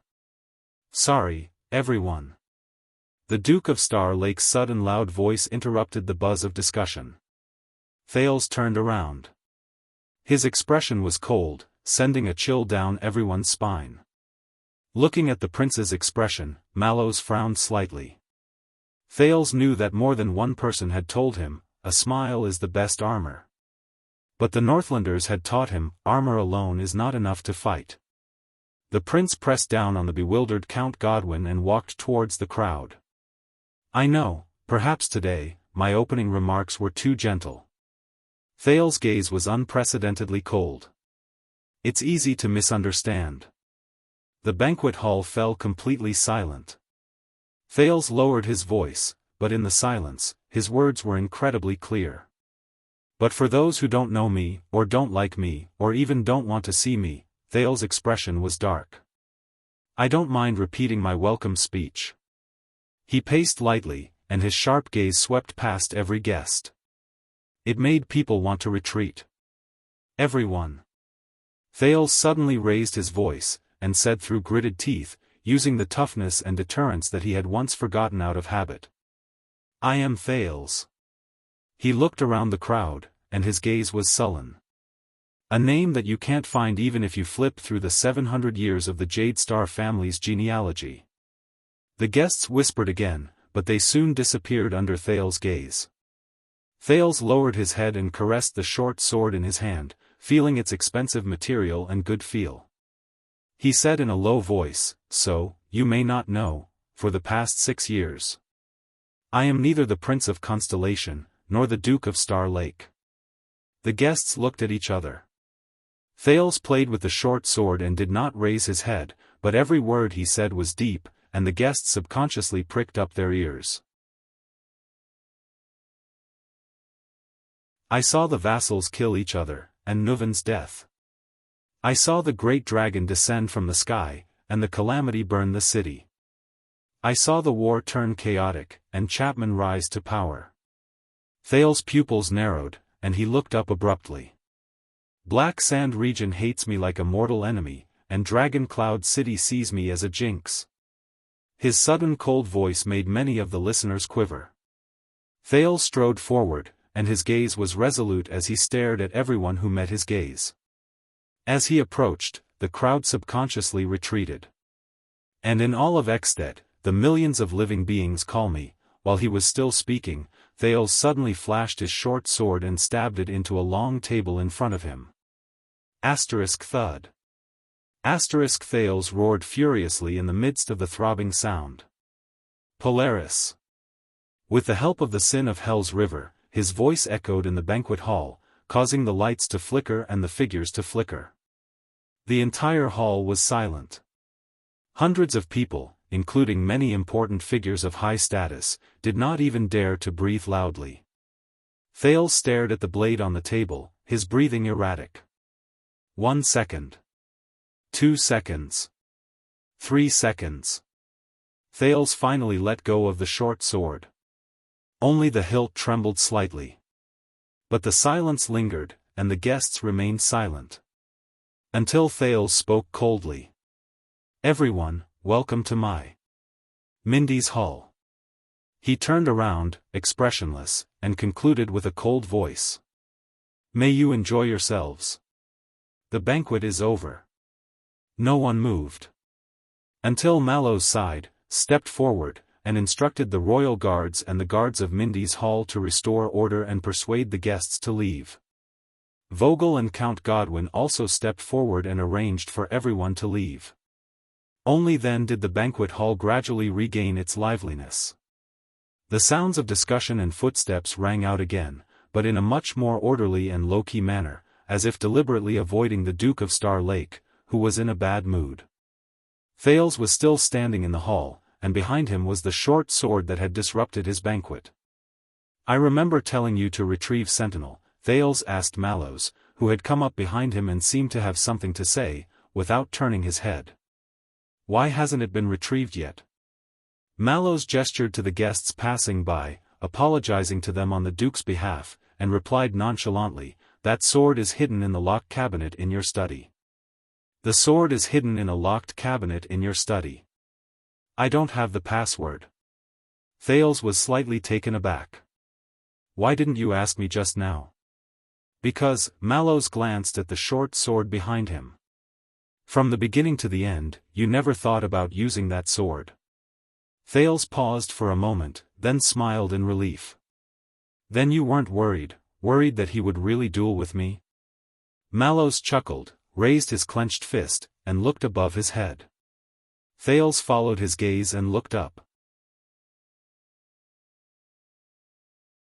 Soon, he saw 5 or 6 members of the Star Lake Guards emerge from the shadows above the banquet hall. Each of them held a crossbow and looked at them vigilantly. Mallows slowly unclenched his fist that had been clenched for a long time. In the next second, the royal guards in the shadows put away their crossbows. "That's Toledo, Morgan, and Itariano who are beside you." Thales recognized these people and could not help but be surprised. "The sniper team you arranged at the last minute," Thales said in realization. "Why do I remember that Vogel stopped you?" Mallows scoffed and looked at Vogel, who was bidding farewell to a few nobles in the distance. "He thought he stopped me." Thales exhaled. "Previously, did you think about the price of doing this?" Mallows asked softly. Thales shook his head. "No." "And now?" Thales' heart sank and he fell silent. Mallows did not say anything, his expression remained indifferent. The guests in the hall gradually began to move. Many squeezed to bow and bid farewell to Thales, but even more dilly-dallied, as if wanting to linger for a while longer. For example, the 7 Jade Star attendants. "Very clever, Your Highness." As expected of Count Casso's favorite pupil. This was Baron Stone of the 7 Jade Star attendants. His expression was gloomy, and his thoughts were unclear. "Despicable scoundrel, how dare you be so presumptuous," the elderly Viscount Patterson said indignantly. "Your Highness, you must forge ahead and face the truth. Otherwise, such devious schemes will only become more rampant. This is no trivial matter. Take care, Your Highness." Viscount Adrian's farewell was concise and clear. "The Doyle family has no way to repay Your Highness' great kindness, only," this was a weeping old baron. But long before he could start his speech, he was dragged away by the observant Doyle, who apologized profusely to Thales before leaving. "Your Highness, your righteous act of standing up for your subordinate is deeply rooted in the hearts of the people," Lady Eleanor said softly as she led her son, Luther, to bid farewell. "A benevolent master is bound to be rewarded." Facing them, Thales was expressionless. At most, he nodded slightly. Until Val Arund, shackled and escorted by the guards, came before him. "You will become a problem, child." Duke Arund snorted softly and stared at Thales with interest. "Trouble for many people, big trouble." Thales suddenly moved. He slowly raised his head and stared intently at the Duke. "Even bigger than you?" Val raised his eyebrows and smiled. Without saying a word, he instructed his escorts, "Let's go. Let's go, I miss my luxurious single room." After Val left, Lozano Glover, one of the 7 Jade Star attendants, came before him. "Your Highness, the accumulated problems in Mirror River and Crow Caw City are not just a temporary problem. They will affect many parties. Please pay more attention when you deal with them." Thales nodded, but his heart was numb. Viscount Lozano paused for a moment. He glanced at Glover, who was coordinating the work on the other side. "My younger brother, Callan, he is dull and taciturn. He often forgets to eat and sleep when he works. He does not know how to rest and rarely goes home." Lozano looked at his younger brother with a complicated gaze. "Please let him come back for a vacation regularly, so that he can better serve the royal family." Thales' gaze flickered. "I will." Lozano nodded, bowed and left. "That's it?" Thales turned around. Koster Nanchester blinked his single eye and looked at the prince disapprovingly. "No," Thales said flatly, trying not to think about the haze in the depths of his heart. "This is just the beginning." Koster snorted. "I will return to Steep Forest City soon." The Duke of the Land of Cliffs curled his lips. "Tonight, I brought you a few special stones from the Land of Cliffs as a gift. Find a few trustworthy people and keep them safe." Thales frowned in confusion. "Why?" "Because they are military messenger raven directional stones," Koster said nonchalantly. "They are connected to a few military intelligence ravens that have not been recorded in the post stations, and not even the secret intelligence department knows about." Thales exhaled. "Why didn't you say so earlier?" Koster snorted and shook his head. "Because your banquet had not started then." He glanced at Mallows, who was arranging matters not far away. "Because you did not need it then." Thales was stunned. But the one-eyed dragon left without any reluctance. The figures hurried away and said their goodbyes. Thales watched the day's unique banquet come to an end with exhaustion and apathy. Until he saw one of the figures. Thales took a deep breath and recalled everything that happened tonight. He smiled. Amid the noise of the guests, Thales raised his head and called out to the figure who was about to leave. "Dear Zayn." The hall fell silent again. Many people stopped and looked over. In the crowd, the amiable Duke of Iris Flowers turned around. "Your Highness. Proper etiquette and elegant behavior." Thales looked at him and suddenly said, "You forgot something." Zayn was stunned. "Something? I don't understand." But the next moment, his expression changed. Because Thales turned around and, without hesitation, pulled out the short sword from the table. Clang! The metal short sword flew a few meters and hit the stone floor with an incessant clang. It caused the people around to avoid it. "The sword you brought." In front of everyone, Thales said coldly, without hiding anything. "Aren't you going to take it back?" As soon as he said that, everyone's expression changed and they were shocked. The hall fell completely silent. Zayn's eyes widened slightly as he looked at him in surprise. Thales and Zayn, amidst the countless hurrying figures, looked past the crowd without any hindrance and met in the air. Soon, the surprise faded from Zayn's gaze, leaving only coldness. It was tit for tat with Thales. As if they had a tacit understanding, after a period of fearful whispers, the remaining guests scrambled to leave in batches. Even Vogel was no exception. It was as if there was a plague in the banquet hall. Not long after, most of the guests in the hall had left. Mallows frowned and waved his hand to dismiss the equally surprised royal guards and servants. He also stepped back quietly. Zayn pondered for a few seconds before turning around and dismissing his old butler. You know, in these 6 years, Thales chuckled. Did I learn anything from Dragon Cloud City, from the Northerners? Duke Zayn frowned slightly. He did not speak, but his expression grew more serious. His earlier elegance and composure were nowhere to be seen. In the empty hall, Thales spoke softly. His tone gradually turned murderous. Uf** ked them. Thales stared at Zayn, his gaze sharpening. And they f** ked you back. In the messy banquet hall, the Duke of Star Lake's voice echoed in every corner with a chilling coldness. Only harder. More ruthless. More painful. In a split second, the banquet hall fell into a suffocating silence. Only the two men facing each other from afar, their gazes as swords, confronted each other in the air. Until Zayn sighed and sneered. How did you find out? Thales did not speak. He frowned, took a step back, and sat down on a chair. He stared at the short sword, his thoughts unclear. You told me, the prince hissed.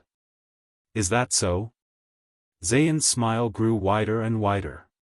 When? A few seconds later, Thales raised his head and looked at Zayn again. Now. After reading the anti-epidemic news for a day, I feel overloaded. My threshold has reached its limit and is about to be melted. I'm happier writing. What matters of the 6 dynasties have become private schemes. End of this chapter.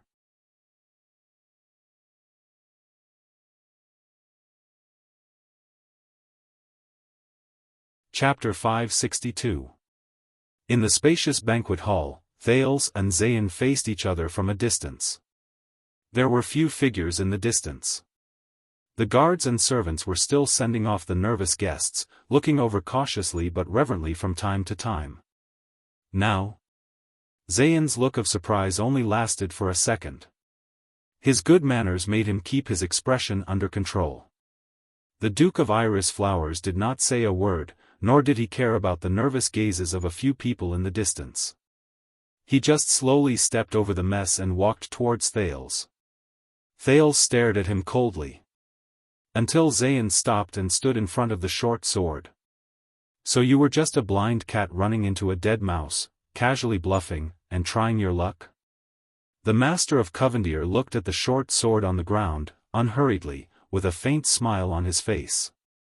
He was at ease, without the slightest loss of composure or self-awareness of having his plot exposed, just like when Thales exposed New Star's plot at the National Conference 6 years ago. This made Thales even more uneasy. I got it out of him, Thales said without changing his expression. This sword was indeed given to him by a guest, and not some other unknown channel. The prince glanced at the few exits. Unfortunately, the banquet tonight has strict security. And there aren't many guests who don't need a personal search to enter the venue. Zayn spoke unhurriedly and cheerfully. Then why are you so sure it's me? He looked so interested that a stranger might have thought the two dukes were talking about something amusing over a cup of tea. And not a thrilling political conspiracy. Thales frowned slightly. The youth suddenly realized that compared to the young and promising Duke of South Coast from 6 years ago, Zayn's aura was much more restrained now, and his body was much stronger. He's different. Thales told himself silently. He's less lively and bright, and more somber and steady. A thought flashed through Thales' mind, his experience in Northland may have made him tougher, sharper, and more skillful. Then these 6 years in Constellation. What did it make Zayn like? Our discussion fell through. Thales said calmly, maintaining the shrewdness and dignity of the Duke of Star Lake. Before the banquet. Zayn's eyes moved. But in the middle of the banquet, you came over to talk about the gains and losses of politics. Thales stared straight into the man's eyes. Or to put it more bluntly, I'm just trying to find something to say. There was a short silence. Thales looked at the pillars of the hall in the distance and watched the indistinct servants come to clean up the mess from the banquet. I know you have good self-restraint, Zayn, and I know you're thick-skinned. But it's not that good. Zayn nodded slowly. His lips curled up as if he was savoring a glass of fine wine. Can't it be that I really want to chat with you? Thales interrupted him coldly. You noticed. Zayn's gaze froze. You noticed that the royal guards were frequently mobilized to strengthen their defenses. You realized that someone had unexpectedly discovered Ankar's existence. The teenager looked at the short sword lying alone on the ground and walked forward. You can't sit still. You need to hold me back to ensure that the plan goes smoothly. Make sure that even after the king leaves, Ankar's target is still present. This is your biggest flaw. Zayn did not speak. And based on my experience, every time you're acting suspiciously and hypocritically, something bad happens. Thales stopped in front of the short sword, looked straight at the Duke of Iris Flowers opposite him, and called out his name. Zayn Covendier. Old friend. Thales said quietly. Zayn smiled, looking nonchalant. You're really paranoid, Your Highness. Perhaps when you were still in the north, you were schemed against and harmed by all sorts of people? Schemed, harmed. Thales swept away the images of Nuvan, Chapman, and even the Black Prophet from his mind. He chuckled as well, and perhaps you didn't realize, Zayn, that tonight, when you were trying to find something to say, king and vassals? Land and security? Rule and resistance? Thales' words were sarcastic. What you say reflects what you think. Zayn's smile faded. I think, before today, you've probably been troubled by the matter of Crow Caw City and Mirror River, the grudge between Byril and Doyle, and the problem of how to take advantage of the opportunity to profit from it for a long time. Thales did not look at Zayn's expression. He looked around at the countless tables, chairs, cups, and plates that were shattered because of Ankar's ruckus at the banquet. And all of this jeopardizes the prestige of Renaissance Palace, alienates the 7 Jade Star attendants, incites conflict among the nobles, and reveals the contradictions of governance, just to make trouble for me? In the hall a distance away, Glover and Praka, who had sent off the last batch of guests, were about to enter when Mallows reached out to stop them. The watchman looked at the two men who were confronting each other in the hall and shook his head. The lights were still bright, Mindy's hall was still quaint, but compared to the bustling scene before, the banquet hall was silent, cold, and empty. Only Thales and Zayn stood in the middle of the hall, facing each other and staring at each other quietly. The only thing between them was the sharp-edged short sword on the ground. After a long time, Zayn walked to the long table at the side, picked up the wine glass the butler had left for him, and poured himself a glass of Sarah Dukedom's famous grape wine. Like most people in Western Desert, Ankar Byril is both realistic and pragmatic, and not someone who will be easily swayed by words. Thales looked at his actions and frowned. Zayn raised his wine glass, leaned against the long table, and turned around. How can you be so sure that he will give up and back down? He looked at Thales carefully, as if trying to match the young man in front of him with the boy from 6 years ago. Not to the extent that he will risk everything in a fit of rage, to the point where blood splatters everywhere? Ankar Byril. Thales turned his head, and a shadow flashed across his face. Just like you, he said in a low voice. Zayn swirled the wine glass in his hand and smelled the aroma. Oh. Why? Thales looked at the wine glass in Zayn's hand and felt thirsty. Before he became a pawn, he was a person. He is a person, a very complicated, but also a very simple person. The Duke of Star Lake came to another long table, swept away the clutter, and casually picked up a wine glass. He did not care who had drunk it before, and simply flung it behind him, spilling the rest of the liquid inside. The wine fell to the ground, and a few drops splashed on Zayn's boots, causing the owner of iris flowers, who was savoring the aroma of the fruit wine, to frown. Thales picked up a jug of water, leaned against the long table, and turned around. No matter who instigated him, who influenced him, and who coerced him, all his thoughts and actions ultimately originate from himself. Zayn left the spot without batting an eyelid. Did you know him before? No, Thales filled the glass, but it was written in the intelligence that Anchor has a younger brother and 3 younger sisters, all young, living in Crow Caw City. Thales' gaze froze on the wine glass in his hand. At the time, I was thinking, if he died avenging his father, what would happen to them? Zayn looked at him and curled the corner of his mouth. Thud. Thales put down the jug. Single-handedly, breaking into the palace, pleading his case, and killing his enemy to avenge his father. This sounds heroic and satisfying, Thales said in a low voice. Thales said in a deep voice as he stared at his own reflection in the wine glass. But in reality, this won't solve anything. The royal family won't tolerate assassinations, and his actions will only be seen as a crime against order. As a bad example of destabilization, he will be severely punished as a warning to others. As Biral's family, they, who are already in dire straits, will only be met with disaster. Zayn's smile became even more subtle. And Thales' gaze gradually froze into ice. But when I thought about how he wanted to duel Doyle, I understood. Anchor doesn't want to kill, or even seek justice. Perhaps revenge is just an excuse. Thales looked up suddenly.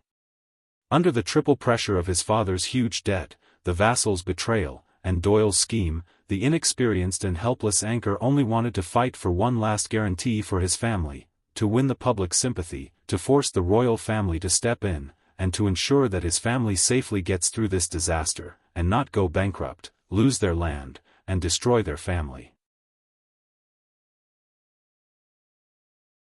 Zayn was still calmly savoring the wine with his nose, but he did not put it in his mouth. The prince's tone became tense. He took the risk, not for revenge, not even for justice, but for a future. And in order to not leave any loose ends, to perfectly complete this goal, Thales clenched his teeth. He must die. Zayn looked up and finished the sentence coldly. Thales' mind was in a daze.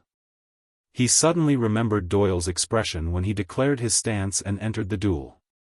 The voice of the Duke of Iris Flowers floated in the hall, ethereal yet mysterious. He can only use the most legitimate excuse of revenge and justice as an excuse, bear all the responsibility, and use his death to take away all the blame and disgust. It would be best if he died honorably, in awe, dramatic, and legendary fashion. Like a hero. Become a perfect victim who is not subject to harsh criticism, and only leave behind nostalgia and sympathy. Zayn observed Thales' expression and said playfully, only in this way can the mean, vicious, selfish, and hypocritical onlookers be at ease and release their pitiful empathy. Only in this way can the royal family and the kingdom, under pressure after this sad story, have no choice but to lend a helping hand and take care of his struggling family, so that it does not fall into ruin and decline. The clear water in Thales' wine cup began to swirl slightly. Like the surface of the sea where a storm was brewing. Anchor Biral. Thales was expressionless. He is not a selfish hero who, in a fit of rage, commits suicide for a just cause, and does not care about the cries of loneliness and widows behind him. Nor is he a scumbag hero who, in a moment of helplessness, becomes hot-headed, and destroys everything indiscriminately just because of some **T idea. Zayn looked at him silently, the wine cup in his hand calm. The prince slowly raised his head, his eyes still. He is just a run-down squire from a remote place, with a family and siblings.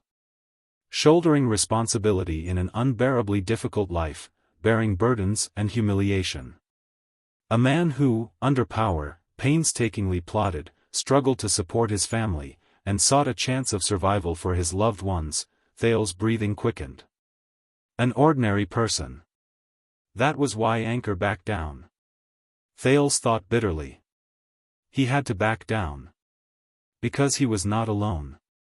Not just living for himself. Thinking of this, Thales could not hold back the indignation in his heart and raised his voice. And you, Covendier, you took advantage of this, of his humanity, of what he was born as a human being, of what he cared about the most. You turned him into your pawn. Thales' words were chilling. To deal with me. Zayn looked at him quietly. After a long while, he finally cracked a smile. Like a spring breeze and rain. Aren't you? Thales trembled slightly. Zayn swirled the wine cup gently, watching the liquid in the cup swirl orderly and steadily in one direction. Didn't you also take advantage of this, appearing to persuade him, but actually coerce him? Zayn's smile turned cold. Thales' wine cup trembled. Not long ago, when Birol came to me, Zayn's tone was casual. What I saw was a wounded, desperate, pitiful man who wanted to ask for help from the iris flower family, who were famous for their amiability. The eyes of the Duke of Iris Flowers flashed. He needed hope. So I gave him hope. Zayn paused and raised his eyebrows.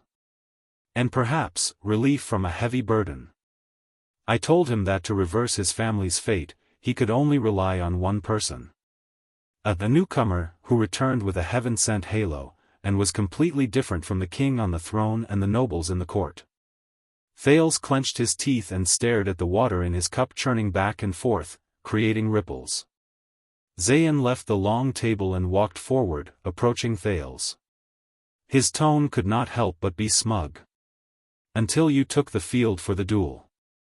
Until you used your power to cut off this hope, regardless of victory or defeat in the duel, life or death, whether you killed the prince or never overturned the case, his family would be doomed eternally. Thales shuddered and closed his eyes.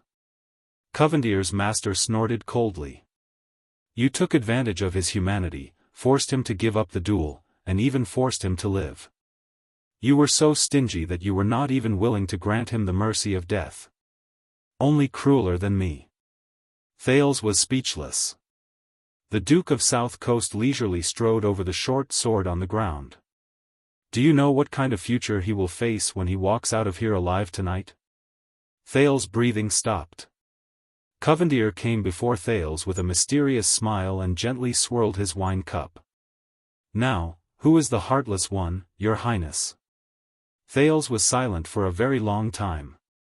He just stared at his wine cup. He watched the water in the cup go from churning to overturning, and then returned to silence. Just as Zayn's smile faded and he was about to turn around. Aren't you going to drink? Zayn frowned. Thales raised his head, his expression indifferent as he looked at the wine cup in Covendier's hand. Perhaps a little stunned, the Duke of South Coast looked at the wine in his hand and replied cheerfully, in terms of aroma, it's worse than the ones imported from Jade City. Zayn shook his head and swirled his wine cup with a regretful expression, but if you want to drink it, no, it's not my favorite flavor. Thales did not say a word and only snorted softly. But the next moment, he suddenly raised his wine cup and poured the water in the cup into his mouth. He downed it in one gulp. The Duke of Star Lake finished drinking and soothed his dry tongue. He did not care about his poor image and inelegant behavior. He wiped the water stain from the corner of his mouth and flung it away. Water droplets splashed. Zayn silently stepped back. But Thales stood up and left the long table. Why? Thales strode forward and questioned coldly, just because I didn't agree to your conditions? To be in cahoots with you and love each other? Zayn stood still, but he frowned as he realized that Thales kept moving forward and was closing in on him. Or have you already made up your mind to shed all pretense of cordiality and fight to the death with me? Thales pressed all the way to Zayn until they were less than a foot apart. All that was left was the gleaming dagger on the ground. Their gazes met and sparks seemed to fly. Zayn stared at Thales, his leisurely expression slowly disappearing. This is a warning. Thales snorted softly. Warning? Zayn curled his lips and called him by name. At the banquet, I purposely came to find you. Thales. To be honest, I'm not afraid of you finding out it's me. No, it's more like I want to be found out by you. Thales furrowed his brows. It's not just to create opportunities for Birel, Zayn sneered. Thales, it's to give you one last chance. Zayn lowered his wine cup and indifferently moved closer to the gloomy Thales. Birel's actions were all spontaneous. All I did was point out the way, give it a gentle push, and make a casual move. But even so, you can't take it anymore and are in a sorry state. He leaned close to Thales' ear and whispered like a lover, but his tone was deep and cold. Can you imagine when the game of chess gets serious? Thales did not answer. He just tightened his grip on his wine cup. I want you to know, Thales, I want to teach you, this is my response. The Duke of South Coast said in a rare fierce tone, as a response to you offending me, rejecting me, and even threatening me 6 years later. Thales stiffened. Zayn's breath left Thales' ear. The person in front of him turned back into the kind, gentle, and refreshing young Duke of Iris Flowers. But just a few seconds later, Thales took a deep breath. He chuckled. Me? Rejecting you? Thales' expression changed. He sized up Zayn from head to toe as if he was weighing him down. This made the latter unhappy. Until the prince said frivolously and sarcastically, "Sorry, I didn't know you like men." My dear Zayn. In that instant, Zayn's gaze turned cold. But Thales did not care. He even raised his left hand and gently placed it on Zayn's right shoulder. He also leaned close to the other's ear and shook his head. Otherwise, perhaps when I rejected you just now, I could have been more gentle and gentlemanly. Zayn stopped smiling. He did not move, nor did he look at the hand on his shoulder. He only stared coldly at Thales. If you choose war, Thales, you are determined to be my enemy. Then this move is just the beginning. Zayn looked at Thales as if he was looking at a corpse. The Prince of Constellation? The Duke of Star Lake? The protection of royalty? A good reputation? The loyalty of a subject? Experience in Northland? A lofty stance? He asked coldly, his tone flat. The next moment, Zayn suddenly raised his left hand and pressed down on Thales' left hand. I can destroy them, the Duke of Iris Flowers. Every word was laced with viciousness. One by one. Feeling the other party's grip on his wrist, Thales pursed his lips. Here, on the chessboard that I am familiar with, I can make you wish you were dead. In that moment, Zayn's gaze was so sharp that it could cut through flesh and pierce straight into the heart. When the time comes to shed all pretense of cordiality, even if I have to sacrifice everything, I can and will make you pay the most tragic price. The Duke of South Coast snorted and moved Thales' palm away. But to his surprise, not only did the silent prince not let go, but he quickly grabbed Zayn's wrist. Zayn's gaze froze. But what made him dissatisfied and even disgusted was not the action itself. Is it because of that conversation? Thales' voice rang softly. 6 years ago, when I was about to leave Eternal Star City and head north, our parting conversation. 6 years ago. Leaving Eternal Star City, conversation. 1 second, 2 seconds. Zayn's gaze was confused at first, then it fell into deep coldness, followed by anger. Because I asked about your family, your family? Thales' voice rang faintly, like poison flowing into blood vessels, flowing into Zayn's ears. And the secret of their misfortune? Any expression disappeared from Zayn's face in an instant. At that moment, the sin of Hell's river in Thales' body erupted with an inexplicable agitation. It almost made him lose his composure.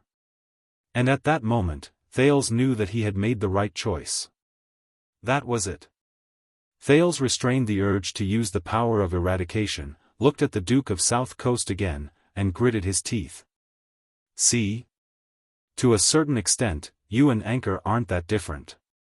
Thales felt a counterforce trying to break free from Zayn's grip, but he still held on tightly to Zayn's wrist, refusing to let go. At least, he could not let the elegant man break free gracefully. And you ask, who is the heartless one? Thales stared at Zayn, at his expressionless face, which was as dull as a blood clansman's. That depends on you. Zayn Covendier. Silence. A deathly silence spread as the two stared at each other as if nothing had happened.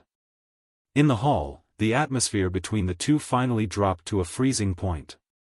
At the periphery, the royal guards waiting for the dukes to negotiate seemed to sense something and wanted to step forward, but were all stopped by Mallows. Finally, Zayn turned his head, avoided Thales' gaze, and stopped trying to break free from the prince. But he smiled. Do you know? From Black-Eyed John, Southerner, Herman, Ascension King, Alan, Oath Keeper, Midier, Conqueror of the North, Erica. Zayn became relaxed and at ease again, but the coldness in his eyes revealed the truth. In history, there were many kings of Constellation who taught Exted a lesson. And do you know what I've learned about how to deal with Northlanders? Thales furrowed his brows. Zayn no longer pushed Thales away, but pulled him closer and indifferently whispered in his ear. Before they F***ck you, you F***ck them to death. Thales' gaze turned cold. Don't imitate me. But Zayn smiled slightly. Do you think that just because you survived the Born King, you have the right to be complacent and do whatever you want? Polaris? Ha ha ha. The master of iris flowers said softly, believe me, if you try to imitate Nuven the Seventh's playstyle in Constellation, you will only die faster, more tragically, and more inexplicably. Thales felt a chill in his heart. This Zayn was often more unsettling than the gloomy and sullen Duke of South Coast. The next moment, Thales' wrist shook and was flung away by Zayn with great force. Watch your hand, your highness. The Duke of Iris Flowers smiled, as if spring was in full swing and the grass was luxuriant. As I said, times have changed. Not like before. Thales was silent. His threat was not effective. Or, was it too effective? Zayn took a step back and nonchalantly swept his shoulder, as if it was tainted. You don't want to be F***ked to death by me, your highness. Before you meet a real enemy. Thales' expression changed. He slowly raised his head. So far, the only enemy I can see is you. Zayn burst out laughing as if he had heard a joke. How to choose a friend or foe is an art, your highness. Constellation is at peace and has a bright future. His smile remained, but his tone became more subtle. Those who can see are friends. Those who can't see are enemies. Zayn picked up the wine glass in his hand. The wine was still in the glass, and the color was new. Better to die for a friend than to die for an enemy. He smiled warmly and immediately loosened his fingers. Thales' pupils constricted. Crack. The wine glass fell to the ground and shattered into pieces, sending crystal shards everywhere. Every piece of shard reflected the lights in the hall with a different kind of light and shadow. Zayn did not linger and turned to leave. That's my property. Behind him, Thales looked at the shards on the ground and said coldly. That's right. Zayn did not turn his head. So you feel heartache? Thales frowned. Aren't you afraid? Watching Zayn walk further and further away, Thales could not help but raise his voice. In Eternal Star City, you openly challenged the authority of the royal family, alienated Jade Star and its vassals, destroyed the relationship between Renaissance Palace and Western Desert, and endangered the heir of the kingdom. Or are you still planning on your coronation after the Jade Star royal family dies? Thales stared at Zayn's back and lowered his voice. My father will not be happy. Zayn let out a cold laugh. After what happened, you might be very busy tomorrow. He still did not turn around and only showed his back to Thales. He replied loudly, but if you have time, you might as well visit Byril in prison. Thales was stunned. Believe me, His Majesty will be very happy. Zayan's voice was getting further and further away, echoing. You might be the only one who will be unhappy. Thales' heart skipped a beat. Why? Because I said, this is just a warning. Zayan's steps were as elegant as ever, his posture calm and noble. So I left you a little surprise. Thales was puzzled. Be smart, Your Highness, and know your place. The Duke of South Coast's voice gradually lost its emotion.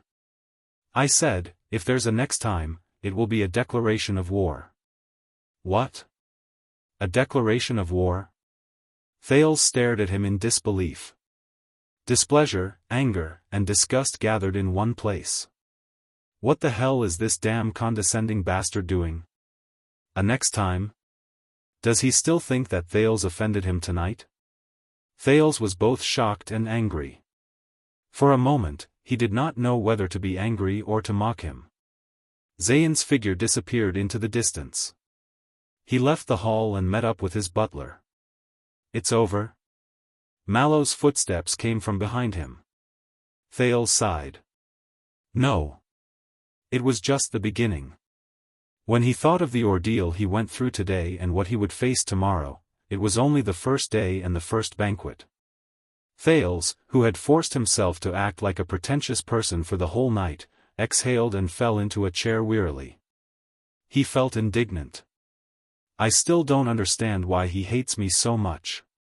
Thales snorted coldly. Looking at the broken glass on the floor, he became even more displeased and wanted to throw the empty glass in his hand to vent his anger. But halfway through his arm, the wealthy Duke of Star Lake took a few deep breaths, indignantly but rationally, put the glass back on the table.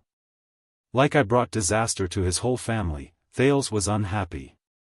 Mallows came behind him and nodded silently. Then have you caused trouble? The prince turned his head and rolled his eyes at him. I had Doyle change shifts in advance. He has to go back and settle his family down. Mallows was obviously used to the Duke's death stare. He reported indifferently, of course, tomorrow. Oh, no.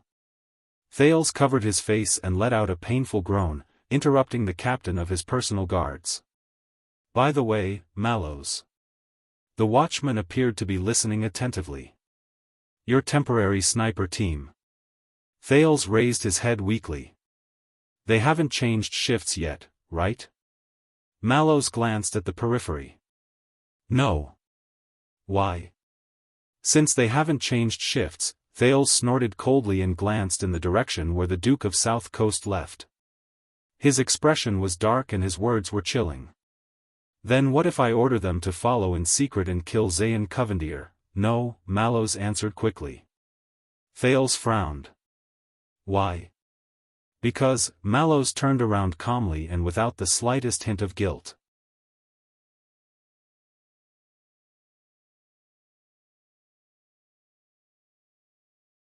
Chapter 563.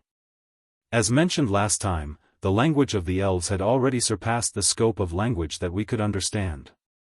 Most of its effective meanings were hidden in the silent understanding and resonance of the speaker.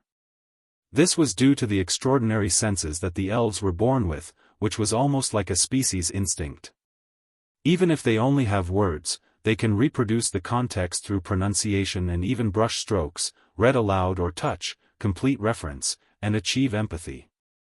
This is unimaginable to humans who can only speak dryly. In the study room of Mindy's Hall, Grand Scholar Bonner shook his head as usual and explained his grammar lesson in a leisurely manner. Thales sat upright behind the desk, quietly copying the ancient Elven alphabet, as well as the 5 to 15 phonetic symbols for each letter. His posture was elegant and meticulous. It was as if nothing had happened last night. Therefore, in written language, the Elven language is often so concise and capable that it makes one's hair stand on end. The grammatical structure of the ancient CIA Elven language often omits tenses and even pronouns, while the word order of the Gurian Elven language has many incomprehensible inversions. There's a little joke. An elven romance novel about a love triangle was translated into the common human language, but the readers were divided into 3 factions after reading the ending.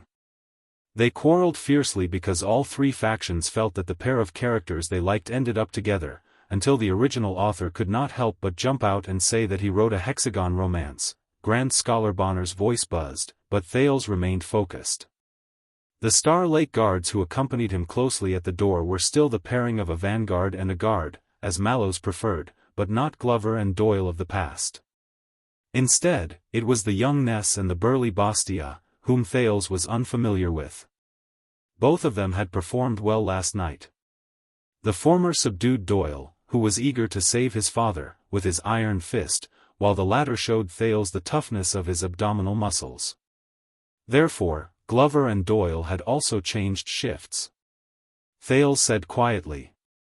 In view of this, when the Redalians, the origin of the Empire and the uncivilized era, imitated the ancient elves in creating the alphabet, they had to add a lot of additional grammatical standards, such as tense, voice, subject-verb-object order, and so on, to clarify things that the ancient elves could perceive without the trouble of describing. Thus, they went to the other extreme, which later resulted in the complex, detailed, and ever-changing ancient language of the Empire. In this way, we have to be extra careful when reading or even translating the Elven language. There was no sun today. The cold wind howled, and it was bone-chilling. Mindy's hall also appeared desolate and silent. In previous years, Eternal Star City would have already entered winter at this time of the year, but this year's autumn seemed to be especially long. It was gloomy, dreary, and grim. The Duke of Star Lake quietly moved his wrist and watched the letters appear on the paper. After one night, his back was stiff, his forehead ached, and the sides of his legs were cold. All of this reminded him that the corner of the bedroom was not a good place to sleep. Therefore, it is not difficult to understand why different races have different languages, and how different languages shape different races. Language is a tool, a result, but it is also a master, a cause. It is the best example of turning from guest to host, deeply influencing the user in the midst of change. As he listened to Scholar Bonner's whisper, Thales' eyes focused on the letters in front of him. The tip of the pen moved as delicately as a machine, every stroke was meticulous and precise. Other than that, there was nothing else. The others that he hated to face. It's far away. Scholar Bonner's voice became a little ethereal, his pitch strange, fluctuating between high and low. The young Duke did not respond. He changed the paper expressionlessly and turned to the next page to copy. The next page. And the next page. But Scholar Bonner's volume suddenly rose. It's far. The tip of Thales' pen trembled, and a drop of ink spread on the paper. He came back to his senses and looked up in surprise. I'm sorry. In front of him, the calm and composed Scholar Bonner had his hands clasped together and was watching him with interest. Scholar Bonner smiled and explained patiently, that was a sentence in ancient CIA, that was a sentence in the ancient CIA Elven language. If you annotate all the information contained in the pronunciation, it can be translated as, the scholar returned to his seat and said in a playful tone, your heart is not with me, not in the class, not even in the letters under your pen, your highness. Thales was stunned for a second. Although he quickly thought of a few excuses, he finally sighed and apologized sincerely. I am sorry, Scholar Bonner. Oh, no, I should be the one apologizing. Scholar Bonner picked up his teacup without a trace of anger. My explanation is obviously not interesting enough for you to focus your attention and forget your worries. Thales shook his head. It's not your fault. You're an excellent teacher. It's just that but Bonner interrupted him. I heard about what happened last night. Thales paused. Respect and understanding are good things, Your Highness. It's even more valuable not to ignore the value and connotation of a person, even an enemy. Is that so? The prince forced a smile and suppressed his chaotic emotions. Scholar Bonner closed his textbook and said faintly, "But don't forget that you're also a person." Hearing this, Thales was stunned for a moment. The old scholar, who was a person of virtue and prestige, smiled. "So I think we might as well end class early." Thales put down his pen. He just realized that the page of Elven language he had copied was full of mistakes. The teenager sighed. "Thank you for your understanding, Scholar Bonner." "I'm grateful." Scholar Bonner smiled slightly. "And the reason why we have to improve our grammar and study language is not to stop at daily conversations and letter writing, Your Highness." He stood up and said meaningfully, "I'm sorry. It's precisely because we, as humans, value each other's values and feelings, and because we want to better communicate and understand each other, and unearth and express what's hidden in our hearts. Instead of superficial behavior and reactions, falling into blind self-awareness and misunderstanding, constrained by malicious conjectures and suspicions, and trapped by indifferent nature and rules. The reason why we're different from animals and beasts, Your Highness, is not because we know how to make fire." The doddering Scholar Bonner carefully put away his teaching materials. "It's because some of us know how to make fire, and some don't." There was a profound meaning in these words, and Thales was speechless. He could only stand up and bow respectfully. After Scholar Bonner left, Thales looked at the gloomy weather outside the window and summoned his attendants, Ness and Bastia. "Has there been any news from Renaissance Palace?" "No, Your Highness." As a probationary vanguard, it was obviously the first time Ness had received the task of serving the prince closely. The young man, who was only a few years older than Thales, was very excited. He looked at the prince with eager and expectant eyes. "In fact, I think the palace is very busy because of what happened last night." "Last night?" Thales sighed, his mood gloomy. The older Bastia glanced at Ness, but the young man was oblivious to it and was still in high spirits. "Do you want to send someone to Renaissance Palace to ask?" "I can, no, there's no need." Thales stood up. "I want to change. Next is martial arts class, before Mallows arrives." The Duke stood up and unbuttoned his cuffs. After last night, he had an urgent desire to wield a weapon. "I want to go to the training field to warm up first." Ness was beaming with joy. "Of course, I'll inform the servants, but, Your Highness," the older Bastia said hesitantly. His voice was rough, like the bellows in a blacksmith's shop. About the training field, he wanted to say something but stopped. "What's wrong?" Thales looked at this guard officer who was as strong as a hill and recalled the strength he had when he surrounded him last night. He wondered if every royal guard had a person of such a build. "Doyle just came back." Thales' hand that was unbuttoning paused. Bastia observed Thales' expression and quickly said, "I mean, Doyle.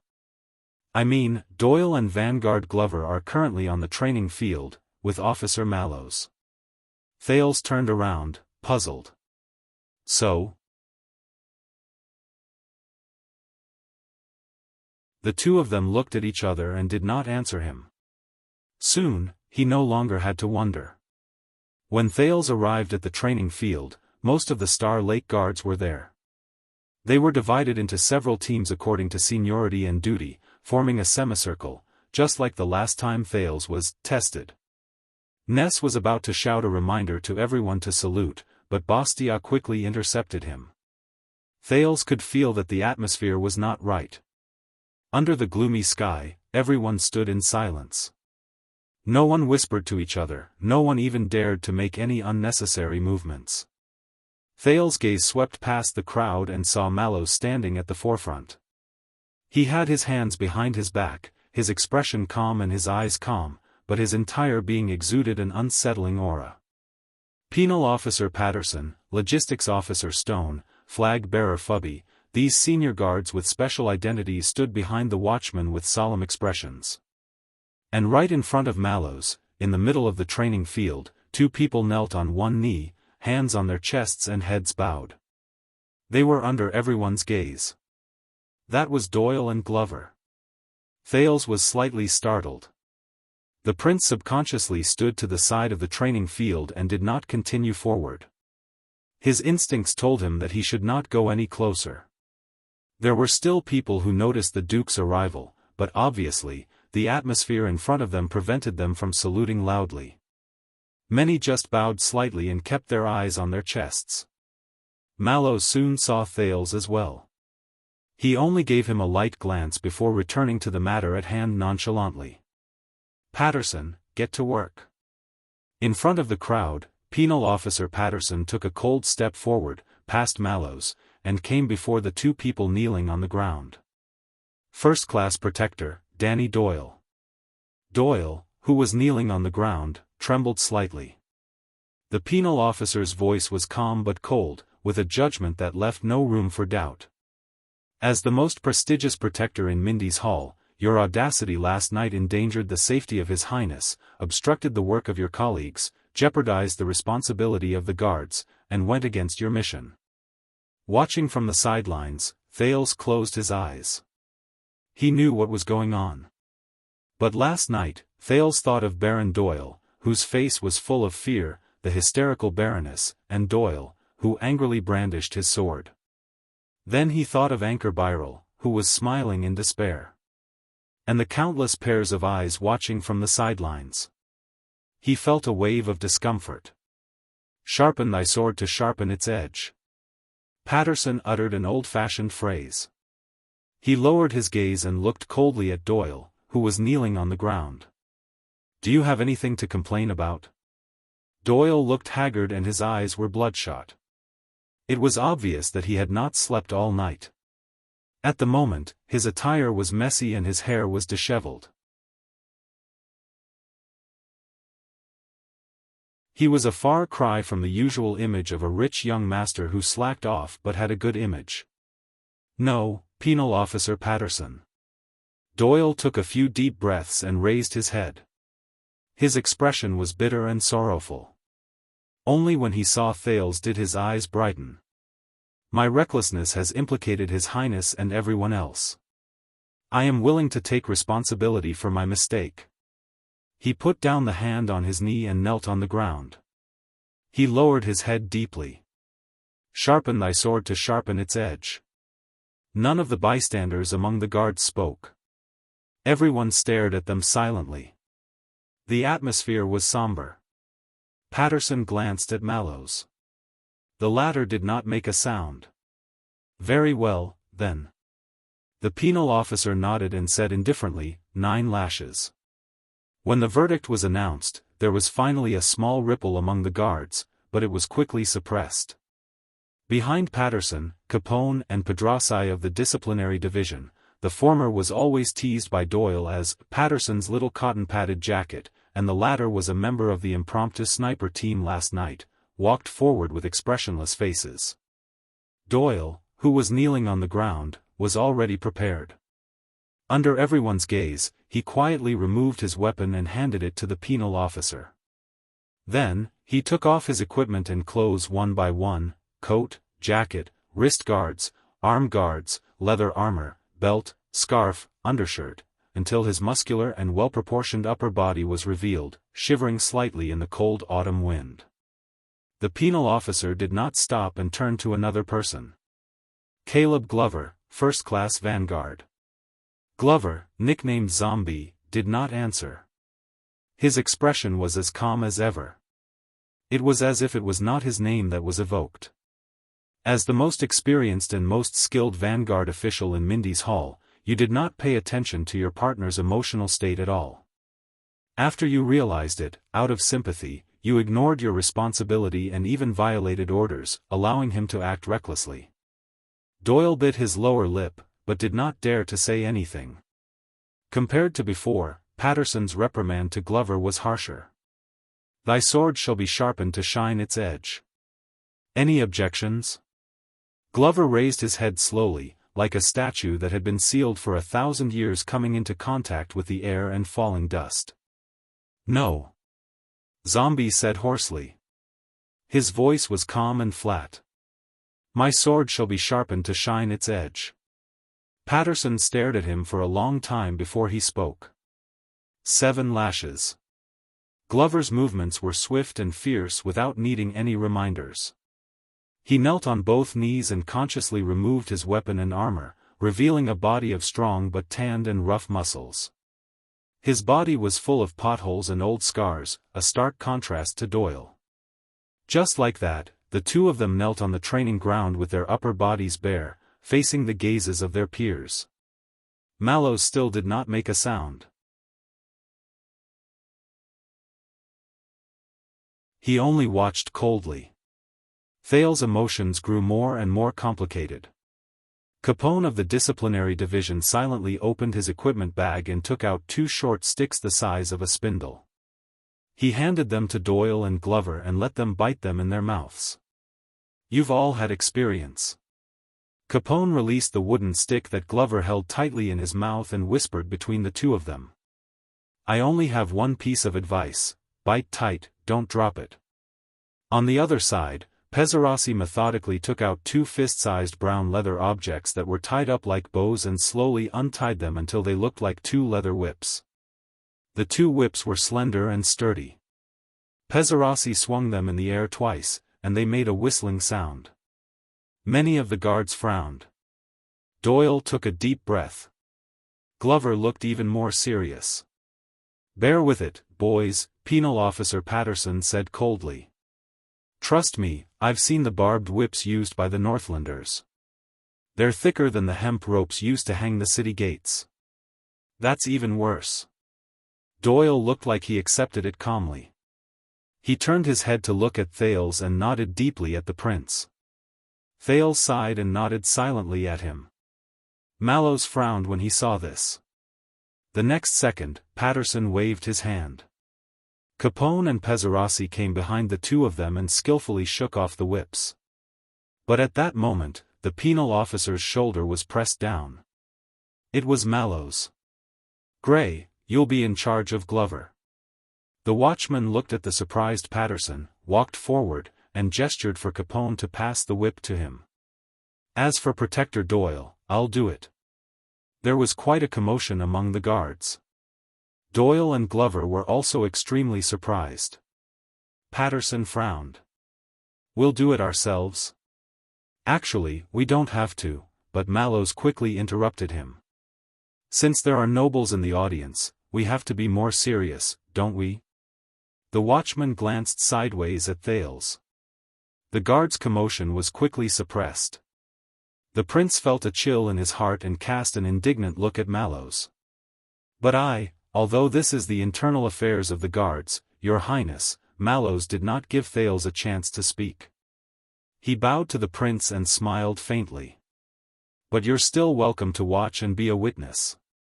Or, are you willing to count out the number of whips for us?" Thales was in disbelief. He was rendered speechless by him. Patterson sighed. He walked behind Glover, pushed aside the stunned Pezzarossi, and took the whip from him. Mallows came behind Doyle and flicked the whip in his hand. He smiled at Thales and did not wait for the latter's response. "All right then. Since His Highness is unwilling, then Toledo, you count out." Among the crowd, Toledo, Mallows' messenger, was stunned for a moment. He looked at his superior, then at the prince, a little at a loss. Until Mallows looked displeased. "Now." Toledo did not dare to hesitate. He took a step forward, raised his head, and shouted, "One." As soon as he finished. Under Thales' shocked and angry gaze, Mallows and Patterson swung their arms at the same time. Whoosh whoosh, their movements were practiced and smooth. The 2 whips were swung at almost the same angle, and the sound of the whips breaking through the air was almost identical. Thales' breathing stagnated.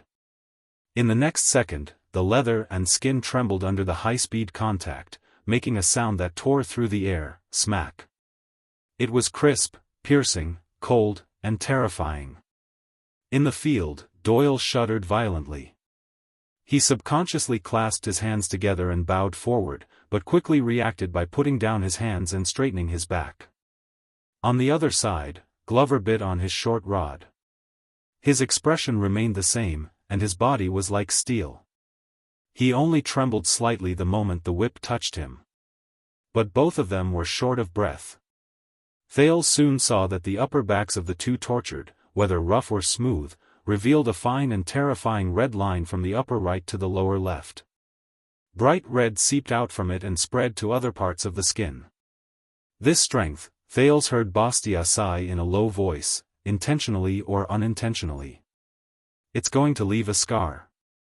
The onlookers' breathing was uneven, their gazes complicated. Mallows stretched out his left hand and stopped Toledo from counting out. He slowly said, "Protector Danny Doyle, do you know what your biggest mistake last night was?" Doyle was still immersed in the pain of the first whip. He did not speak, but only bit on his short rod, his face twisted. Mallows was silent for a while, then he turned to Toledo.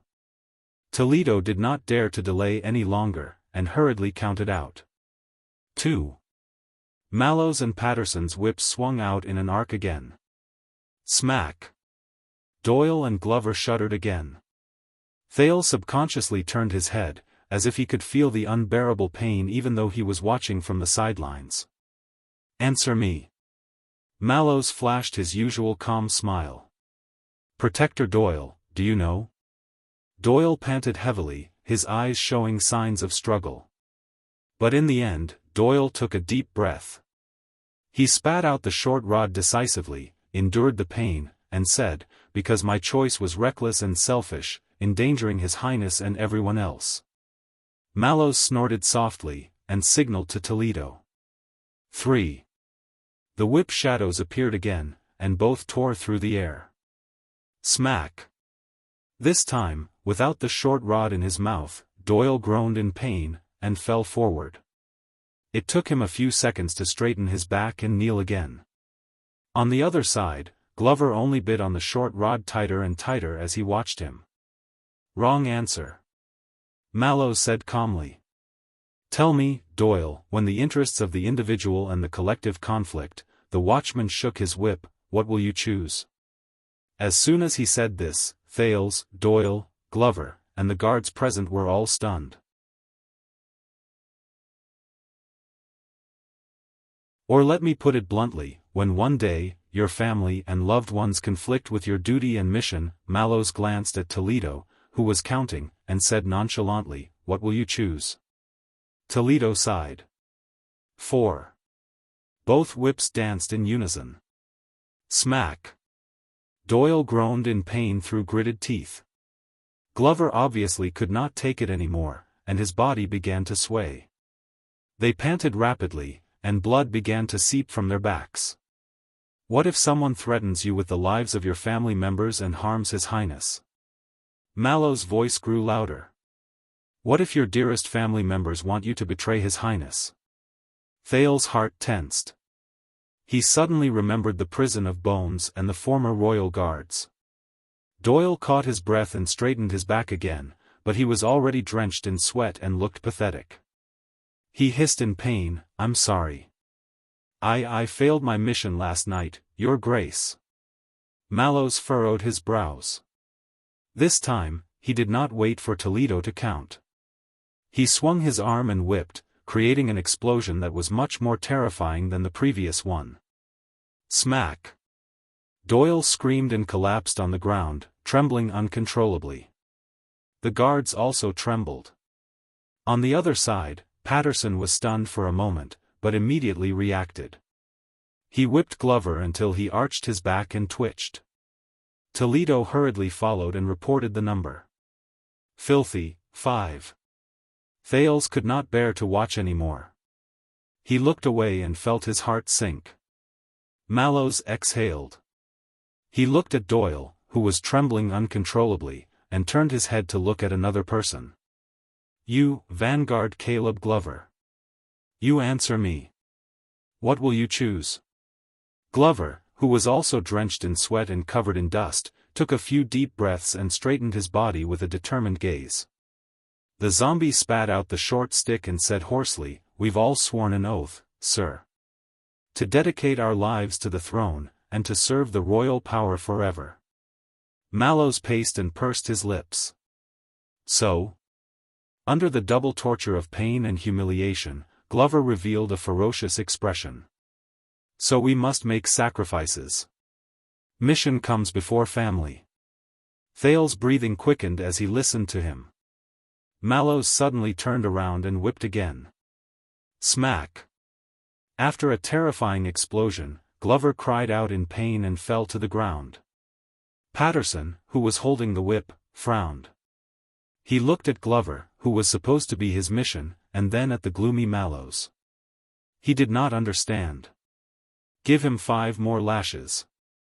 Without waiting for Toledo to report, Mallows gestured with his chin at Glover, who was under him, and said to Patterson, also, the whip just now does not count. The penal officer looked surprised and doubtful. Because you held back on that whip, Gray. Mallows did not wait for the other party to speak and said calmly, you know, I trust you very much. Patterson's expression froze.